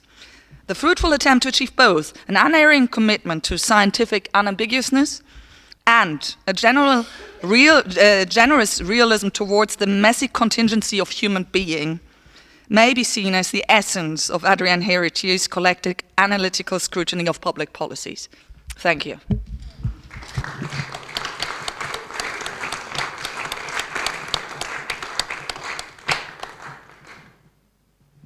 Thank you, Tanya, picking up from that launching point. Thank you very much. Last but not least, it's somewhat interesting. Every time I do something with Adrienne, I end up last on the panels. Remember, in Bonn, I was always put last on the panels, and you told me once it's because I'm so entertaining and I wake up people, you know. So if you were about to sort of, go into your afternoon coma, forget it. I will try to be, at least live up to my reputation, at least of being entertaining. But first of all, let me thank the organizers for inviting me, because it gives me the opportunity to honor Adrienne's work, which I couldn't really do when we organized the event in July, where I sort of confined myself to moderating and celebrating Adrienne as the wonderful person she is, but I didn't really have the opportunity to comment on her work, and I can do this now. Now, again, like Eva, I wasn't, I had my own interpretation of what we were supposed to contribute to this roundtable, and what I'm going to do is, and it nicely builds on what you just did, Eva, and I can probably shorten my presentation even a little bit because you already touched upon quite a number of things. I didn't even try to, do justice to Adrienne's comprehensive work. I think it's very difficult. It's impossible to do that in 15 minutes. So one has to be selective, and I will be selective. So I focus indeed on the question to what extent Adrienne's work travels beyond Europe in a literal sense. So to what extent does Adrienne's work offer insights, theoretical insights that travel to other regions, right? And here it also links to my own research, and I hope I will sort of come full circle and also reflect a little bit on the future of Europe. Let's see how much time I have. Now, this is not about diffusion of Adrienne, right? I mean, Adrienne's work has spread quite substantially across time and space, through various mechanisms, including socialization, competition, and sometimes also some soft form of coercion, I will say. But this is not what I'm going to do here. I mean, Adrienne has left a huge impact on EU studies and also the study of regional integration beyond.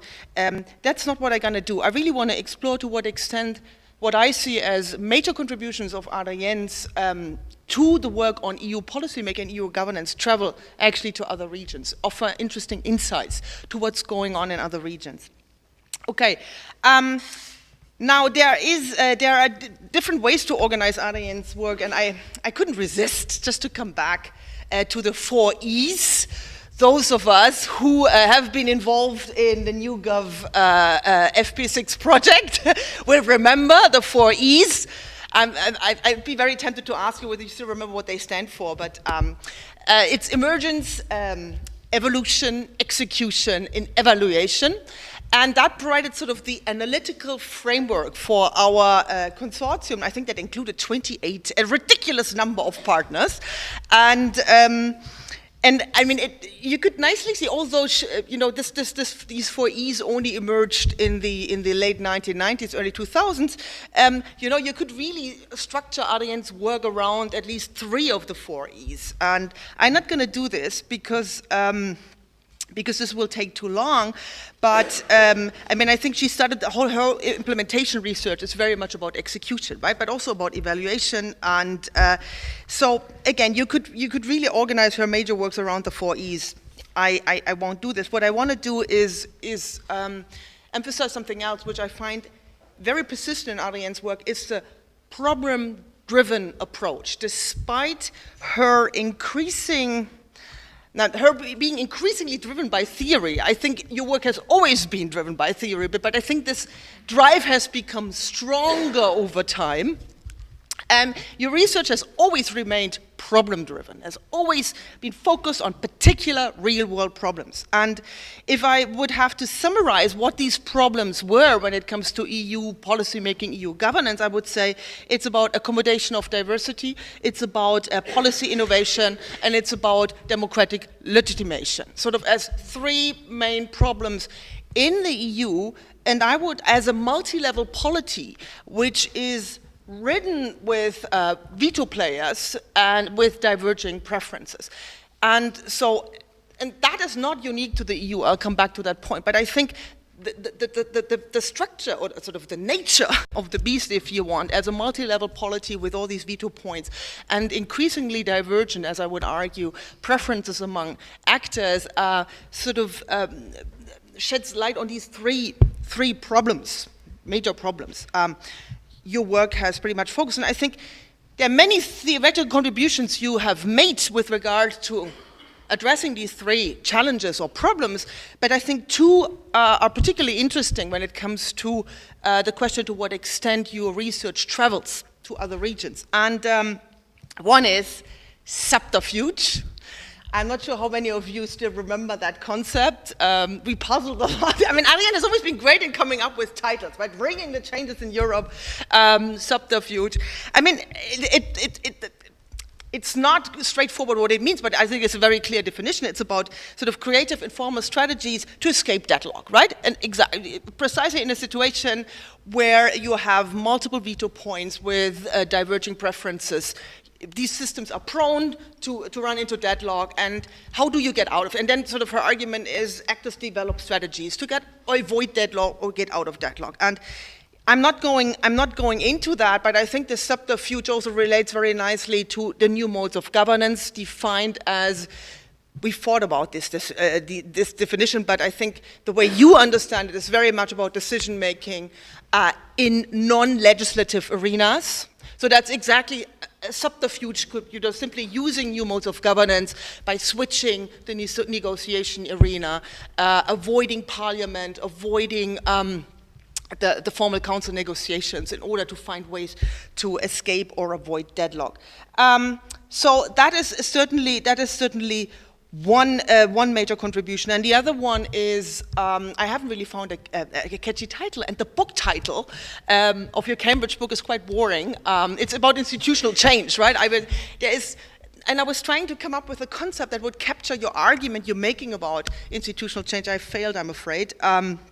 But Ulrich has already mentioned what is sort of your argument about institutional change, that institutional change in these multi-level systems is not radical transformation. It is incremental and it is inconspicuous. So a lot of this is covered, right?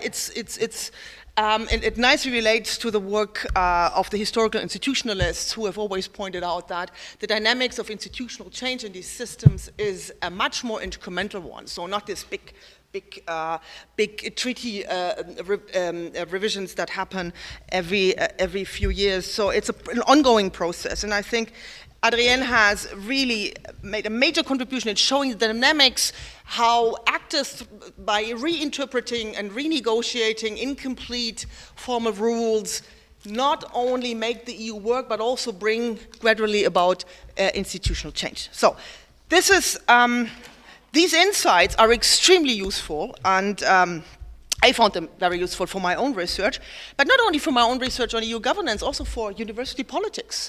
The subterfuge actually brought my department 2 new professorships. So I'm saying this, you know, these strategies, they work very well in practice. Shifting negotiation arenas, making early commitments. So, I mean, it's almost a recipe, how you get things done in the university, which in a way is also a multi-level system, right? With multiple veto players and diverging preferences. So, here's already something where your work travels definitely, well, not beyond Europe, but I mean beyond the political, the context of the EU into the university.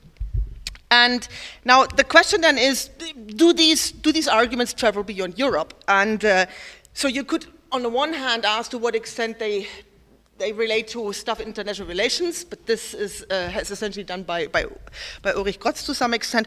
Or, and this is what I'm going to focus on in the remaining 5 minutes, is area studies, right? Just one word I cannot resist, because Adrienne herself, for once, has sort of explored, ventured beyond Europe in her own research during her time as a director of the Max Planck Institute, and there is this one book, remember, 2002, that is another great title, Common Goods column, Reinventing European and International Governance, right? So that was, I think that was a systematic attempt to apply insights from EU governance to international governance. So Adrienne herself has, to some extent, ventured in this direction, but I want to focus on the area studies. And the first time Adrienne has sort of tried to apply her own research beyond Europe, actually I had the pleasure to be there, when Adrienne and we did together a research project on South Africa, remember? And none of us actually had any clue about South Africa, I mean, clearly.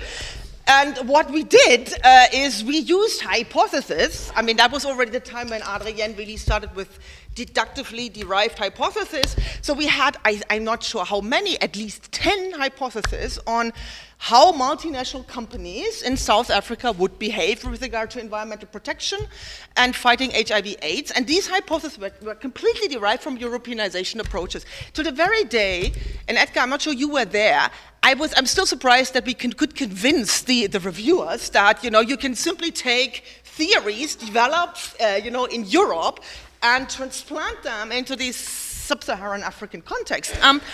But anyway, and of course, most of our hypotheses were completely rejected, but it was a great project. And this project actually got me into doing research on sub-Saharan Africa.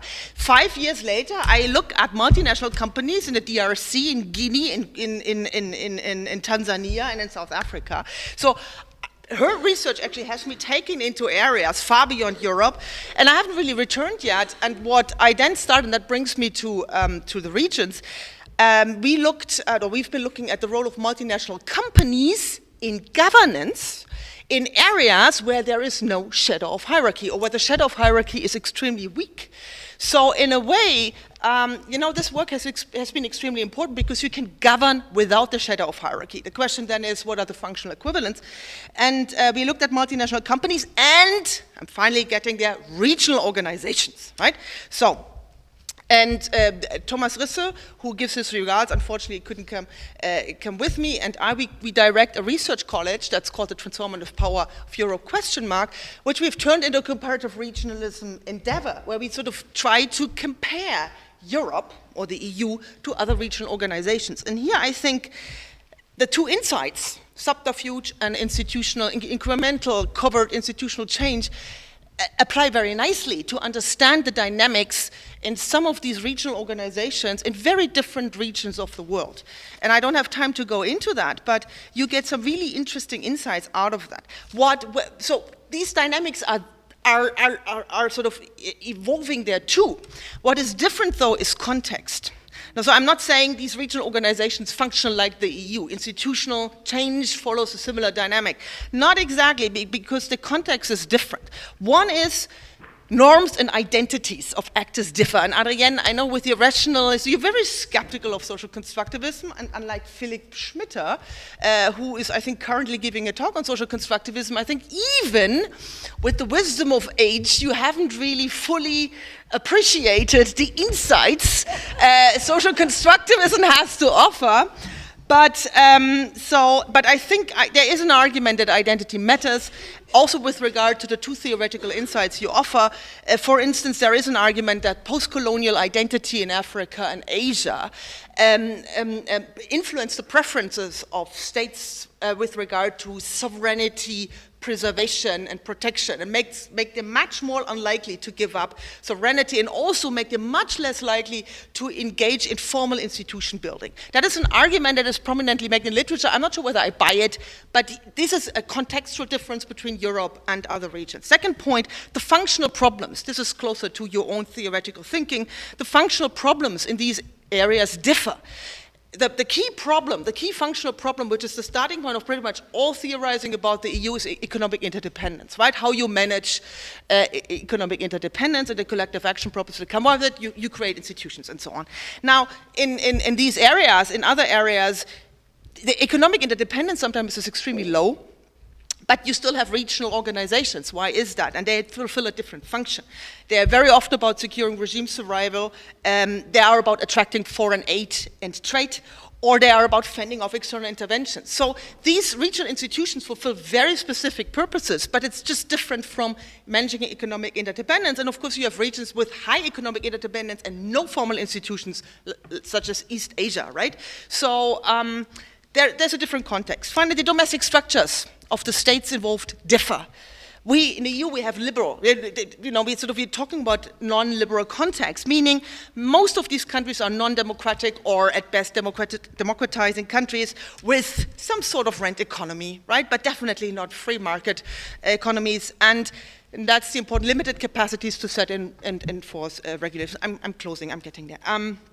So as a result of these different contexts in which regional institution building evolves, you get very different outcomes. So it's not necessarily about deeper integration, right? You have these dynamics, and we can observe subterfuge, and we can observe this incremental covert institutional change, but it doesn't result in the same outcomes you find in case of Europe. And so it's about accommodating of diversity. It's about generating policy innovation. And it is through subterfuge. And this is all happening. But the outcomes are very different sometimes.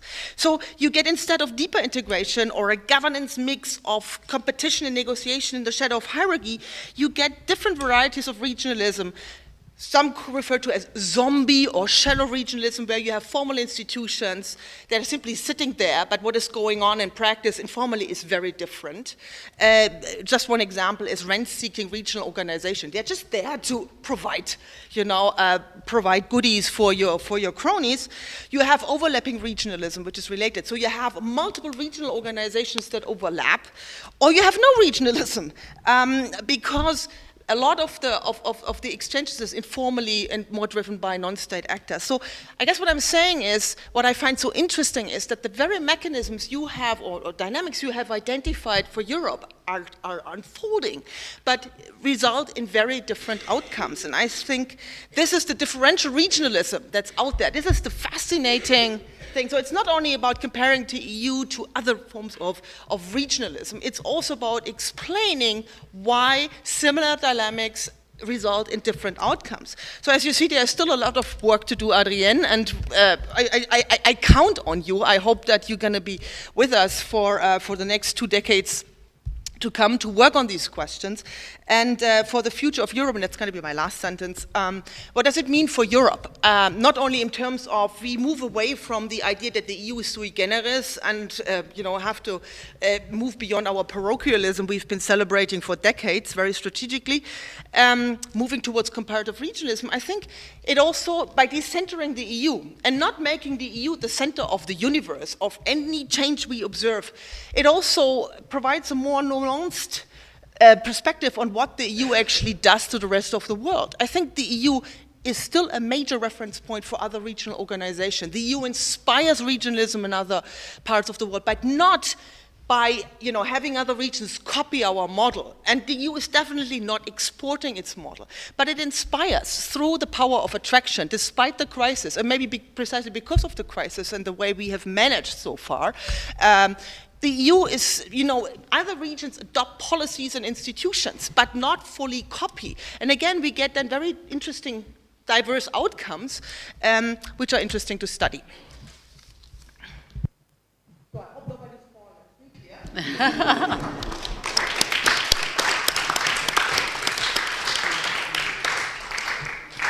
Thank you very much. Those are two very rich presentations in terms of identifying things that potentially travel. In terms of Eva thinking about really analytical tools about public policy formation, public policy analysis, institutional formation, and multi-level analysis.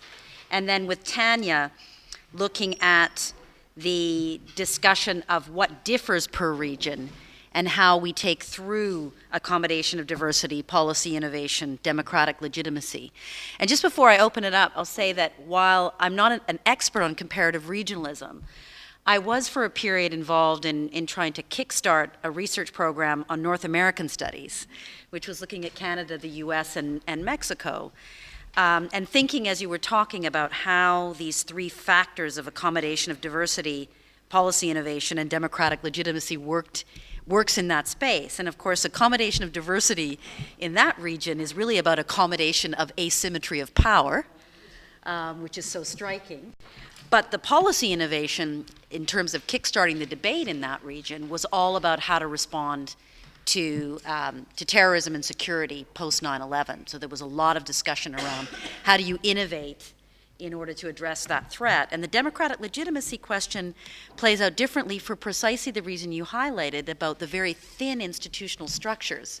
It's often said about North America that you have incredible flows. You have the incredible fact of integration, but you have this institutional thinness. And so it really inspired me to think about how those ideas travel. But I'll open it up because there was a lot of interesting ideas to pick up on. So, and I know you would like to jump in first around the Parliament. Any other hands? Yes, I'll just take a few. Anyone else? Okay. So let's start here, and then Adrienne. Yes, and I'm sure others will.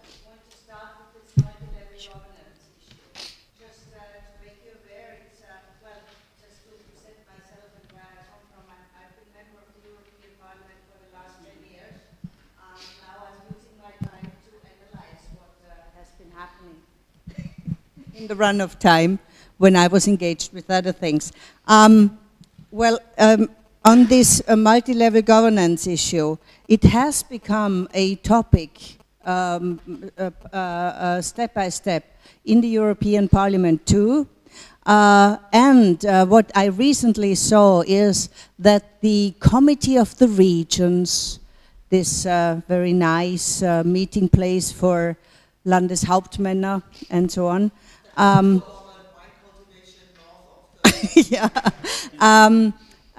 tries now to use the momentum and to get more competences on that, because they say they are the drivers of multi-level governance at all. Well, this is one aspect, just to mention it. We have been discussing that in the European Parliament, especially under one aspect, which was the accountability question. We found a big lack in the democratic control of what, for example, ministers do in the Council of Ministers, because national parliaments are simply not able to control them out of lack of information and lack of transparency in this. So we said that we have to enhance cooperation between European Parliament and national parliaments. Which had some tries. And I hope that the new parliament and the new institutions will continue this way, because it's necessary. It has a big problem, and this is the different structure of regions and the different structure of national states. So the reference to how to communicate with them is very, very difficult. We found, for example, meetings on special topics of policy fields, and what we found in national parliamentarians was, but at home we do it that way, and that's what this was all. And this is corresponding, and now I'm coming back a little bit to the Grand Coalition issue and the topic of the European Parliament. This was an increasing trend also in the last years in the European Parliament. Decisions of individual members were more and more done out of national interests and less of the party or the group that they belong to. So this was notable that we had, for example, some dossiers where Spanish MEPs from all different political groups voted Spanish instead of their group vote. So this is why the Grand Coalition will be also under certain difficulties if this trend is to continue. This is a development that, well, of course, was watched a little bit with hesitant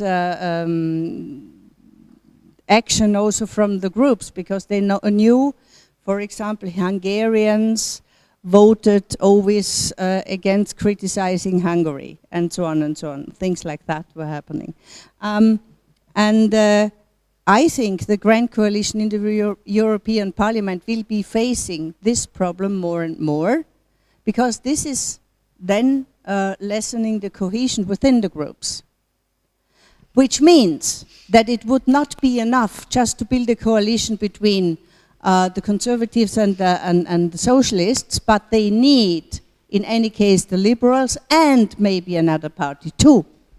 So it will not be enough, because you have, especially in the big parties, always, well, up to 20–30% which do not vote with the party line.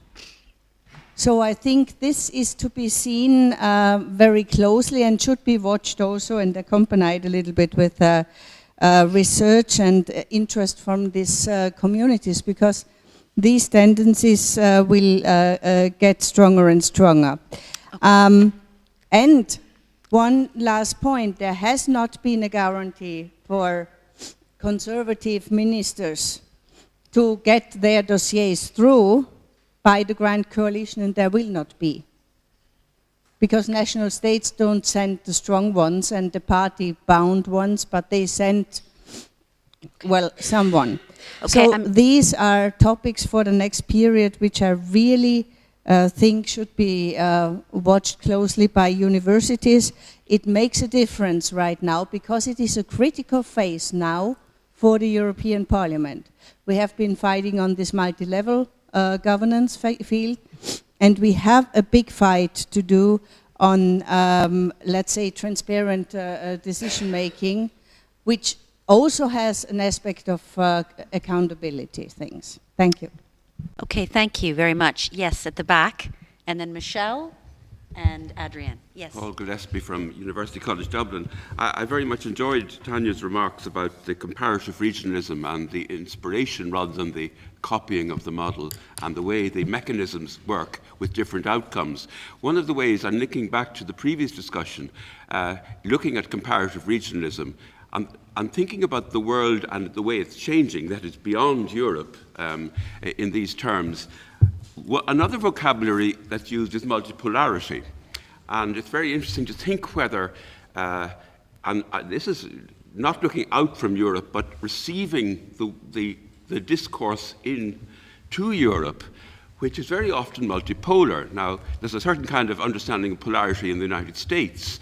We talked a lot about Russia in the earlier sessions. We didn't talk about Europe's changing relationship with the United States in terms of interests and values. I think that's very central, whether it's Middle East, whether it's Russia, whether it's Iran, for example.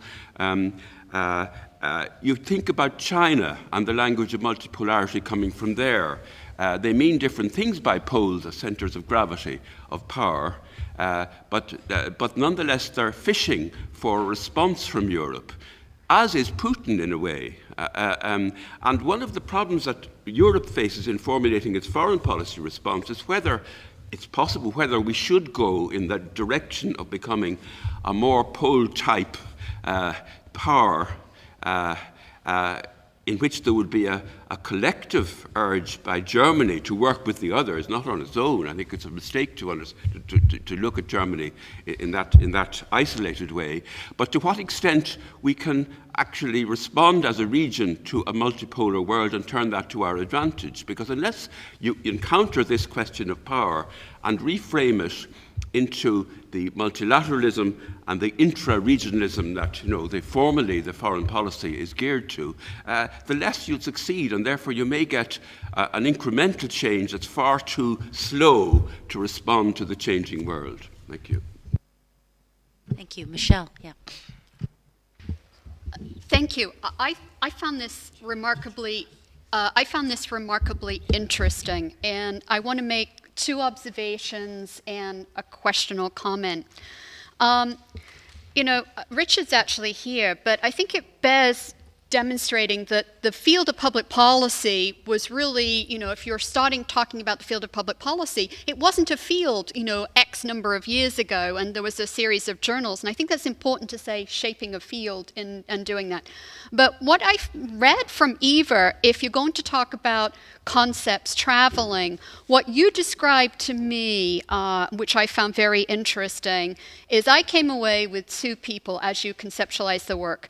The first one was Lindblom, Bounded Rationality, and the second one was Ted Lowy, which the delegation of regulatory agencies, the growth of the republic, and the issue of democratic legitimation. And I thought, yeah, concepts can travel. And so that was my first observation. The second observation goes to Tanya and Jennifer, and that was with Tanya's comment. And I really appreciated the notion that, the transplanting of regionalism. I think there's been a tendency, and something that you made very clear in your presentation that doesn't happen from Adrienne in your own work, the notion that we picked up concepts like normative power and market power and assume that they will travel. If you talk to people who do non-Western IR, it's a very, very different conceptualization, which gets to my point about comparison. A lot of Adrienne's work is on public goods, and it's a very normative concept in Europe. If you take it outside to other regional concepts, it's often the rentier state. And it's often a much more, public goods are seen in a much more negative fashion than they are perhaps in the European context, which gets me to think about what model of regionalism can we actually borrow. What model of regionalism transfers across boundaries?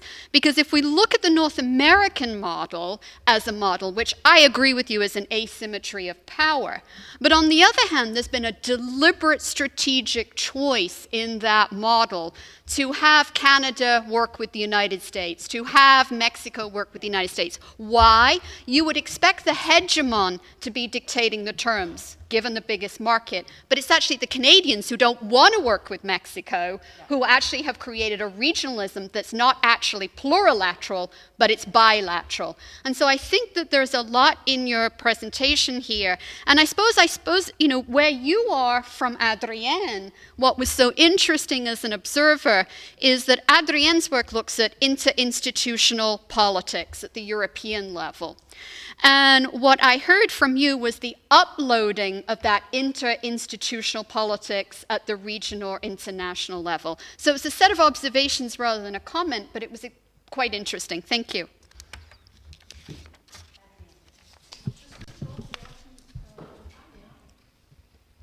I found it interesting that you say that covert integration as a mechanism of change works in a different context, but what is puzzling that it may lead to less integration. And 2 points on that. First of all, that always happens in an institutional context, right? This deepening or indeed not deepening. And then that's actually really easy to explain, because first you would have to assume what actors' preferences over outcomes are, and if actors' preferences over outcomes are less integration, then the mechanism would work in a different direction. It's actually a methodological answer to your question. Okay. Oh, sorry. I'm very sorry. Go ahead. Yes. Yeah. I'm Yvette Peters from the University of Bergen. Yeah.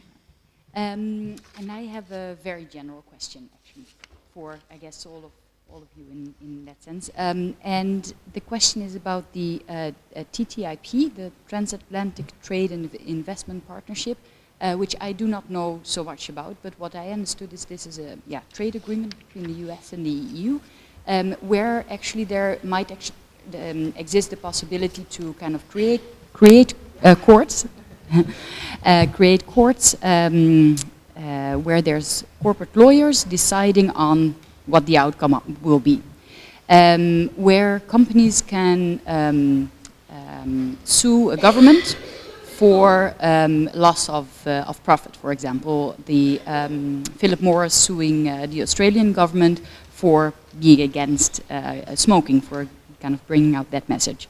And I was wondering if that might happen, if that is indeed part of that agreement. To what extent do we have, in that sense, a future of the EU, but also a future of European states within that, in terms of democratic sense? Will there be the possibility still for these governments, for the EU, to be responsive to citizens, but also will there be still a possibility for governments, for the EU, to be responsible for their citizens in that sense?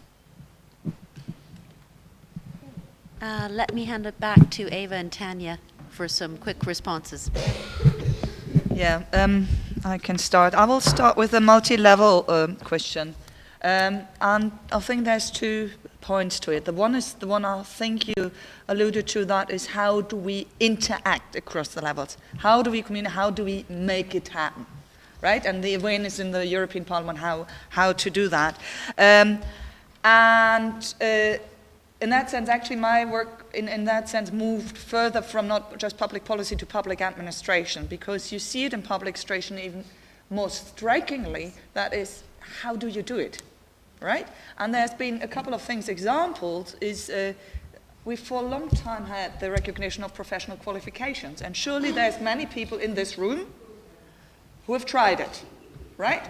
Oh, I know, when you wanted to have your PhD recognized in Berlin, you had a debate. To me, they just said, okay, we believe you, let's just, okay, I'll put it in, just shut up, right? Now, so it's not about high legal integration, but how do you make it happen on the ground? That is the practical issue there, which worked on it so well, right?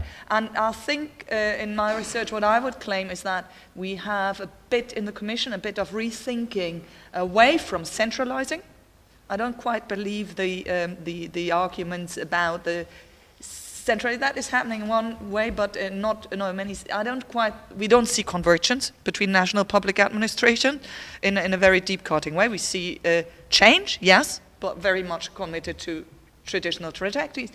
But I think there is another mechanism that is emerging, that is, leave them the administrations, leave them their authority and make them better intersect and interact in some way. Now, what is that? The idea of European parliamentarians better interacting with national, COSAC never really took off. And never, and the Committee of Regions, and I get to another point, which is not the interaction thing, but about power distribution. And I think here at multi-level stories tell us more. The initial concept, as Gary Marx picked it up, I mean, the idea is that you have EU finances going into regions, and you have a link between the Commission and the regions. And what we have in the EU, and that's what you see in public administration, I mean, you have authority diffused across the levels, and it can be in one administrative act, right? The question, who's liable, right? Who? Professional qualities, who? I mean, now we have automatic translation to coordinate between member states, and it's wrong. Who? Who's liable? So we have that all the time, but now the multi-level argument was there's money going into the regions are empowered, they have a direct link to the Commission. What we see now, we see power struggles around that. The fiscal compact kills that link, because national executives can regain power and say, well, sorry, on spending, co-funding, and so there is a regaining of power. What we see at the same time, on the regional level, that this card of the Europe of the regions is also not interpreted in the original Gary Marx sense of that, but it's becoming a political argument, free regions inside the EU, right? So there's a lot to it, but my point, beyond the question of communication, interaction, making it technically happen, is one about really power distribution across the levels. And the EU operates on often blurred authority over certain things. That is also one of the recipes why it sometimes works. But I mean, I think there's also power distributional conflicts there. And I think the question about money, where it goes and who links up to him, and the fiscal conflict, how it jumps into this old link between Commission and region is maybe a case in point. To ask you to be brief, just because we need to. The public policy in that, Lindblom and Lowy. I have to smile, because when I wrote my PhD, we spoke about Lowy, right? And because my PhD, the question was really about policy expansion in the European Commission. How does it expand policies? And I fell back completely on Lowy, combining Lowy and Schmitte. And we had a lot of debates whether it is a matter of principal agent and delegation issue of that. So I fully, I would take up that. Oh, I would have a nice anecdote, but I can't tell it. I'll tell you later if you're interested about how the matter. But I think what shows in the research there, and that can be handled differently, is that policies matter. Yes, and that, but how do we theoretically frame that, and how do we control for it, right? One way is to say, I mean, we know that these policies have their certain logics, and I think the main distribution, whether it's distributional or regulatory, and that makes a difference, and that sets a certain context in which then we can again apply different things. Last point, TTIP.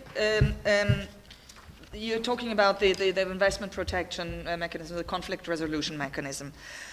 Oh, that's a big issue, and there's a lot of controversy about it.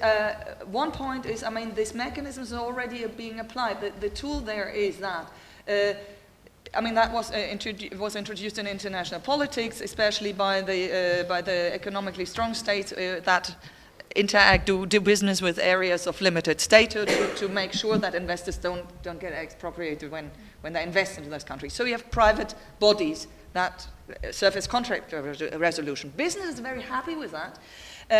And it makes sense if you have a positive reading in the sense that you get quick conflict resolution, and the bodies, the courts are being decided by both sides. But it's not state. Now we have this running already in Europe. Vattenfall is suing Germany on that. We have an imbalance there that, of course, national companies can't use that mechanism. And then we get a lot of questions on if that is becoming a mechanism and you make it a business in itself, a legal business, it becomes complex. And that is a lot of the critique you get. So I think there's one has to be careful with that too, and look at the two sides. It has pros and cons, and I think at least to continental European thinking, it comes very, it gets across very difficultly. Okay, I think the thank more you. important thing is there what you mean about, transparency and participation in whether we want which tools. Okay. Okay, thank you. Tanya, 2 minutes max. Sorry. Okay, 5 points in 2 minutes. Okay, so I'm already keeping people past 5 o'clock. So bullet point type. So very briefly on the Committee of Regions, I think that is an instance of failed accommodation of diversity. I don't think there's no subterfuge in the world that can bridge the diverse interests of a Prime Minister of North Rhine-Westphalia and a Greek mayor. But on a more serious point, it points to a question: how much diversity can Europe accommodate, right? In terms of power, but also in terms of wealth and unemployment. And I think we have yet to see whether there's enough subterfuge in the system to accommodate that. So the second point, multipolarity. I couldn't agree more with you. I think the biggest problem for the EU is not Russia, but China. Because if there's an alternative model to the EU, it's China. I mean, to the Western, the European, the Western script, Max Weber, is China, right? And so we will have to see. I think this is, and the second point, Richard, you emphasized, I think it's very important that the EU is not only, inspiring, it gets inspired. So that's something, if you look at Adrienne's work, there's always been a two-way street, right? A very important point. Michelle, on comparative regionalism, I think there's a lot to say, but what I want to say here is one of the biggest challenges for us is to develop concepts that allow us to compare different things. I mean, apple and oranges are still fruit, so we have to find fruit concepts, right? And one of the problems with the EU is not that the EU is the gold standard, but it focuses on a very particular type of regionalism, that is formal institution building. And a lot of regionalism that's going on in the world is not about formal state-led regionalism. So we need a broader perspective, and I would argue, and Thomas and I, we're editing a handbook on comparative regionalism where we say governance, coming back to Adrien's work, because governance is not wedded to the state. It has the state and non-state, it has multiple levels, it had different modes of coordination. I think governance provides a nice analytical tool to compare. It's not a theory, so we need theory. Last point on, oops, what was that? Last point on Adrien's scope conditions. Actors' preferences, yes, Adrien, but the question is whose preferences? And you yourself argue you need pro-integration actors that then use, yes, you have a hypothesis there. Yeah, absolutely, but you don't have to have, all actors don't have to want more integration. You need some crucial actors, right? And my more important point here is preferences over what? You know, deep integration or deeper integration is not an end in itself. It's a mean to achieve an end, and not every end can be accomplished with deeper integration. I think that's the way to look at it. And last sentence is TTIP. There is one thing about TTIP which is really interesting, which directly relates to Adrien's work about, you know, TTIP is about removing non-tariff trade barriers through the principle of mutual recognition. Now my question is, how can the principle of mutual recognition work when you have diverging problem-solving philosophies on both sides of the Atlantic?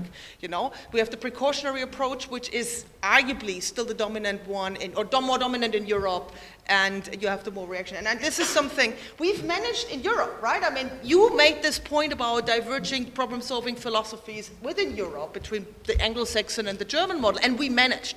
So I think there's some interesting insights in TTIP, whether you can accommodate the diversity, and subterfuge is already happening. You know, I mean, if you look at how intransparent and, you know, in which arenas TTIP is negotiated, this is subterfuge at work.